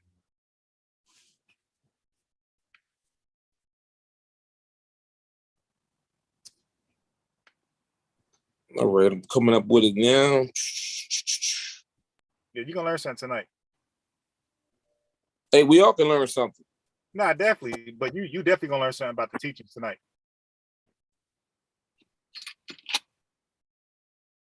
Like I learned something when Dr. Wesley was live last night. I learned some stuff. So I don't know everything about the Malcolm X case. I haven't did my total due diligence. So I hear new stuff all the time. I heard some stuff last night that I was unaware of, like the two assassination groups. I didn't know that. Yeah, I've heard that. I've heard that it was more than two. Yeah, I didn't know that. So that's why I liked the information. I didn't like the title, and I didn't like the conclusion, but I like the information. And sometimes we don't need an agenda. We just provide facts and let the viewership provide their own conclusion.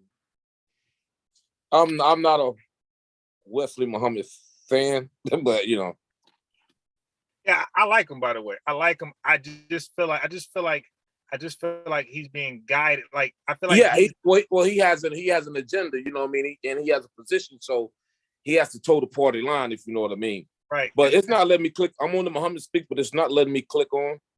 I got you though. I got a website for you. Hold on, let me find this website. Let me see.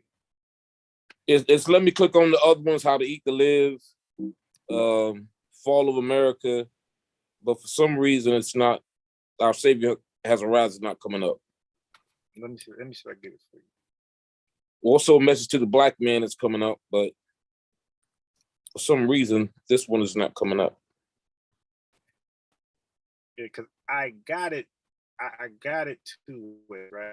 I got it, the physical book, of course, and I got I put the whole thing on PDF.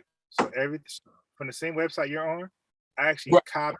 I copied and pasted every page to Microsoft Word, and I got it on Word just for that reason right there, in case they make it difficult later in the future to access it. And I have my own. I mean, I know I have it somewhere because I was using it with a debate with some followers of Farrakhan. So you know what I mean? Yeah. So now, since you're here, let me ask you this. Okay. Was Malcolm X right about anything he said about Elijah Muhammad? Like anything negative he said about Elijah Muhammad? Anything negative? That's a broad statement. I'm saying, like, okay. I'd rather for you to like be more specific. Okay. Because that's a broad statement. All right. So I gotta go point for point. Okay. So when the whole polygamous thing. Right. When he brought to the attention of the Muslims who was unaware of the however you look, I only gotta see adulterous relationships. I could go with polygamy. Right. Okay. We could use a whole bunch of words. We could say concubines. We could say polygamy. Let's just say polygamy to be respectful. when he brought that awareness to the rest of the members, why was Elijah Muhammad even having polygamous relationships when he taught against it? Well, my understanding is this, that the rest of the people, they wasn't ready for that. They wasn't on that level. Okay, so Elijah Muhammad said this. No. I'm saying that you have to remember this too. Elijah Muhammad never, ever, ever admitted to having any children outside of his wife, Clara Muhammad. And there are some people today who say that Elijah Muhammad does not have any children outside of his first wife, Sister Clara Muhammad. So I recall or have any children. Now, Sister told me from Chicago, who was there in the first resurrection, and this is her quote unquote, Elijah Muhammad's sons was running around doing a lot of things.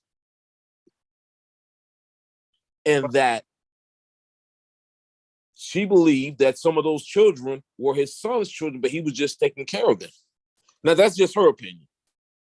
Yeah, I could have sworn during a press conference of Malcolm X assassination that I just played, when they asked him about putting away, kicking out women that he took on his wives out the mosque, and that was a Malcolm X strong argument against him. I could have sworn I could play that interview back. Now, you can also go to Muhammad Speaks, and Elijah Muhammad himself speaks against infidelity charges. And he's talking to a brother that was with him since the 1930s, named Brother Benjamin, who was out of Washington, D.C. And he said, if any man knows my character, it's this man. He would tell you women was throwing themselves at my feet all the time. So Elijah Muhammad never claimed he had no wives. So what was his rebuttal against Malcolm X accusation? His rebuttal was basically Malcolm was lying. Because you got to look at it from this perspective. Wallace D. Muhammad said that he never told Malcolm that. Malcolm said Wallace D. Muhammad told him that. Then I heard that when Wallace got it from my research, Wallace got it from his brother, Elijah Jr. Wait, hold on. So how many kids total Elijah Muhammad had? I don't know. According to some people, he only had 8. So the other people, he had 21. Right. I heard. Now, my personal opinion is, yes, those are his children. And they, the lookership test. Now, do I believe he had children outside of his marriage? Yes, he did. They look just like him. Were they his wives? Yeah, I don't believe they. I don't believe they were his wives because of the research that I've done. I've read the FBI reports. Yeah, me too. I got the book with the files in it, that the FBI document. Right. Yeah, so that's what I'm trying to say. Like, I got a lot of material. I even got Carl Evans' book. I got a lot of books, bro. Right. I have the Carl Evans book. Yeah. I have the Judas Factor, the FBI files, which goes in real deep. And if you compare a lot of that information to the timeline to where Sister Clara was leaving him, it all adds up. So now,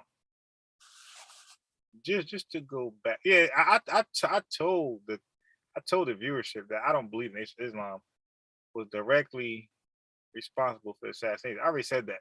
That was just a group. You got to understand that the influence that the nation had, like you were saying, it took the worst people and made them the best people.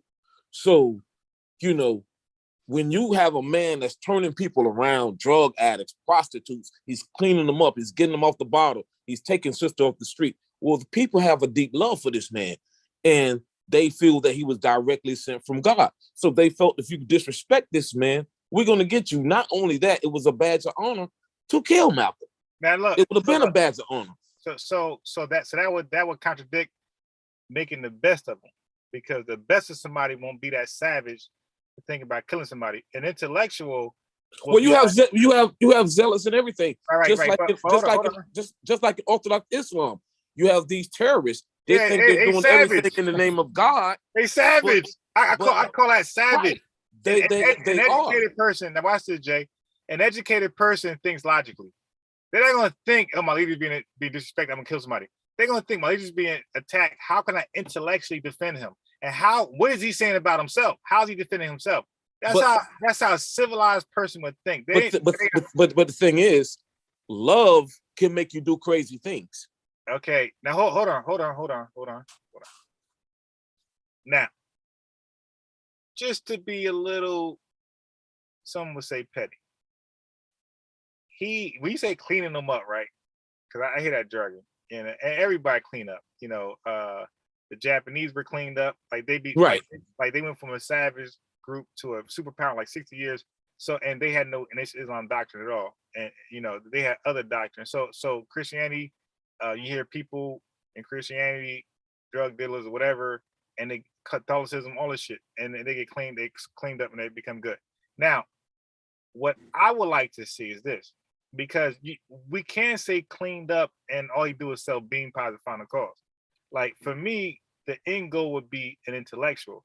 So if these people are being cleaned up and graduating from Harvard, Yale, Princeton, you know, some of the biggest, most respectable colleges, not just America, but let's say anywhere.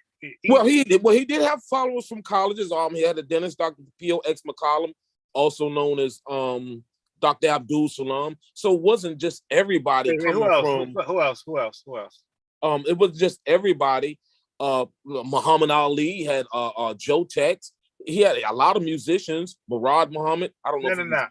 No, but no musician. I'm talking about academia only, like educational geniuses. Well, I mean, he had to have some because he opened his own Muhammad University of Islam, so therefore they had to be qualified to teach. Wait. When it becomes private, there's no real standard. It's just your standard. Yeah, I get what you're saying, but at the same time, those kids excelled in their education. No, but okay, so now here's the thing.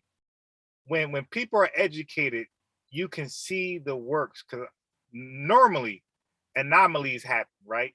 In mathematicians becomes, prodigies, right? They can solve equations that never were solved before. Scientists bring out understanding of things I've never known before. Okay, physicists start to explore and come up with hypotheses and theories that's interesting. So this is what normally is produced by geniuses and people who are highly educated, and also those who are hands-on. Inventions start to pop up, so people start inventing things, right? So this is what happens when you're thoroughly educated.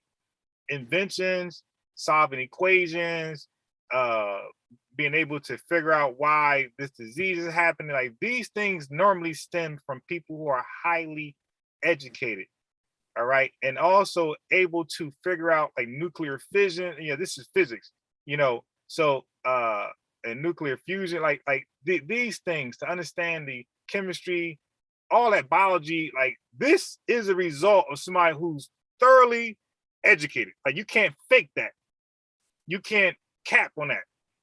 But to make a fish boat, you dig, or to have a cleaners company, that's good. You're doing good for yourself, but that don't equate to somebody who's highly educated. Well, it goes back to what you said earlier. People want money now. I got it. I get it. But you know what? That's cool. That's cool. If some wanted money now and they did those things, I understand it. But some people should have had made breaking, discoveries, at this point. If that university was, if it can, are you saying that University of Islam can compete with Harvard? I don't know, because I never went to the University of Islam, so I can't. Let me ask you this. So I can't. Watch this. The brother who's on my show, DJ Focus, his father went to that school. Mm-hmm. So that's what I'm trying to tell you. I know people. Now. I know people who went there. I know. Hold on. Do you know who Dr. Wesley Muhammad is? Yeah, True Islam used to be with the Allah team with Wakil. I mean, yeah. Okay, Wakil. Do you know who Wakil is? Yeah. Have you ever met him? Nope, have no desire. He's well, I wouldn't even get into that. That's another subject for another time. I got you. But brother, I know him personally. Okay, I talked to him face to face many times. You know why? Because he went to the barbershop that DJ Focus dad cut hair at. So well, I think he's originally from New Jersey, up in that way. Right, but that's where I'm from. Right. So he goes to Atlanta, but he moved to Atlanta, right? Right. With the group, whatever. But he's from New Jersey, and the same barbershop he got his hair cut at. That's a guest of mine, DJ Focus' father's shop. Right. And I'm not saying DJ Focus' real name was dad. I'm gonna go there later. But these guys are well known in the Nation of Islam from east to west. Okay. Matter of fact, Farrakhan it got pictures with my man DJ Focus, with DJ Focus and his brothers. They're in pictures with Minister Farrakhan. So like he was highly beloved by Farrakhan. Matter of fact, another brother who comes to that barbershop was Dr. Khalid, right-hand man in the Nation of Islam. And even when he left, he was seen holding posts on various lectures like spirituality versus religion. So these are the guys who I'm accompanied by on a regular basis. Well, at that time, right now we all went our own way, but at that time, this is a cypher we used to have. Okay, so that's a little background. But as far as University of Islam, they were not teaching physics there. Okay. I only have you to go. I'm going by what you're telling me. Do you know what a hadron collider is? No. Okay, so I'm gonna show you an image. Right. I'm gonna show you an image, and then you can use your imagination. Let me know if this was in the University of Islam, because this is part of physics, by the way. All right. Let's go to hadron collider is. It's called a hadron particle collider, actually. But let's go that. Okay. Okay. So is very particle accelerator, the Large Hadron Collider, CERN. All right. So at some point, physics come across this, right? Matter of fact, physicists come across this. As a matter of fact, if you don't have this as an option, that means they're limited in their physics degree, right? They're limited because this needs to be available as an option if you're studying physics. So secondly, chemistry is something that I don't believe they had, but if you said they did, I won't argue. But biology, you're gonna need specific shit to be able to handle germs, viruses, and deadly bacteria. You just can't go get some deadly bacteria and put it in the building. Like you need special underground deep, it's some special shit you need to handle viruses and deadly bacteria. And you don't believe that I was in the University of Islam, do you?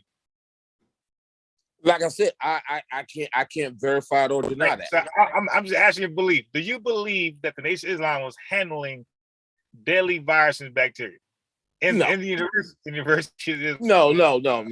I mean, far as you're gonna go in biology, probably is to look at the stuff under the slide. You know what I mean?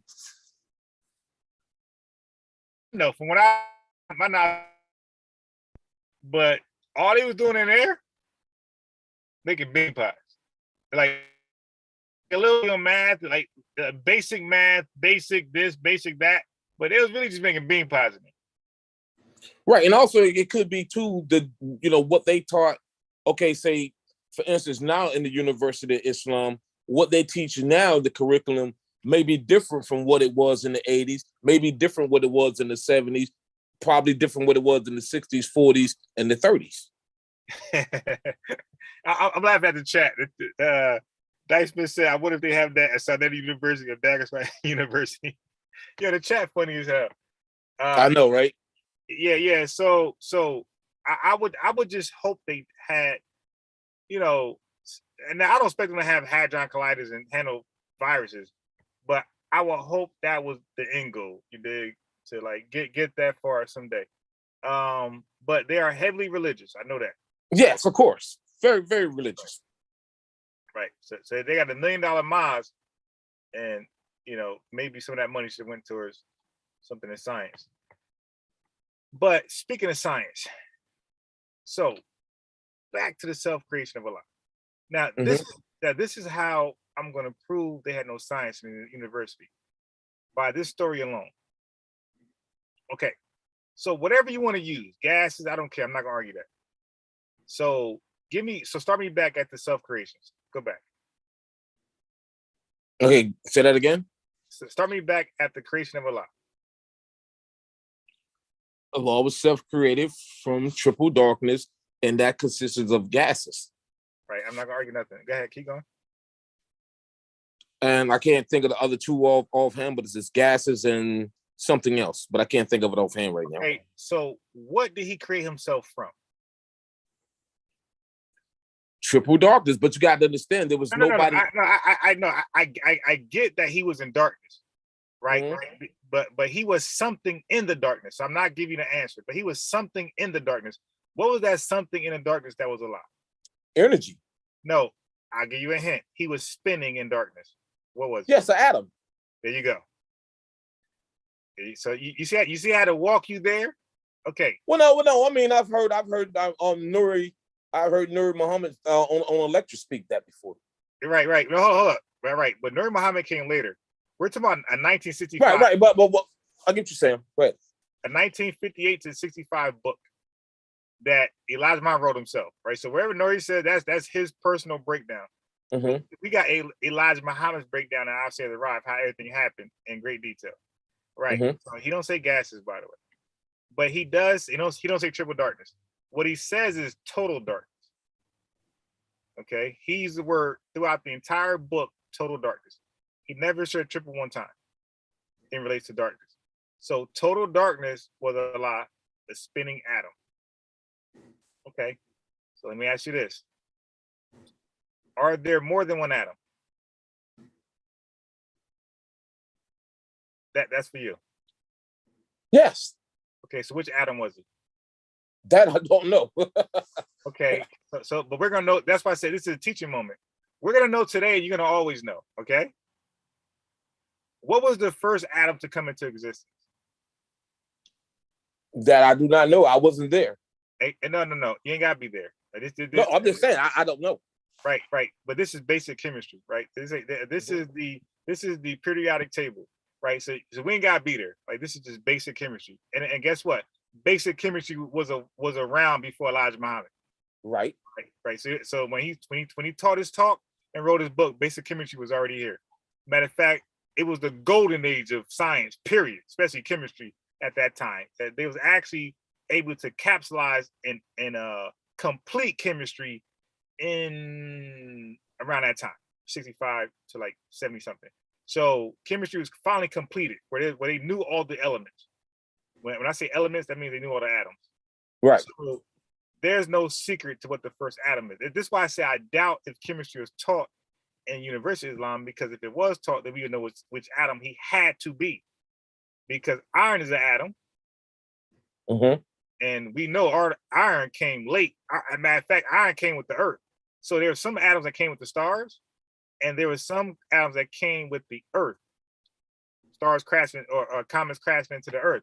So now the average Muslim wouldn't know that. The average believer wouldn't know. I'd never met one that knew which atom he was and which atom he had to be, because the lack of chemistry is in their background. So what was the first atom to come into the universe? Do you know? No. Helium. So if he was an atom, and you might argue hydrogen, whatever, but it was definitely what scientists say helium. So hydrogen, helium, whichever one you want to argue, he was one of them. Okay, but helium, scientists agree with helium. So if he was a spinning atom, he was helium. Okay, and so you had helium, hydrogen, lithium. Right, those are the first three. There's no argument there amongst any scientist in the world. You go to Japan, you go to China, you go to Arab, you go to but let's back up. But helium, but helium exists as gas too, right? Helium is a gas, right. But okay, that's why I meant in the beginning it was gas. Right. But what I'm saying is that Elijah Muhammad never used the word gas. He said spinning atom only. He didn't specify it was atom. He never said gas. That's something Smile said, and that's okay. Their breakdown is not rejected. It's okay.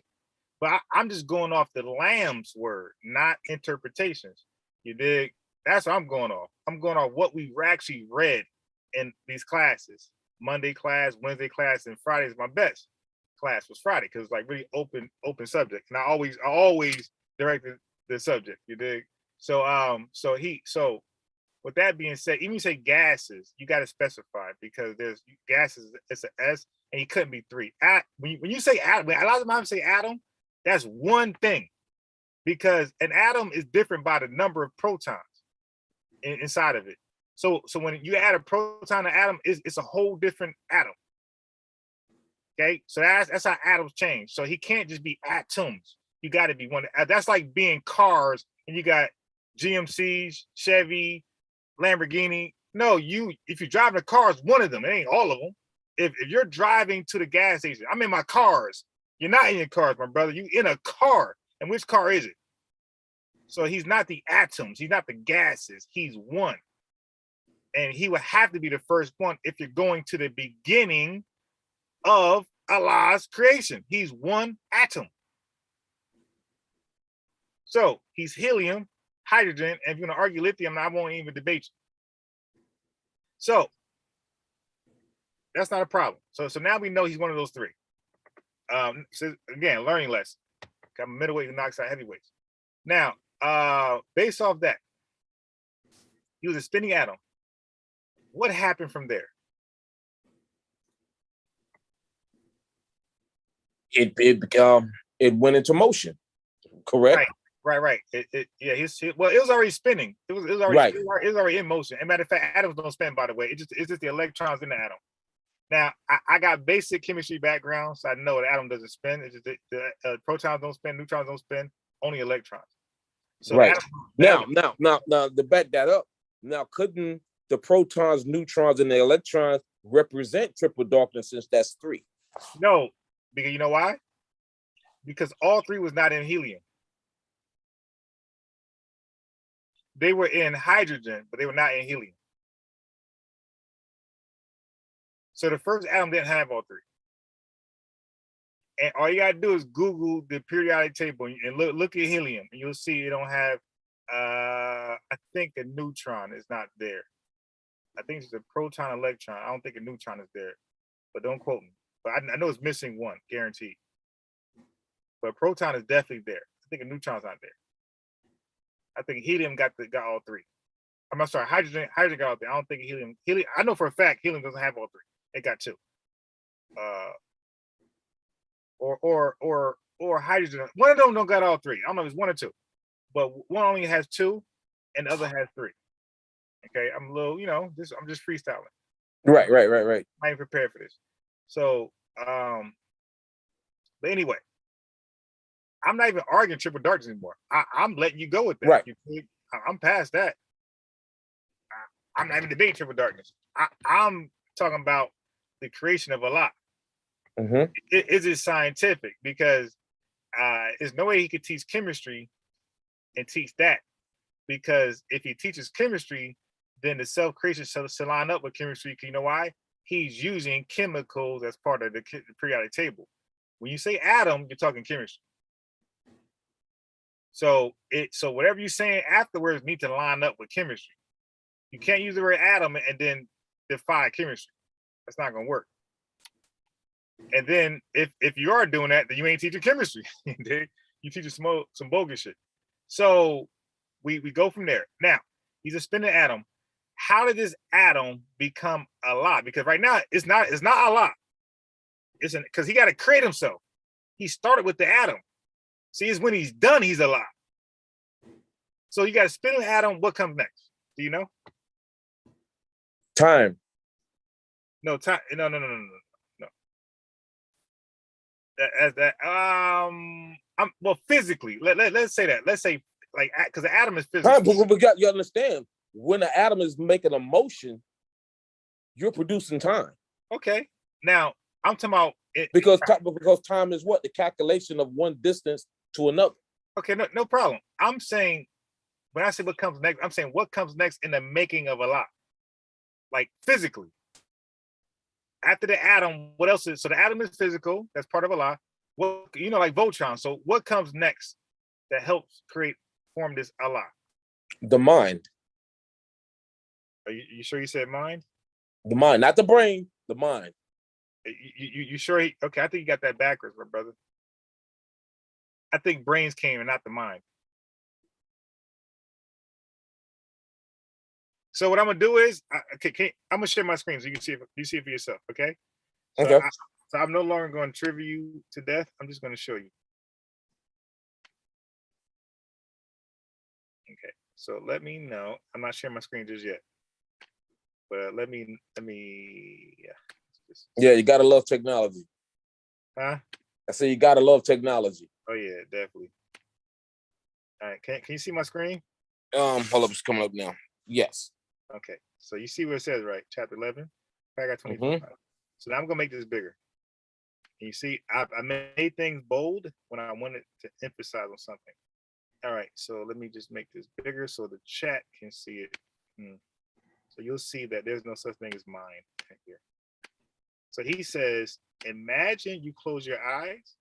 Now, imagine the whole entire visibility of the universe is gone from you. This is the way he was born, in total darkness. There's no triple here, bro. So I know what I'm saying. I know everybody's flawed when they say triple. There was no light anywhere out of the total orbit of the universe of darkness. We got total again dark. There's sparkle atom of life. There's no such thing as an atom of life. Once upon a time, but don't ask me when that was, because he don't know. He'll don't Elijah when that time was. Because you said time. But when you ask him about time, he don't know. Yeah, but what he's saying in that aspect, because there was no one there to record it. Yeah, but the thing about science, see, if you teach science, right? Science, they have hypotheses and they have theories. Okay? So even if you don't know, you gather evidence of what you do know and you speculate, and that becomes a hypothesis based off the scientific method. And if the hypothesis is true, and then you form a theory. So I don't know how he came to this theory, but his theory was he could only go back 76 trillion years. Right. If you could go back that far, an atom would only go, look, and the first atom only goes back maybe 12 to 13 billion years. So he's like light years past a goddamn atom. So if you go back to 76 trillion years, you definitely can explain an atom. You could definitely explain this shit right here, because you are far beyond that. 76 trillion compared to 13.5, 12, or 14 billion, you definitely know what an atom is at that point, because you was around way longer than goddamn atom. And we're gonna talk about that in a second. Now, let me ask you this, brother. Now you said that. You mentioned 76 trillion years. So I'm gonna go there with you. I'm gonna pause that real fast, go there with you. Is it possible? And look, a lot of people struggle with this answer right here, this question right here. So please don't struggle, because this is common sense. Is it possible to have humans without an earth? Because we're talking about science, right? So you said that science could be in a university. So we know what science teaches about that. Right. So is it possible to have humans without an earth? Yeah, if you take them up in space. see what I'm saying? So this is how you know. See, now I sound like Moneybag Yo. See what I'm saying? This is how I know there was no science anywhere near his university. Okay, brother, I'm gonna ask you that one more. Don't forget, there's a chat here, and this is right forever. Oh yeah. So brother, can you have humans without first an earth to live on? No. Okay, cool. My brother. 76 trillion years is not accurate, by the way. Well, we have to understand too. A lot of what Elijah Muhammad was saying was pure religious. Just like let's use the mother plane for existence. Wait, no. Wait, let me use this for an example. Okay, I got it. You go ahead. mean, because you got to understand, Elijah Muhammad taught a lot of religion. You have to understand too. We know and understand there was no plane. Facts, right? Listen. We know and understand that there was no mother plane built in Japan, or as they call it, the island of Nippon.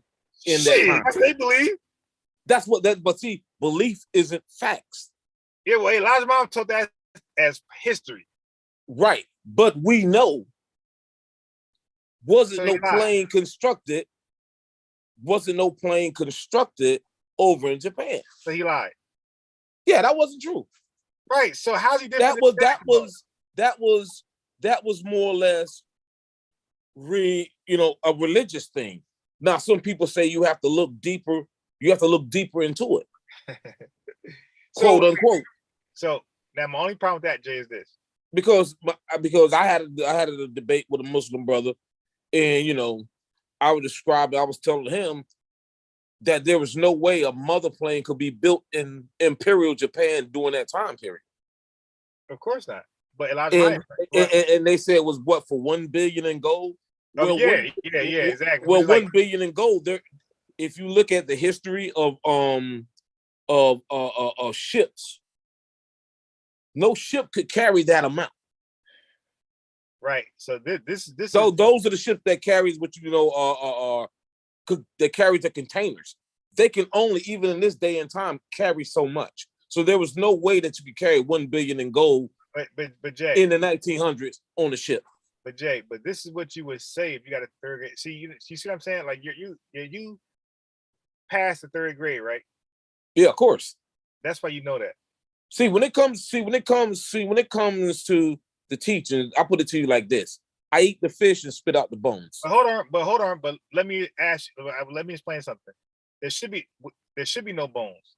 There's only bones because he had a third grade education, and when you have that, you are limited in what's possible. Like you just said about the gold and the ships. When you only got a third grade is a 9-year-old. 10 is fifth. No, 8-year-old. An 8-year-old is in the third grade or 9. Well, where I'm at. 12 is 6, 11 is 5, 10 is 4. Yeah, 9. 9-year-old are in third grades. A 9-year-old can believe that and not know that's not real. Okay? So he's thinking like a 9-year-old when he said that. He has a but we also have a person who's college educated like Wesley who does believe that. Wait, hold on. But we also got college educated Christians who believe Jesus Christ came back and resurrected. Exactly. Yeah, right. So what happens is, my brother, is that your education is separate from your religious belief. So people compromise the education with their religious belief. I have no problem with that. But their religious belief is not taught in the college. So you can believe Moses split the Red Sea. That's your personal problem. You can believe that Jesus resurrected Lazarus back to life. That's all shit you just can believe in, right? And Jesus died and laid in the ground for 3 days and resurrected, and you can believe all that crazy shit you want. But that's not taught in no college. No serious credible college, right?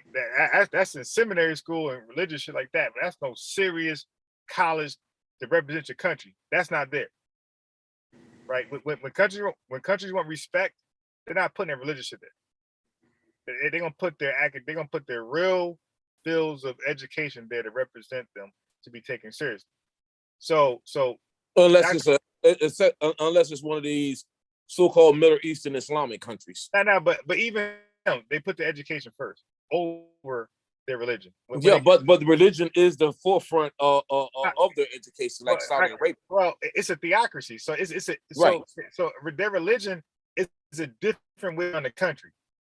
That's all it is. We got democracy, and there's other fashions to run a country, communist, but they chose theocracy. But their education supersedes that. Otherwise, they wouldn't have no goddamn missiles, planes, and boats and shit like that, and oil. They wouldn't care about that. They'll be wrapped up and just praying all day and sacrificing animals. Their education supersedes their religion when it matters the most. Because when they war with motherfuckers, they're not praying to Allah for their defense. They throwing out rockets and everything else. That's science. Okay, when you shoot rockets out and send out tanks, that ain't religion. That's science. So they and when the oil thing, doing business with oil, that that ain't religion. That's business. So they put the religion as a backseat when it's time to progress the country.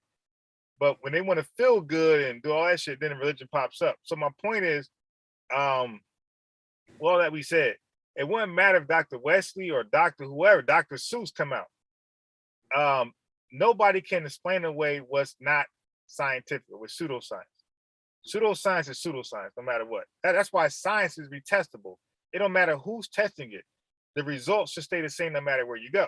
Right, I totally agree, because like I said, I had a debate with a Muslim brother, and I was basically saying the same thing you were saying. Like, a lot of stuff you saying can't be backed up with science. Right. It can't be backed up with actual facts. Right.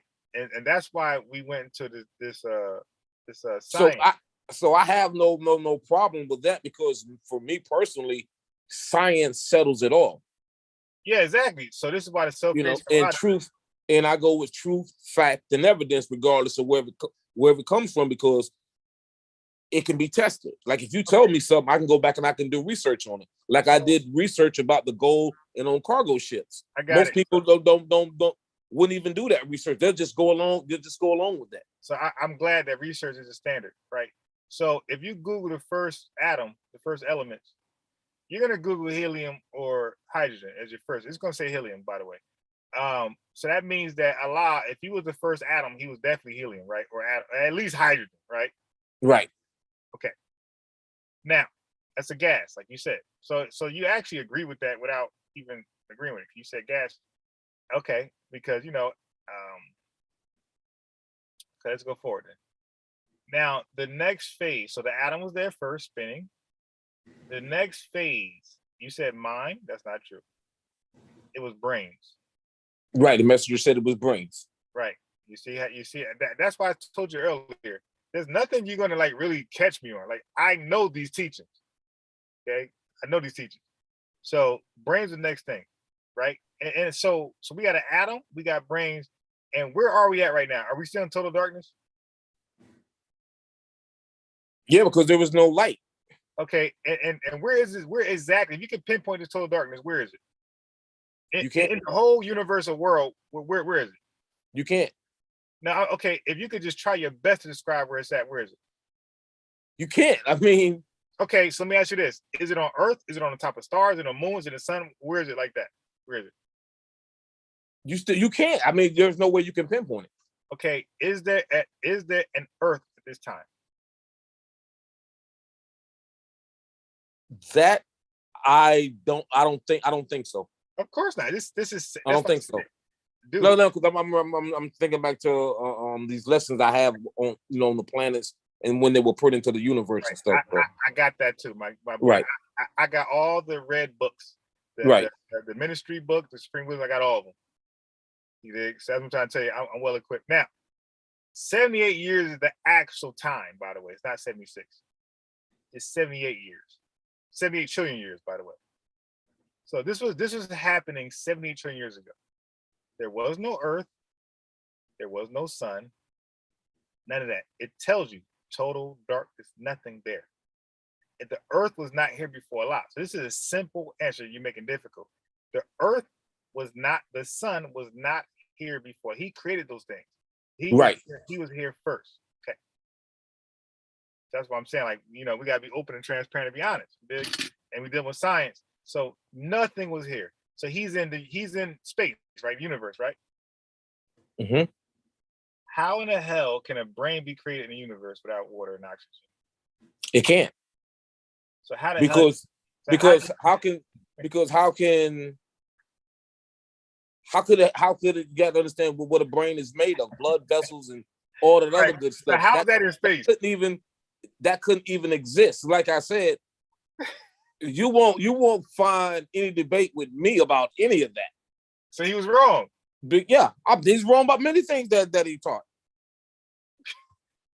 But not only wrong, It's shameful. It's embarrassing because that's so unscientific. That's some sci-fi shit. That's not taught at any level in science. And that's why I say that. That's why I said boldly that science is not taught in that university. Because those kids would have rejected that shit immediately. And once they turn 13, 15, 18, like, wait a minute, Daily Apostle. How the hell was their brain in space? Well, if they're going to teach it, they're only going to teach what they want you to know. So they're miseducating them then. Well, like Farrakhan says, if I can say it correctly, he that gives you the diameter of your knowledge controls the circumference of your thinking. Yeah, but my brother, we're talking about science, right? Right. Okay, so we're not talking about something proprietary just for America only. We're talking about science that's universal, that every major country uses it. Right. Right. You can't fake science. So what works for America works for China. And this is why we hide it and we make patents, right? Because we don't want other countries to have it and make profits off it. Correct. When science come around, there's patents on science. It's patents on everything really, but definitely science. Okay, because they don't want other countries using it in A, B, and C. Okay, so science is universal. So what works for America as far as science, and the proof is the nuclear bomb. That's all science. That's nuclear. Right. That's a neutron being thrown in the atom. What 234? Which atom was that? I forgot. But start with a U. I come to mind. But anyway, it was a neutron thrown in that atom, creating a chain reaction that resulted in a big bang, which was the Hiroshima shit. Atomic bomb. Atomic bomb is different from a nuclear bomb. Atomic bomb different. Okay. So anyway, that nuclear fission, that chain reaction started with science. That was pure E equals to MC squared. That was pure that, like the formula of Albert Einstein. That's that atomic bomb, the A bomb. Okay, so that works for other countries now because now other countries have that technology. See how science works? It works for everybody, not just one country. It's universal, everybody. So hold on. So we don't got to debate that. Right.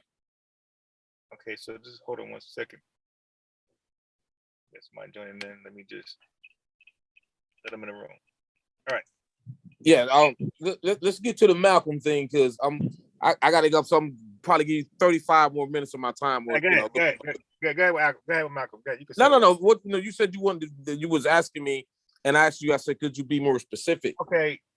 So you said Malcolm bombed his own house.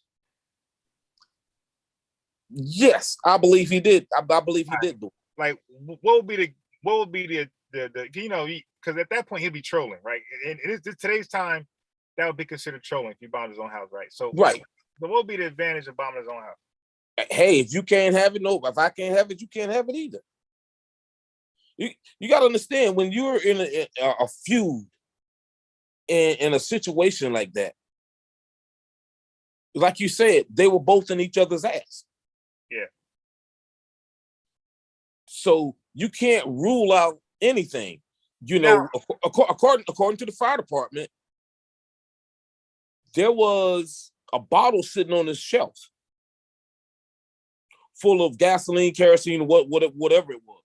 Also, from reports, all his books were moved upstairs. Yeah, so that's why I always believe that he bombed his own house too, because when the fire department, everybody do investigation, like they can tell how the fire was started. Like they would know. Right. They would know if a damn what's that bottle of liquor and cocktail? They would know. Right, cocktail. Yeah, they would know if a cocktail bust the window. And another thing, Farrakhan's brother lived right across the street from Malcolm. So if that man's house would have got bombed, guess who the first person they go into? Yeah, definitely. So that's why I never really. Because he lived. I mean, directly basically across the street. Like you can walk there in less than 40 seconds. You're right. It came to him first. Yeah, so that's why I never really bought Malcolm's excuse in that. But look, but the reason why I throw a little bone there a little bit because this eviction did take a whole year. So this Islam could have got flustered and frustrated, like, God damn, this nigga still there? This order taking long as hell. Let me yeah, I mean, yeah, because like you said, there was a lot of things going on. Yeah, but hold on, but let me say both one sides. last thing. But like you said before, let me say this. But like you said before, it wouldn't make any sense for them to destroy their own house. Yeah, exactly. Unless they say we want you out of here by any means. Right. I got you. But eviction take 30 days, right? Or more. A whole year? Yeah, because you got to think about it. You got to go through the first you got to go to the courthouse. That takes 30 days. Then you got to have something else another 30 days. Then you got to sit here and have another eviction court, and who knows how many times that got delayed. A whole year though? It's in New York City. I mean, wait. 60 days tops. Okay, what you say? 60 days tops. Not a whole year. That's bogus. Not a whole year. But we're dealing in this. We got to understand too. We're dealing in. Was there a pandemic? We're dealing. That's the only time they allow. That's the only time it'll take a year. But we're dealing in. But you got to understand too. We're dealing in the 60s. We didn't have all this technology and stuff that we got now. Yeah, but Jay. At that point, you're stealing from the government. And if you ever been to court, you can get it delayed. You can get it delayed, and all that good stuff. Jay, with the right lawyer. So Jay, so let's say if all that's true. Mm-hmm. Now I can see the frustration with the Nation of Islam. Like, God damn, this nigga playing us. Like he playing, So now I can get that part now. Wow. I think they were more frustrated, about him walking around alive, talking shit than the house. Yeah. So that's why I disagree.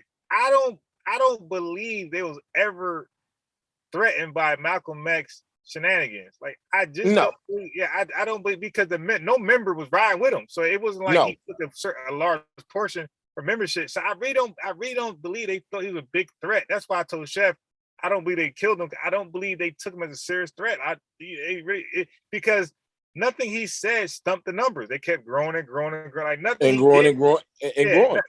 And like you said earlier, they were very religious people. Let me give you an example. 1975, when the messenger died, when Wallace took over, see how he just rolled over and the majority of the people followed him because they were religious. Right. And he had more followers than Malcolm. He still got more followers than Malcolm. He definitely, as far as now credit to Malcolm, Malcolm died less than a year. So when he started his own organization, it didn't have time to grow. So when people say that, that's not fair because he didn't even have a whole year. He died less than a year. So he didn't have but as far as what we know, Worth Dean was very successful what he did when he split. Right. Malcolm only had 400 people. I mean, that was attending his meeting. I don't even believe that. You dig? I think it's less than that. Right. Might have been 40. So yeah, 25. I mean, now, but I will say that I think only thing people I think being that threatened, the only thing I think that Malcolm didn't get a fair shake on was he didn't get a trial. Well, like all members should. Well, you think it? I can't agree with that because I'm going to say, remember, I said just because he spoke out with JFK, I don't believe that's betrayal. I think he disobeyed an order. But then after that, the rebellion started. You dig? I look at it as rebellion because the messenger sent out 2 directives to everybody, not just Malcolm. Everybody, don't say nothing about the assassination. You know what I mean? He sent out 2 orders to don't say anything, and not just to Malcolm, but to all his ministers, all his secretaries, all his staff. Do not say anything about the assassination. Yeah, and he openly said something about the assassination. But Jay, guess what? He also said, "Don't touch Malcolm," right? He told members. Yes, he did. He said, "Don't touch him." But some try to touch him, right? And they didn't get suspended. They didn't get. They were not called rebellious or things like that. You know, they just broke an order. Right. Right. So by that's why I mentioned general orders. You know, we got general orders in this Islam. And the first one is like, do not abandon your post. Right. If you do abandon your post, I don't think that's seen as a disciplinary action. Rebellion, again, like I said before, when you become a rebel, bruh, there's no turning back. You are an op now. But you have to understand too, also, during that period of time, Malcolm was going around telling the ministers about Mr. Muhammad's personal life. See, you had a whole lot of stuff going on. Yeah, but the thing is, like, that was seen as something that was true at that time. Okay, so look, I don't think he was going around telling a bunch of ministers. I think he told Farrakhan that one minister. He told went around Farrakhan. telling a bunch of ministers, He told Farrakhan. He told Joseph. He told Jeremiah. Them guys already knew. All right, so look, because according to Jeremiah, you know, you could go to the messenger house. Them kids be running right around in the house. All right, so look, I'm gonna share my screen, Jake. Let me know when you can see it. All right. Because I think this Islam use words like hypocrite and rebellious and don't really follow what they supposed to mean. Yep. So can you see my screen? Right. Okay. It's what I'm saying it is. A rebellion, a person who rises in opposition. That's why I said you become an op. There's no turning back. So if he was an op to the Nation of Islam, they would have let him go right there. Ain't no trial. There's no suspension. Get out. Clarence 13X became an op when he started teaching his teaching. Do you know anything about him? I know a lot about him. His name was Allah. Right. His Father name was Clarence 13X when he was in the mosque. Yeah. So again, thank you. I'm talking about Clarence 13X. That's what I'm talking about. Right. So he became an op, right? No, because he didn't. What? I mean, right, okay, you bugging now. Okay, let me put it to you this way. In my opinion, he wasn't. He just left. No, he got kicked out. No, he did not. No, he did. No, he did not get kicked out. They were trying to. They were trying to kill him. He they were trying to kill him too. No, they were trying to kill him too. No. I don't know where you get that. Jay. Listen. Oh my God. He left. No, he why didn't. Jay. Because he wasn't. Listen, I'm trying to tell you. That's not he true. Left. Him and John 37X Shaheed, they left because they wasn't making any money. No. They weren't really getting no money.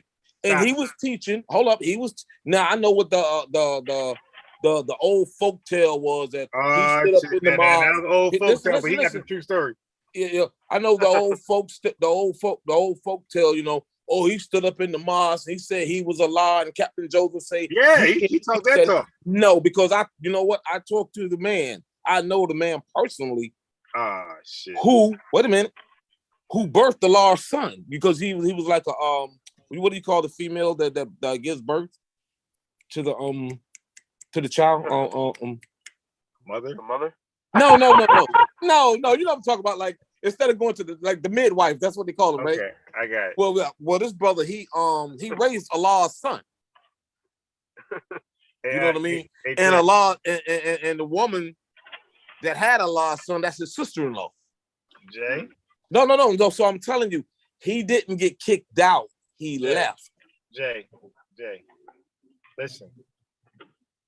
When a person wants to steal membership, steal clients, it's not wise to leave before the mission is completed. So, for example, pest controls, right? Let's just make that real clear, real simple. So this analogy, real easy. Pest control, Jay. If I worked for a pest control company and I wanted to go independent and be very successful, I wouldn't be successful if I just quit. I would try to steal their clients as much as I can before I get caught and get fired. So Malcolm X, Dr. Khalid Muhammad, Father Allah, all of them, before they leave, they would like to take a significant portion with them. It's hard as hell to start all over. So, and you're in the best position. You are respectable. You're in the mosque. You got the people right in front of you. So you can bedazzle them, compel them, whatever you need to do to get them to be cool with you. When you finally when you ready to make your break, this is history with governments, Hitler, everybody. When they went against their countrymen or whatever, any type of rebellion, they had people already with them. They didn't leave and start. So for Father Allah in the mosque, because he was giving his interpretation of teachings, right? Which turned to the supreme lessons. I mean, like the way he teaches, the supreme mathematics. So in order to get people on that, it's hard to get people who know nothing about the teachings. No, because first let's back up. Hold on, wait. No, because it's very important that we get. One second. I'm done in 30 seconds. What I'm saying is this: it'd be harder to get somebody who knows nothing about the teaching to believe in supreme mathematics and accept that shit, as opposed to somebody who's actually active in the mosque, because they already accepted the teaching. You say, "Oh, brother, listen, knowledge really means this." But this is what I'm saying. The supreme mathematics by them was not developed until they left the mosque by him and John 37X, also known as Shahid. Look, brother, I just gave that as an example. I'm saying, like, okay. I'm saying any interpretation he had that was seen as wrong amongst the Nation of Islam authorities, right? He will first have to get somebody who already in the teaching. There's roadblocks. There's Lego. One step. So you need to first have the foundation. That's the teaching. After the foundations, you give your interpretation. For example, for people to trick Christians to join the Mormon church, Jehovah's Witness church, brother, they go to Christians because they already got a foundation. They don't go to Muslims. They don't go to atheists. They don't go to people like that. They go to Christians already because there's already a foundation there. And what they do is they add on top of that foundation because it's very much harder to get somebody to join your Mormon group when they don't believe in the Bible at all.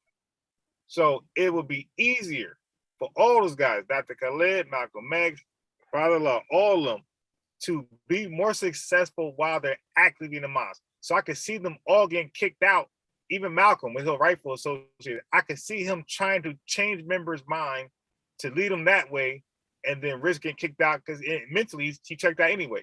Dr. Khalid Abdul Muhammad, when he was suspended and he was going his direction, I could see him trying to, this is why Farrakhan said nobody's allowed to go around him. Okay, they knew he was going to try to do. He's going to try to get members out the mosque and follow them. So that's why I don't believe Father just said, hey, I got a different opinion, I'm leaving. No, he's going to do what everybody's going to do. He's going to sit there and try to get as many recruits as possible, and then he's going to leave. But that wasn't the case with him. He left. Okay. Now, I don't know the situation with Khalid because at that time I was kind of out the loop because I was moving back and forth from New York to the Carolinas. But I do remember him getting shot. Because, see, I was with Silas, too. Yeah, Silas Muhammad. But, brother, let me ask you this. Because I'm upset at your president, Biden, because he... My president? What? Nah, go ahead. I'm just joking, man. Go ahead. What? He ain't your president? Nah, go ahead. He ain't my president. He ain't my president. Go ahead, man. I'm saying, is he your president? I live in the United States. No. What I'm saying, but would you ever say he's your president? I live in this country. He leads the country. He's a president. Brother, people live in the South, right? I live in New Jersey. I live in the South. But people have governors who are racist as shit, especially in Florida, in Texas. Hey, I live in South Carolina, so I know. Okay. So black people would never. So if you didn't vote him in, he's not yours. He at that point, he's the president of the United States. He's the governor of South Carolina, but he's not your governor. You voted for somebody else, or you didn't want him in there, so he's no longer yours, right? That's like a woman. If you had a choice between A and B, you choose A, but you was delivered B. That ain't your woman. That's his woman. That's your father woman that arranged that marriage for you. That ain't what I selected. So Biden will be your president by default, but he's not your president because that's something you wanted him to be your president. Unless you did. Did you want him to be your president? Yeah, I damn sure didn't vote for Trump. Did you want Biden to be your president? Yo, lesser of two evils. Well, no, he's the worst of two evils. I mean, all depends on, you know. Okay, so look, do you agree with transgender or what's them Nah, not at all. Not in sports, not in nothing. No. That's Biden. That ain't Republican. Yo, Republican. None of that. Hold up. Republicans hate that shit. That's some Biden shit. Yeah. Yo, Biden said that Chinese people need reparations. Do you agree with that? Hell no. I thought they already got them. But listen, that's Japanese. But this is Biden talking points. I mean, Biden is senile, man. No. Okay, but my point is not just Biden, Obama, whoever else that's Democrat. These are their talking points. Right. The Republicans will never get to that shit. More immigration. More that's Democrat shit. Yeah, more money. So do you agree with more let's say undocumented Hispanic? Because first of all, they're allowed to not drive around license, by the way. Yeah. I know in New York. Do you agree with that? No, because I gotta have a license. He said no. Then you agree with that's Republican shit. So you actually want Trump more than Biden because actually, I was a registered Republican until Trump. Okay, so why you don't like Trump? Wait. Trump talk. Wait. Hold on. My brother, let me ask you this: have you ever heard the black talking point? No, my thing with Trump was that he didn't have any experience. Wait. I got you, but hold on. Yeah. Right. But hold on. But experience. But I would rather that than the experienced politician because once you're experienced, you know the game of lying. And right. I mean, they're all liars, but you know. No. Wait. That was my thing. Jay, let me get a word in. They're all liars, but who you want? An experienced liar or a bad liar? Which one? Sheesh, man, that's a hard one. And what first time anything is experienced at it? Right. Hey, Jay, if you're being sold a car, right, and you got an experienced liar, but the car's be a lemon, right? You got an experienced liar selling that lemon, or a bad liar selling that lemon. Which car salesman would you rather deal with to find out it's a lemon? You know it's going to be the experience. No, the experience. The experienced lemon. The experienced car salesman gonna sell you that car, and you'll never know something wrong with it. The bad liar will be caught in his lies. That's my point. A bad liar is caught. Right. Good liar is not caught. Right. So that's what I was trying to mention. So being that Trump did not have, that's why that's some of the reasons why he won, because he was not a politician. So that means he's not going to play the game, which he really didn't. He really didn't. Right. He basically spoke his mind. So I don't want a fake person who's in the office faking, can't speak their real emotions. I want somebody to tell you, like, yo, who wants to be led by anybody? Preacher, boss, wife, that's lying, put on the front. I want to know who you are. Like, who are you that I'm dating? Who are you that's managing me? Who are you that's running the country? Who are you who's governing my state? Who are you? I want a liar. So when I know who you are, I know how to adjust from there. But if you're lying, I think you down with us. So look. So South Carolina, the city you in, is it like majority? No. I used to live. I live in Pennsylvania now. Okay, so Pennsylvania, the city you live in right now, is it majority black? Well, no, your area, not just your city. Where you live at? Is it majority black? Is it 97% white. All right, cool. So now, are these white people? So I'm guessing that they're Democrats, right? Actually, no. It's very I'll say very strong Republican, but you got all kind of people that that live here. All right, so let me ask you this question then: have you ever heard black people talking points about immigration, about Hispanic immigration, about buying up, getting loans and buying up the community. Have you heard about that? Have you heard that argument? Black folks like resentment, Hispanics coming in, taking over, buying all the houses. Some, but not, not on a large scale. No. I'm not asking about reality. I'm asking the talking points of Black people. I'm saying the resentment. Have you ever heard a lot of Black people complain about Hispanics coming in? You mean in the area where I live at? I'm saying anywhere in America. You ever heard the talking arguments of Black people? Oh yeah, I've heard it. Got it. That's a Republican's talking point.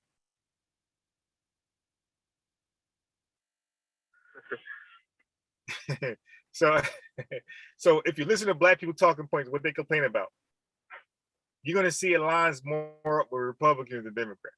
Right.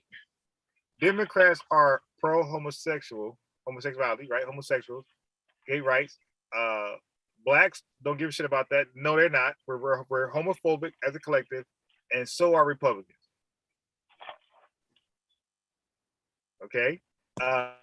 Blacks believe that to be second in line. They understand that whites are the majority. So they believe they should be second in line in employment in any government help, correct? Right. So do Republicans, right? White people believe they're number one in line, right? Okay, Democrats, they don't believe that. Their talking points is the newest minority get all the shit. Yeah. They make up the new minority. It'd be some look, we're gonna just split Black folks. We got just Black LGBTQIA plus, and then the Black women, and then the Black this. Black men last. Matter of fact, white men like they make up shit as they go. Right. So all I'm trying to say is this is not me talking. This is like if you hear Black people complain about societal affairs and what's going on, those complaints will line up with Republican complaints than Democrats. That's from what I've been saying. That's my experience. But then they'll go vote Democrat. Right, because that's the plantation thing. That's the plantation thing. We're afraid. But look, we're the only majority people that votes one way in the entire country. Right. Okay, brother, there's something mentally wrong there. It is. I say the same thing about Christianity. You know what I mean? There's something wrong. Right. There's something. There's something that we're not getting, and it's detrimental. It's keeping us on the bottom of all things great, and at the top of all things bad. Right, because we're the only people who take on the religion of our oppressors. I never understood that either. And we're also the only people that think there's nothing wrong with single parenting. Right. I would say, I was going to say, it's just really not about religion, though, because, I know people who are Christians who, start businesses, their kids, well off, and, so it's really not about religion. It's about, you just said single parent, right? It's about that. It's about the behaviors in our community. It's not really about, them believing in some type of fictitious higher power. It's about what they do when they're home and how they operate there, how they think there. So that's what's hurting us. So Jay. Yeah. Let's go single parenting, right? So single moms, they are not quick to acknowledge that single parenting produce less results than nuclear families, right? Now, if the father's on drugs, if the father's abusive, there's nothing she can do about that, right? Right. With the kids. Now, so that means you got to just play with the hand you're dealt with, correct? Right. But it's still a handicap, right? Right. Right. But here's the issue. A lot of single moms won't admit that. They'll act like their deck of cards, the ones they were dealt, just as good as a person with a full house. I mean, some women, I'll say in previous years, let's go back 20, 30 years, right? Some women did good as single parents. You know what I mean? Wait. Stop. What do you mean by doing good? Explain that. I mean, like they did a great job of raising their children by themselves. Okay, now let's talk about the male child. Okay, so let's get right to it. Were they good at raising their male children? What's that again? Were they good at recollect? Okay, I don't want to hear about two women out of 100,000. Right. I'm saying the bulk of women. No, overall, no. And that's what matters. The majority. Okay, so not just overall. There's a percentage there. Okay, right. All you gotta do is look at who's in jail. Men being, don't women complain about men being like abusive, right? Right. I mean, I'm a product of that myself because my grandmother raised me, basically by herself. And you're even worse because a grandma raised you worse than a mother. And it was real bad because she was born in 1897. Damn. You know what I mean? Like she was damn near 30 when the first airplane came. That's Muhammad age. That's right. And now imagine she's trying to raise a kid growing up in the hip hop era. Yeah. So, but I can't imagine that. But I know if there was a man around, you know what I'm saying, that I know I would have went farther in life and I wouldn't have made a lot of mistakes that I've made early on. Right. And look, and let me throw this in there real quick. Because let me say this, because I didn't really have a male figure. I had my cousin, and all that, but I didn't really see strong black men until I got involved with the nation. Right. So now let me throw this in there. And when you say they're strong, that's suspect too, because they also are raised by single parents. Well, but I mean, you see the family structure, like the family role, the family structure, how the image that they give you. So now notice I keep saying single parenting, right? But some women might think I'm saying single women because that's their own guilty conviction. I'm saying all single parenting. And now you gotta do what you gotta do. I understand that. If somebody passed away or somebody leave, I understand all those things. Do what you gotta do. But what I'm saying is, even if it was only fathers, if it was the reverse, right? Where father is the only parent raising the kids, girl or boy, I would say he'll do the worst job possible with the girl. Right. And I will make the same complaint by saying, yo, fathers, no, what you're doing is not sufficient. I understand it's all you got, but dude, that's not gonna work. It's gonna produce the same result we're seeing today. Exactly. The women gonna be off the hook worse. Okay, because fathers cannot, they don't have. It's impossible to have that bond with a woman like a mother. And a mother can never have that bond with a man like a father. Right. So it has to be a balance. But this is something that's taboo. Like this topic is because people take it too personal. It's like, look, drop the emotions and let's deal with the factual elements of it. Like one parent raising a house, you're at a disadvantage compared to a nuclear family setting. Right.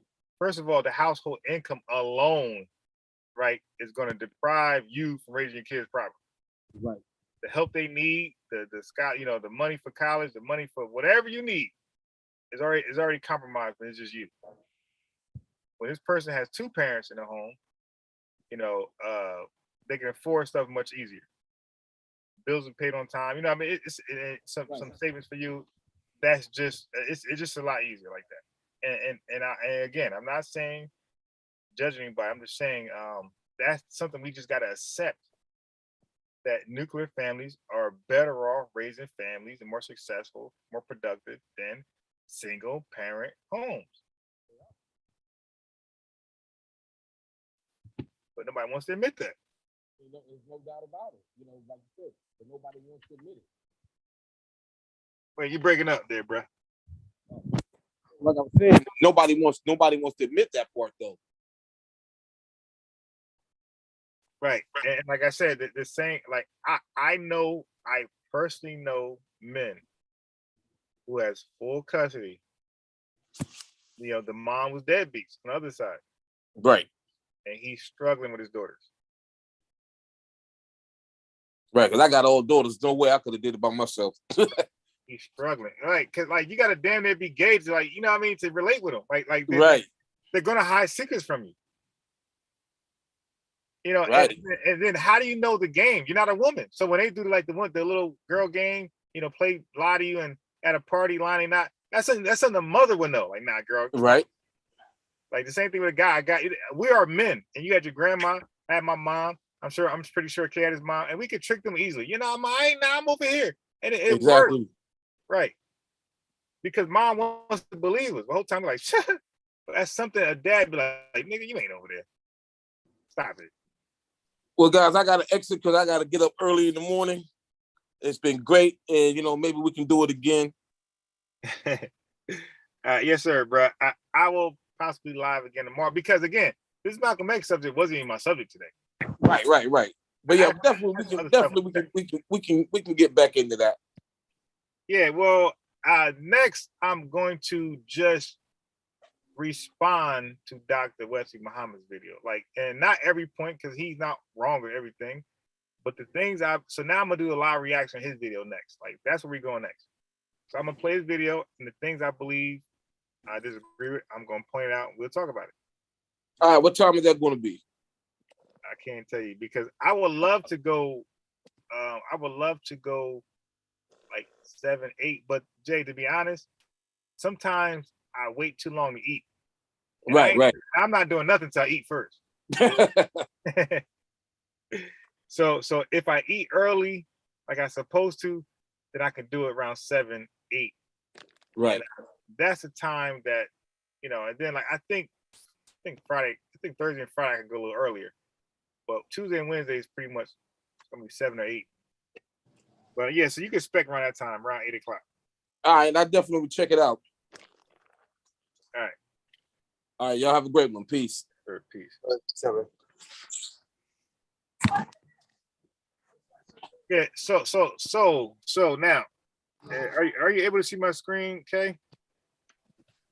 Yep. All right, hold on. So I'm not. And look, it was funny. I had more Malcolm X videos, so I'm gonna leave those right there because I wasn't even done with that. No, I can't see a screen. All right, not yet. I'm not sharing it. Okay, so I'm going to. So whatever else, I'll finish the Malcolm X stuff tomorrow, and I'll play Dr. Wesley Muhammad stuff tomorrow, so we can see, you know, do a live reaction. But I'm gonna go here real fast because and this was my real scheduled program right here. Okay, it was about this.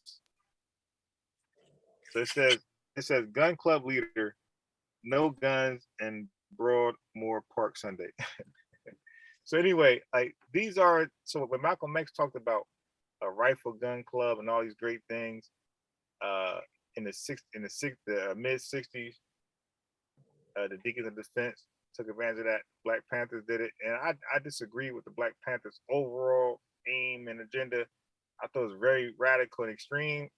It could have been handled a little better, like more professional, like Deacons of Defense. But what you expect, we got a bunch of 18, 19-year-olds doing something as opposed to grown-ass men on Deacons of Defense. So I get it. I get why they were like, you know, how to.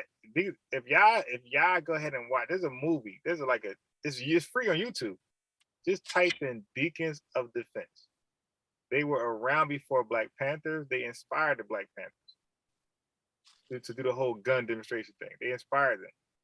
Okay, y'all should go ahead. They had way more chapters and they were way more efficient and they had a real agenda and they were successful in their accomplishments. So their goal was to protect the civil rights leaders and the civil rights movement. And they were successful. They did that. J. Edgar tried to infiltrate them and was unsuccessful. As a matter of fact, after he was unsuccessful, he gave them a pass. So when they kicked the Klan ass, J. Edgar Hoover stepped away and said, I got nothing to do with that. Like, so he had way more respect for them. Right. And then, but they inspired the Black Panthers. They're way more radical. And J. Edgar Hoover said, okay, I can get them. And he shifted direction towards them. He left the Deacons of Defense alone and went over there to California and started harassing them. And it worked. You dig? He was able to get them to do goofy shit, turning each other, get on drugs, all that going. You know, we gotta know the history on that. I would say they were so good that they stressed them out so bad that they all started smoking weed at the end of it. They started getting back on drugs again. Yeah, they said Huey P. Newton was in the dope house. So, you know, that's what they did to them. Like they was able to break them up completely. You know, for a long time, I was told that the CIA or whatever set him up and said that he died of OD, but really killed him. I heard a whole bunch of stuff about. From what I know, that he was on drugs. And I think he got shot and killed over drugs too. The drugs are wrong. Yeah, you ever see that interview where like it was like it was not a recent one, but it was the most recent when he was alive, and he's like he's on some type of talk show, and like during the middle of it, some guy in the audience ends up like praising him, like, I just want to let you know that you inspire so many people, blah blah. Like it was like a real famous interview where somebody in the audience kind of like started praising him, and but you can tell in his face, like as he was talking, you see that jaw thing going on, like when people do like drugs. You can see him doing it as he's talking. Like it's the same thing Chris Brown does. Yeah, voice piece.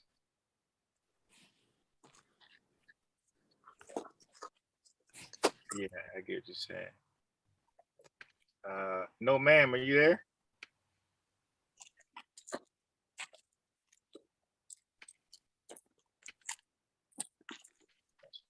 Pages yet.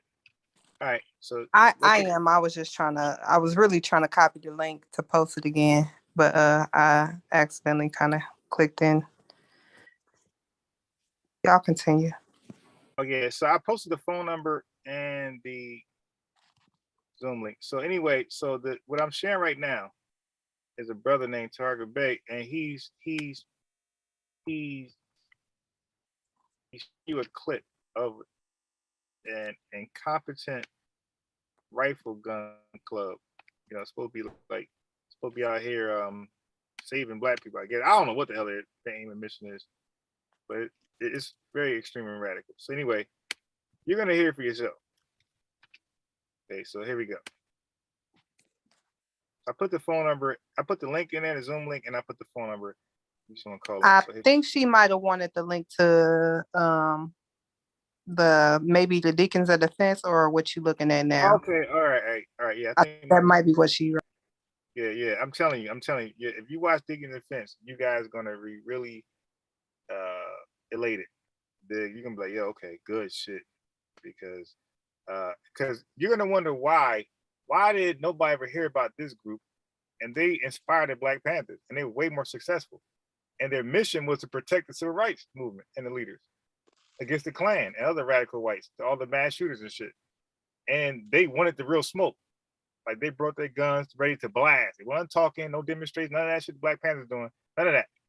Like they were behind the scenes. They had hella chapters, and they was with the smoke, and they didn't do none of that demonstration shit. They just was like, yo, leave the civil rights people alone. You're not going to terrorize them and intimidate them. This going to go on, and we're going to be successful. Anybody who intimidate them, then we're just going to be a shootout.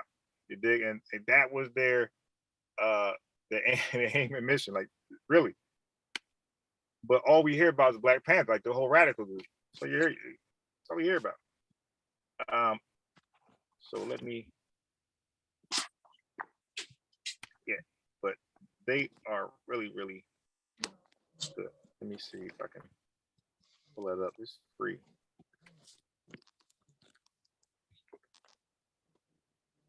Let me see. Deacons of Defense. Now my internet's slow as hell. So.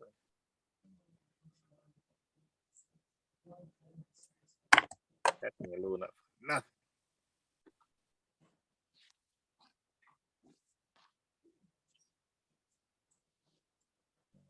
Come on.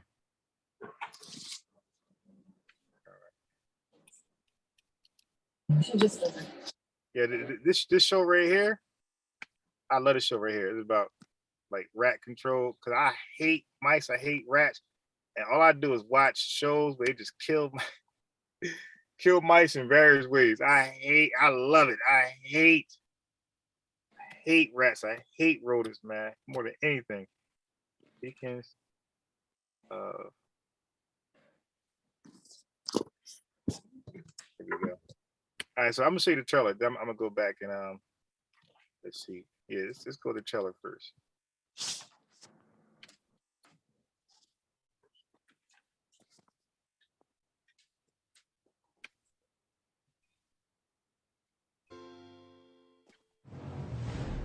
In 1964, the desegregation of Jonesboro, Louisiana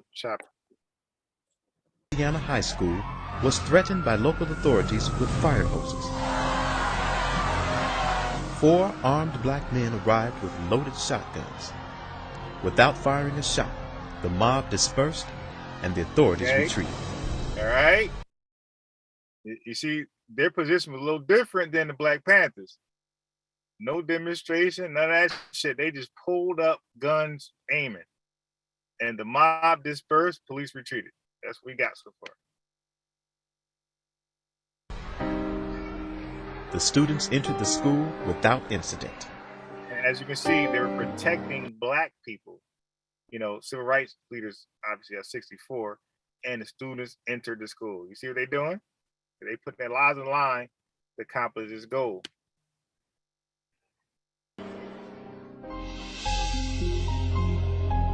Those men were members of the Deacons for Defense, an armed citizens militia founded in Jonesboro, Louisiana. The Deacons were everyday citizens who by 1965 had organized into more than 50 chapters throughout the South. How many chapters? In self-defense. 50. I tell you, it was hella deep. This is 65. This is Malcolm X, still alive, basically. Defense from the Ku Klux Klan. The defense specifically aimed toward the Ku Klux Klan. What was that, no man? No, ma'am, you said something? No, I ain't saying nothing. It's probably the video. But as you just heard, the Deacons of Defense, they're the KKK. You dig? They made that very known. 1964, down in Louisiana, there were all types of demonstrations going on by freedom riders. Many times, the demonstrations would be met by armed white resistance. People were dying and being shot and intimidated because they were unarmed. And basically, because they were unarmed, they were also being denied the right to vote. The Deacons protected civil rights workers for CORE, the Congress of Racial Equality, who were registering voters in Louisiana and Mississippi. They patrolled black neighborhoods and protected black churches where CORE was holding voting rights seminars. And that's some real power there. These were all right, patrolling black neighborhoods and making sure black people went and voted. You dig? Regular, everyday people. They were not some paramilitary group. The thing that made them different is they were veterans from the Korean War. Different. Like I said, you weren't no young boys. These were grown men with real training that was mature as hell and professional. It was about business. Veterans from World War II. And so they did have the training and they did have the discipline that came from being veterans. Once the Klansmen and the white citizen consular and the deputy sheriff that was wearing the sheet at night learned that these Deacons for Defense would shoot back, then they were not as readily willing to go and pounce upon them in the wee hours of the morning. When they learned they'll shoot back. All right, they ain't just talking and they ain't showing guns for photo ops and press conferences. When they learned they shoot back, niggas like, we ain't come. I'm telling you, J. Edgar Hoover tried to infiltrate them, got nowhere with it, and then he was trying to stop them from defending the civil rights movement, and then backed away, said, you got it. Backed totally away and let them just kick the Klan ass.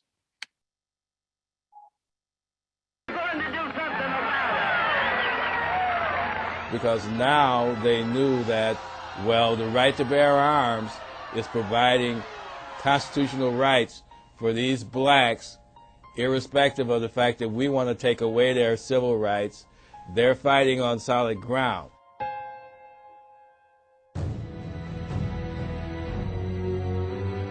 The effectiveness of the Deacons in deterring violence was so great that Dr. Martin Luther King and Floyd McKissick of CORE hired the Deacons to protect what happened? They weren't a radical, goofy group, bunch of young guys. They was about their business. And Dr. King went in rock with Malcolm X. And Malcolm X didn't carry no guns, but they felt like he was too radical, which he was to some degree. And he went rock with them, but he rocked. So don't think, now Malcolm X is militant. No, he ain't militant. He ain't got no damn gun. But these guys got guns, and they'll shoot. The marchers from Klan aggression in the 1966 March Against Fear. The very effect of armed resistance in the rights is what really cast a new enthusiasm into the civil rights movement at a critical time. All right, so that's the trailer right there. Deacons for defense, not for. Okay, so this is it right here. Let me put this in a link. Oh, put in a link. Let me put it in the chat. Well, this is, I don't know if this is the one, but this is one of them. All right, I'll put that in the chat. Click that. Okay, so let me read some of this comments. Geriatric bodyguard. Damn right. They had nothing to lose. They already got their family. All right, sir. She's sending me something. We're from black moms. Ain't shit to this. Ain't nobody say that.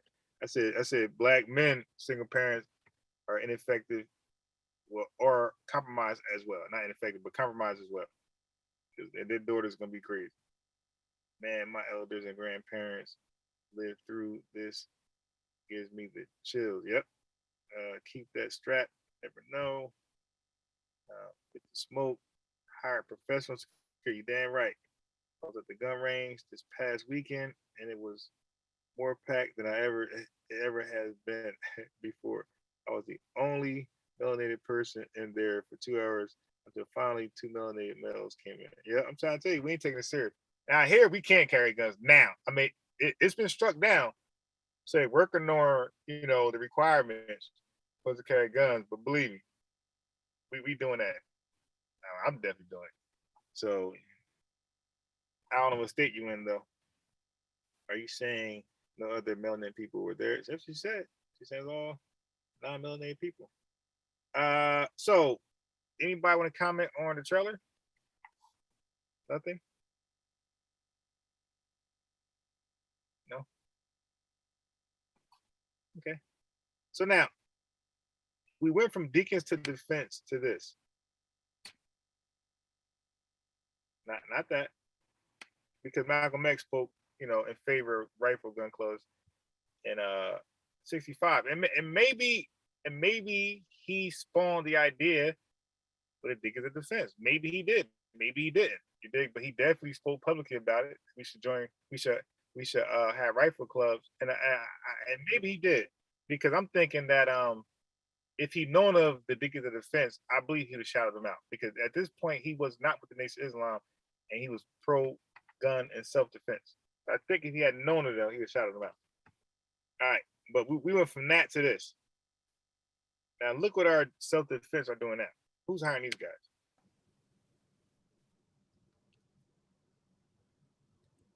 I got something for you. Hold up.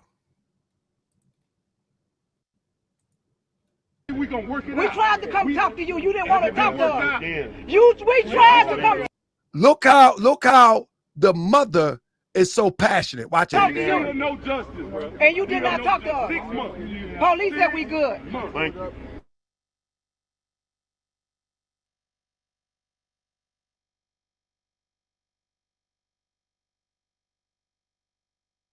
I just need clarity for these people. Yeah. So anyway, so when you watch that link, the movie, I didn't understand that. I didn't even click nothing. That's why you didn't understand it. I didn't click nothing. You just wilding. Government, whatever, tapping in. That's a conspiracy. Conspiracy would say. But I definitely touched my phone. It's my life. But it just time for new phone. They purposely, nothing wrong with the phone, by the way, but it trips out. It start doing that Google talk stuff. I ain't say nothing. Y'all hear me talk. I ain't say this shit. So when you watch the movie or documentary of Deacon of Defense, when people talk about Black Panthers, I want you guys to educate them about Deacons for Defense. And why are we talking about Black Panthers? We're talking about Deacons for Defense, and they was in the worst time. The Black Panthers in the 80s, they 65. The segregation, even we still segregated. It's still legally to kill a nigga, and nothing happens to you at all. No federal interaction.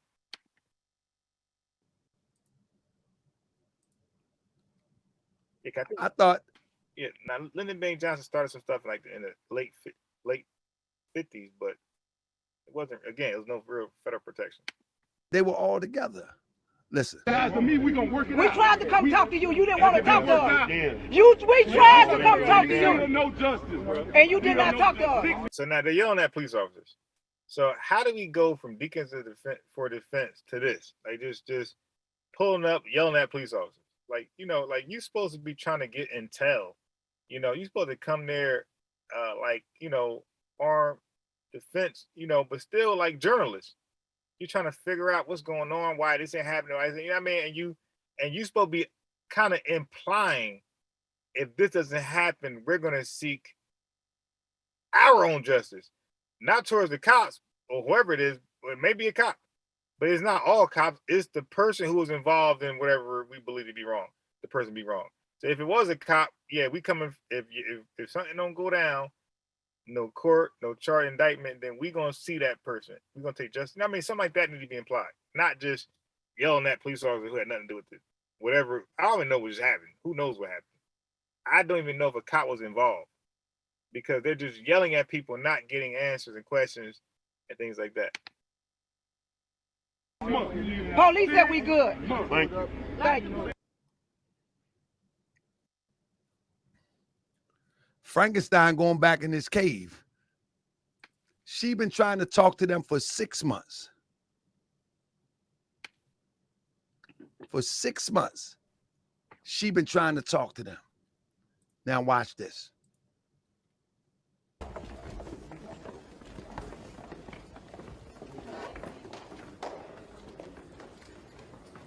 How do you feel about the way that just went? How do I feel about it? Yeah.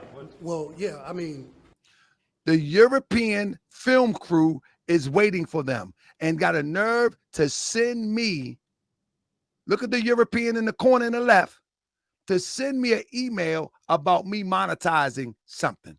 Look at this. Clearly, this district attorney says he's going to. All right. So they're there to meet the district attorney on some killing of a black person that they believe was done wrongly, and they want answers or justice, or a thorough investigation, something like that. So here we are. To be here of a prominent case that's happening in his jury. You hear this? You hear this? Anybody ever been in a relationship where the other party always turned the blame on you? He was supposed to be there. He set up the meeting for 12 o'clock. He shows up around 3 o'clock. But he's going to blame the district attorney for not being there. Watch this. Listen. Now, the European is waiting down there. And the funny part is that the European will film them while they screaming Black Power, F the white man and all that. That's wild. Yeah. So again, like, how do we go from Deacons for Defense to this? Just, I mean, like, it's no need for that. You come there, you gotta be all militant, extra hardcore. And they're not afraid of you. Like, yo, what is going on here? Like, there's no American that believes there's a militia group that's powerful, more powerful than local or federal government, what they got to offer. They're not afraid. I mean, they might be afraid of you if they are. It's that moment because you could be a mass shooter. But Nick, if you, man, they calling the cops, man, once they call the sheriff, you're out of it. Come on, it got to be a better way. To me, I mean, that European, he gonna get the story. How do you feel about the way that just went? How do I feel about it? Yeah. Well, yeah, I mean, clearly, this district attorney. He said they're bringing attention to the situation. The attention is already on the situation. Charges have been filed. The only thing you can do is try to upgrade the charges. This is not how you upgrade charges. That's not how you do it. That's not how you upgrade charges. You don't upgrade charges from a march. You don't upgrade charges. You know, when he said he set up a meeting with the district attorney, then he should have did that in private, and him and his team go up there and show the evidence that they uncovered and have a real meeting. Have a real meeting if that's the route he want to take. This is all for camera. This is all for camera right here. I mean, this is all for camera right here. This is obviously all for camera because he already set up the meeting. You know what I mean? He already set up the meeting with the district attorney. He didn't have to put that on camera. He could have went there with his team and sit there like a diplomat for the young family and see if the charges could get upgraded and then report it back to the people. Yeah, like the whole intimidation tactic. I mean, like that's not beneficial. And the family of the victim didn't think, you know, I don't think that they thought this is the tactic you would use. They thinking like you would do just like Target Bay said you would do. You know, be more, you know, trying to communicate up the charges, you know. But the scary intimidation tactic, that's just good. But he goes there with a show. He goes there with news to share. He goes there with everybody turning on their cell phone. He goes there with a show.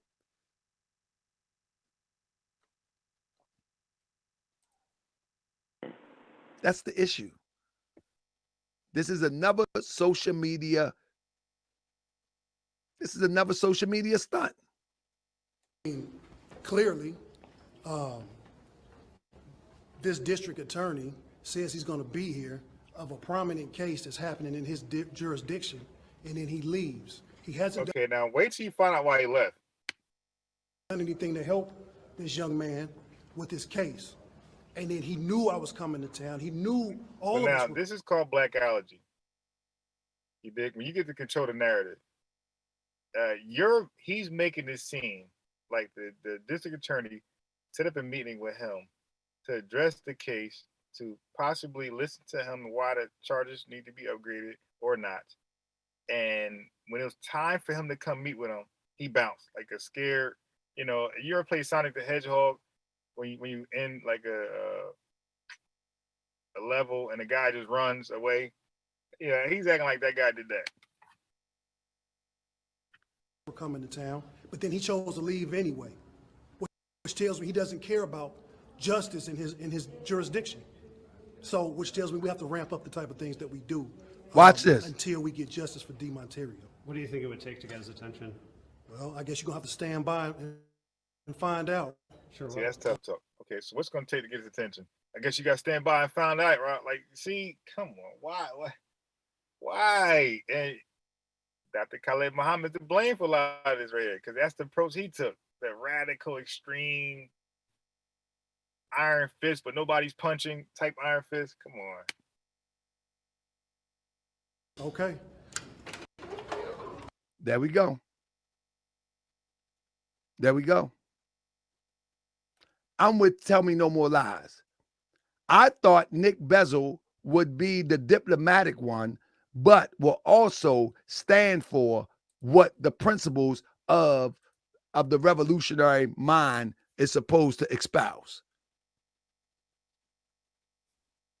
This is not it.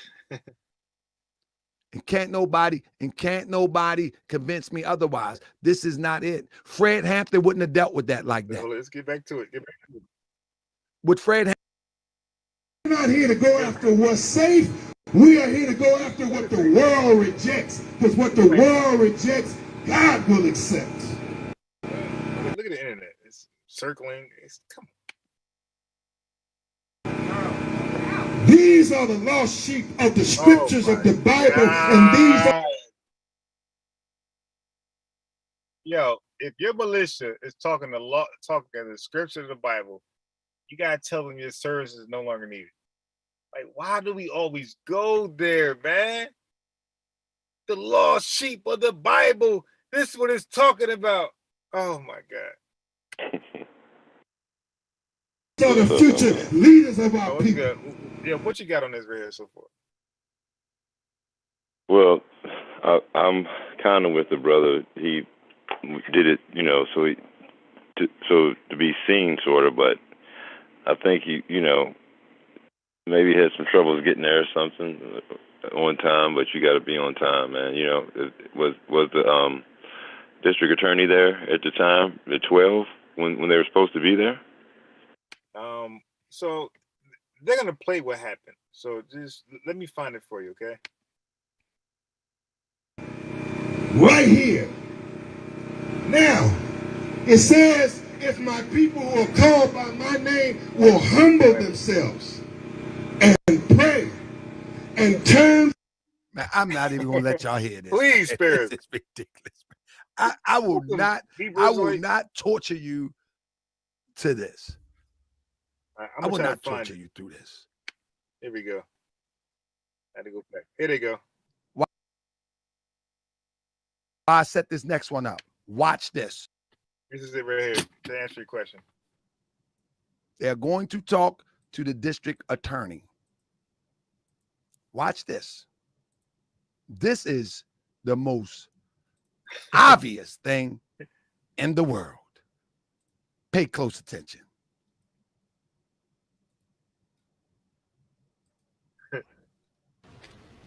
Soldier of the Lord. Hold up. Boots on the ground. My bad. Wrong clip. Same clip. I just did the same clip. Come on, man. Get it together. I had to set it up. Now watch this. Here we go. Indigenous. They are going in. Listen to this.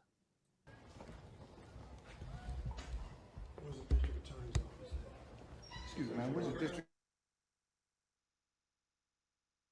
The leader of this mission don't even know where the district attorney office is. There has been no recognizant, and I'm saying it wrong. Somebody spell it for me. You know how somebody go check out first before everybody else come? They say, where is the district attorney's office? Look at this. They don't even know where they're going. That's like, listen, that's the biggest trap you could ever walk in. You walk in a spot and you don't even know where you're going. Can somebody tell me where the district attorney office is? You're going to try to catch them by surprise. Like, you just ruined that. They're going to make a call like, yo, some crazy black men and all black coming up there. Just let you know.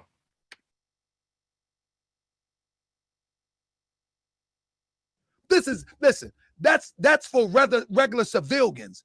There we go. Thank you, reconnaissance mission. Am I saying it right? You know I butcher words. Recon. Let's keep it recon. Reconnaissance. Yeah. That's crazy. Listen to this, man. This is unacceptable for military. It's okay for regular citizens, but this is unacceptable. Watch this. Watch. Look at Johnny Do Right. Johnny Do Right ain't right. Watch it. Here we go. I'm gonna play it again. What is it? So according to Target Bay, they scrubbed this off the internet, but he found it anyway. Excuse me, man. Where's the district attorney? Excuse me, man. Where's the district attorney? Excuse me, man. Where's the district attorney? And she told him. Thank you. Now watch this. It's on the second floor upstairs to the right. Watch this. Pay close attention to this. This is the weakest act I've ever seen in my life. Watch this. Yeah, well, I had an appointment today with the district attorney. Yo, they didn't even know that they can't even just go to the door to the attorney and like knock on the door and see him. They didn't even know that it'll be a locked door and they got to speak to somebody through an intercom. They didn't even know that. They thought they could just surprise the guy. Hey, man, what's up? So, look at this.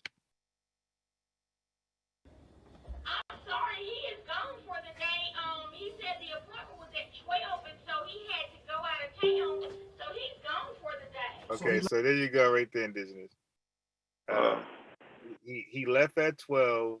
No, the appointment was at 12. They took forever to get there. He left. So now the dude gonna try to because in this he got to save face. Like he can't show that he's incompetent. He's late. It's like he got to. He left. He left. Hello. He's gone. He left. Yes, sir. He's going for the day. Okay. She said the appointment was at 12. And he's gone for the day. Hold up. Watch this. Listen. Listen again. Listen again. The appointment was at 12. This is around 3 o'clock. And I know it's around 3 o'clock because I got the clip in another video. Watch this. This is 3 hours late, bro. So he's gone. He left. Yes, sir. He's going for the day. Okay, but he knew I was coming, and he still chose to leave when I specifically told him I was coming here. Yes, sir. The appointment, is my understanding, was at 12. He said you told him you would be here about 12. No, that was a misunderstanding on his part. Okay. You that you will be there about 12. No, that was a misunderstanding on his part. What was the misunderstanding? You said you would be there at 12. It's around 3 o'clock. Get off though. Told him you would be here about 12. No, that was a misunderstanding on his part. You know what I mean? That's why I hate this blackout and shit. When we're wrong, we just blame him for everything. Because remember, the white man's the devil. He's always wrong. He's a liar. He's a thief. He's a robber. So when we're wrong, we just say we blame it on him, and now it's acceptable. You dig? It's just like, yeah, let's keep moving. So no, it's a misunderstanding. Like, bruh, what's the misunderstanding? So now all of us, if we had a hair appointment, we had a motor vehicle appointment, DMV appointment, whatever appointment we had, SSI, unemployment, whatever we had, if we get there and they say the person is gone, we're gonna flip out. What you mean go? I had an appointment. No, he left. What? He left. We're pulling out emails. We're pulling out phone records. Wait, no. No, he gone. He said the appointment was 4 hours earlier. We like, nah, that's a goddamn lie. Look at my phone. Look at this email I got. You dig? That's what we gonna do. We ain't gonna just take that. No, it's a misunderstanding on her part. We ain't doing that. Like, no. I just took out of work. No. That's not just going down today. I just called out of work. Okay? I got no more days like that. You dig? It's a misunderstanding. Come on, that's not how you respond when somebody give you a time and they're not there. And that's not how you do that. Well, you can't use that. You can't use that in court, definitely. Look, he stayed till about 1:30. He stayed an hour and a half waiting for this guy to come. And you expect my man to stay. So if you don't come an hour and a half in business and you're not even calling. Yeah, that's what I mean. That's what I was going to ask you. The next question: did he call in and say, "I'm going to be a little late. I had some trouble"? Oh no, man! They couldn't find a damn. They couldn't find a damn office. Wherever this building is, they couldn't find it. They couldn't find the office. They couldn't find the building. They couldn't find the city. Like they just all over the place. And then he had to leave. Yeah, I suspect if you tell somebody you're gonna ever intended on speaking to this guy, that's why they came extra late. But you had to put on the show because they were probably promoted that they were going to meet with him online or exactly. stuff. So they had to show up and do something. That's a misunderstanding. Okay, now let's say if it was truly a misunderstanding, right? You want to say it's a misunderstanding on his part. You'll say no. Right, look. He was out here at 12. He waited. Wait, 12? I got the text. It was at 2. What you mean 12? He left at 1:30. See, he's already playing a blame game. Like when you have a misappointment and there's some confusion, there's no blame game. You just want to know what happened so it won't happen again. Wait a minute. What you mean 12? I had 2 o'clock. Look, right here, 2 o'clock. Why you say 12? You don't say it's a misunderstanding on his part. You just say, yo, nah. The appointment was 2. It was not 12. That's a mistake. So y'all got to get an appointment because y'all dropped the ball on this one. Well, you can't use that excuse in court. I mean, go to miss court by 3 hours and tell them, oh, man, I thought it was 3 o'clock. See if they don't come pick your ass up. But they was on CPT. Yeah. Color people time. Right. Let me go. They was on CPT and come in and making demands at 3 o'clock. But no, I mean, I ain't laughing because it's not, I don't want to joke about it because it's a serious situation. But at the same time, that, I mean, you're not giving a look on the other side to where, I mean, is he right? They were supposed to be there at 3 o'clock, and then the district attorney's lying. You know how they, frame it deceit. Well, we could always do that, lie, but look, you don't gotta lie if you got confirmation. Like if you actually got the email, look, yeah. Who the hell tells you some stuff, especially what they do, attention. They be attention whore. So they definitely gonna record and get it documented on the time. They ain't gonna just let on guy gonna say some just take it word value. No, they're gonna make sure that thing recorded, take pictures, email. They're gonna make sure they hold that guy all the way accountable. Yeah. Here we go. Be there at 12 o'clock. And this is an important issue. And he stays an hour and a half. Thanks, man. Listen to this. Look at this. This is unbelievable, man. Watch the tough. Let me rewind it. Yes, sir. The appointment, is my understanding, was at 12. He said you told him you would be here about 12. No, that was a misunderstanding on his part. Okay, he stayed until about 1:30 and then he had to leave. Notice that the Southern European with the deep accents, she saying that she's giving definites. Listen. See, you gotta see. People want to try to scream black power and try to discount definites. She said that you said that you would meet him at 12 o'clock. He stayed till 1:30 and then he had to leave. What more do you ask? What more do you want? Why would you show up at 3 o'clock? You know what I mean? Why would you show at 3 o'clock or 2 o'clock for something this important? Because you didn't come with no response. Oh, no, I didn't say 12 o'clock. Where did he get that from? You said he has a misunderstanding, and that's how the waters get muddied. You see what I'm talking about? This is your leader. Let me play it again. The appointment, is my understanding, was at 12. He said you told him you would be here about 12. No, that was a misunderstanding on his part. Okay, he stayed until about 1:30 and then he had to leave. Somebody say, how we know the dude left at 1:30? It doesn't matter. If he wasn't there at 12 o'clock for this important matter, you can't expect him to be there at 3. Right. Somebody was shot at. You're supposed to be representing someone who got shot at. What do it sound like to you? Appointment, is my understanding, was at 12. He said you told him you would be here about 12. No, that was a misunderstanding on his part. Okay, he stayed until about 1:30 and then he had to leave. All right, well, tell him I'll be back to see him. Okay, when is that, sir? Every day until I see him. You hear that? That's some Arnold Schwarzenegger shit right there. I'll be back. Yo, look. Yeah, I'm telling you, man. This is what now. Thankfully, none of us on the panel in the chat supports this behavior, these organizations, or take them even serious. Thankfully. The dude sat there and said, I'm going to come. Now, she gave him a time. She gave him a chance, Indigenous, to set the appointment for yourself this time. He said, okay, tell me I'm going to come back. Now, she can say, okay, bye, sir. She could have said that.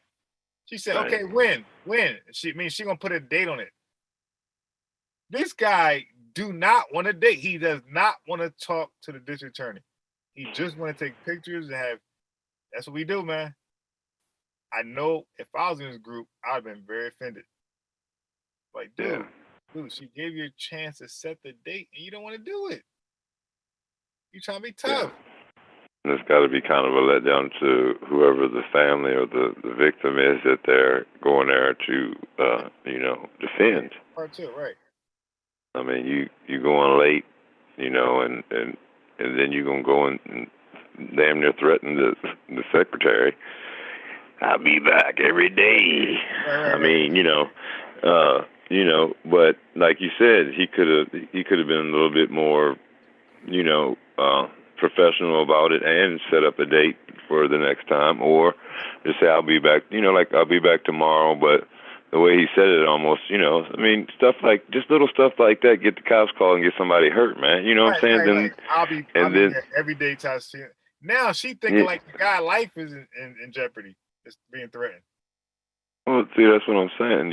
Stuff like that, get somebody, because you come back tomorrow and then there's cops there and, and if somebody says something wrong or, maybe somebody sleeping with one of the cops' women, and they, you know what I'm saying? It's all good, but it's not funny because, it's us that's going through this shit, but at the same time, like you say, if you set up an appointment, you got to be there. You can't just go at 3:00 to get some photo ops showing that you did something. That's basically what it seems like to me. They're showing that they went and did something, which. It's better than nothing, but at the same time, you're late. You didn't go to the meeting. You didn't talk to the district attorney like you probably was promoting, out there that this is what you was going to do to put some pressure on them to see what you can get, changed or, like you said, more charges or whatever. All right, so look. Doesn't make sense. So she gave him a chance to put a date on it, and he refused.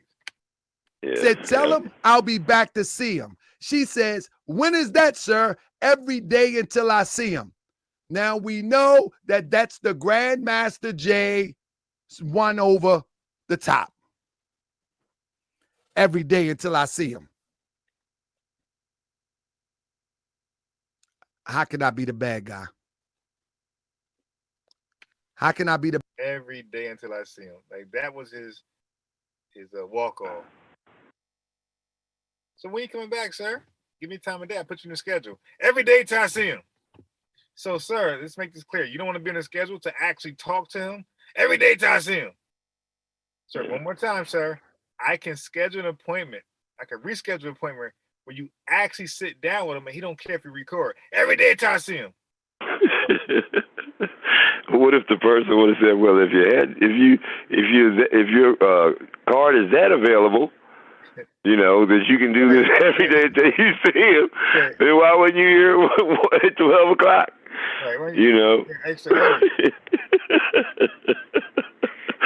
If your dance card is that wide open that you can come to see this guy every day until he sees you, then what happened to 1 o'clock or 12 o'clock this evening? Why wouldn't your dance card free at that point in time? Why weren't you here? Yeah, I'm not too familiar with this case either, but you know what I'm saying? Just what I've seen, it seems like he's just, trying to get something send out and be like, look, this is what we did. We did go down there and stuff. Yeah. That's the vibes I'm getting from this right here. So I think that was really it from this episode. The bad guy. And let me tell you the funny thing about this. Good commentary from this one. I'm sorry? So he's gone. He left. Yes, sir. He's going for the day. Okay, but he knew I was coming, and he still chose to leave when I specifically told him I was coming here. Why didn't he say, I specifically told him I will be here by 12. I will be here by 1. I will be here by such and such. You know how he conveniently leaves that out? Y'all know, did you notice how he conveniently leaves that out? That she is giving definites and he is giving ambiguous statements.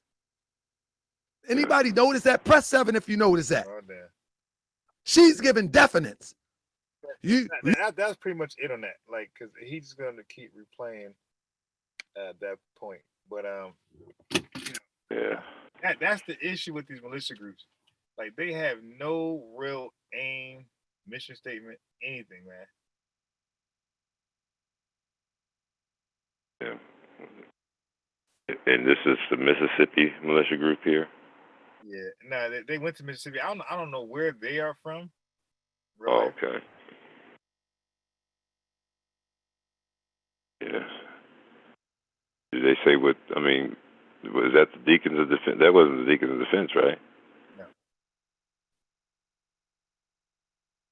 No. Hello. Yeah, I said no. It wasn't the. Oh, okay. You don't know what organization they were?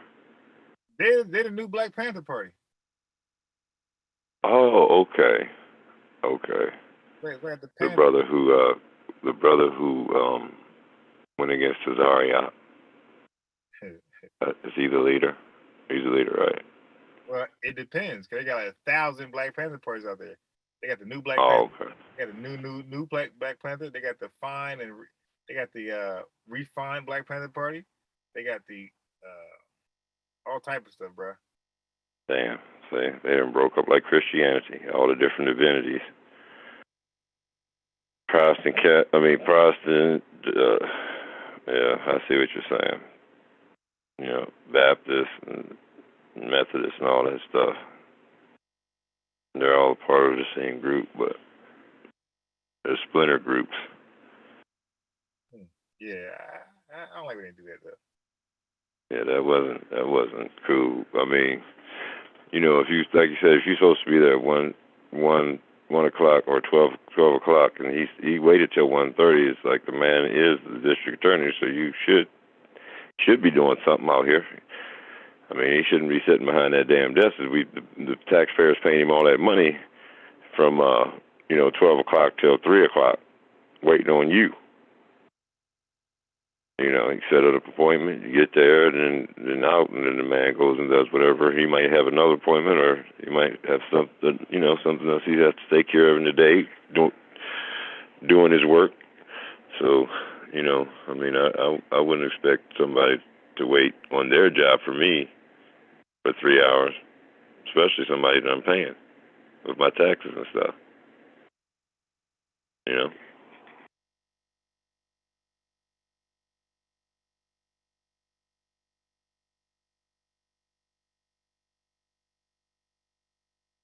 Is your phone?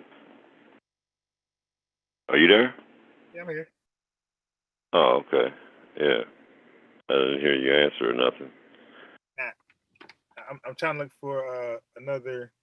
I was skimming through his thing trying to find another video. But I guess that's it for the videos. We could just chop it up a little bit, but that's gonna be it for the videos. But tonight we're gonna another night for the videos. Yeah, I did want to say something about the when you were showing the colleges and the young men. You were talking about the older people was in the civil rights marches too. Yeah. Talking about the older, yeah. But I was just want to add. I was wondering if you knew about Kent State. What about it? Or they had those shootings in 1970, and the kids. Yeah, I don't recall. Yeah, it was like I think 4 or 5 kids, maybe 7 kids killed on Kent State. The cops pulled up on them, and I forgot what happened, but then the riot broke out, and they killed a couple kids. And I think Kent State was the reason why the black colleges before it that got shot up a couple years, like in '67. And who killed the students? Cops. And what year? 1970, Kent State College massacre. For what reason? They were protesting civil rights and stuff. Fighting for, and I think Kent State was the white college, if I'm not mistaken. That it happened but it happened at a black college before that, like 3 years before that. I have to check. Wait a minute, let me see. I know Kent State, the Kent State shootings. That was 1970.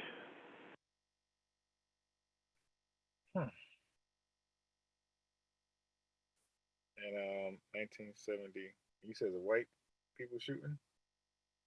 Yeah, see, that's the white college. You 3 said years white. later, it You was a said black college. They shot. I think it was the cops and the Klan shot at the black kids.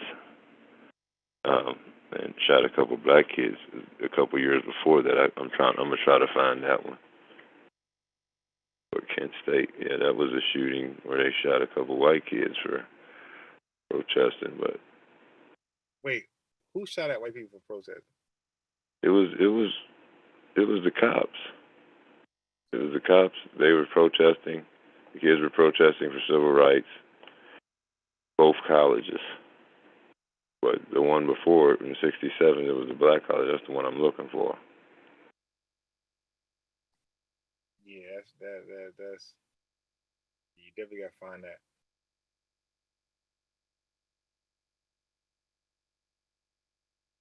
Definitely gotta find that. Yeah. So, time is it? Yeah. So anyway, I don't want to. You gotta come on a little earlier. Yeah, yeah. Uh, we me and my woman had a dinner and a Okay. movie Yeah. thing going, and then I got after she went to bed, I got on here and I seen that you was on. Okay. I wasn't even paying attention to the computer and stuff today. Yeah, I had fun today with the topics. Yeah, man. Yeah, break the monotony, have some fun, watch a movie, and sit back and kick your feet up for a second. Yeah, Make so you feel like you're living a life. I'll tell you one thing. Anybody who tuned in earlier, that watched the whole, shenanigans with Malcolm X, me and Chef chopping it up. I don't think anybody is going to believe if those are into it. Those are into it.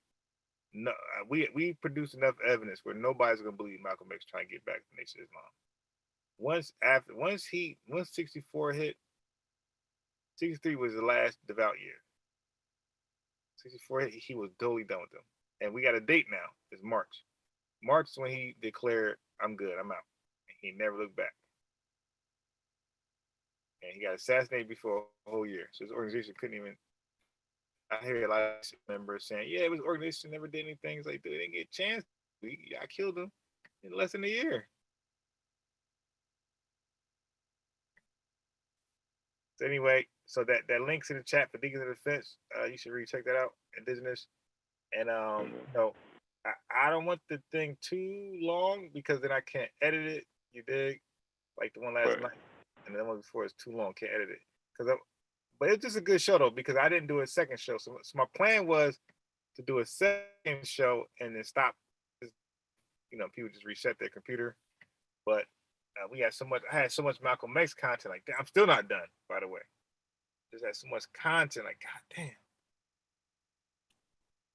And I don't want to. I want it all to be heard so people can get all of what Malcolm X said out of his own mouth, and then myself pointing out clues and things like that where it don't get looked over. All right. So on that note, then business, we're gonna there's a good chance, there's a great chance I might go live in the morning because I don't believe I'm going to the gym. So it's a good chance I might go live around like 11, like the 11, 12 type time.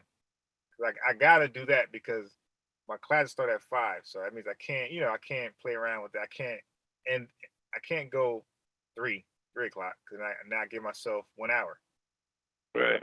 Got to be off at 4. So there's a good chance because I want to go early because I got all this stuff I want to get done. Because even tomorrow I got 2 separate topics.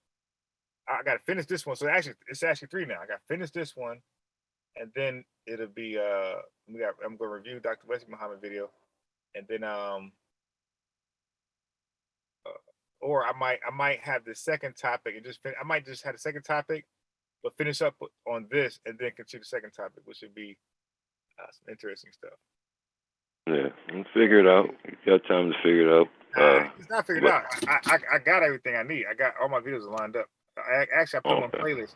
I put them on playlist, so I don't even got to do all the tabs anymore. I got everything on playlist, so this is ready. It is that I knew I wouldn't do it today because I haven't even finished what I wanted to do with Malcolm X. So it'd be more to go. Okay. Tomorrow. Yeah, All right. it was Jackson State. It was Jackson State unbiased. Kent State and Jackson State. All right. Check them two out. Kent State and Jackson State. Remember that. They have. All right. Yeah, it is, brother. All right, brother. Well, I'll holler at you. Yes, sir. Peace to everybody.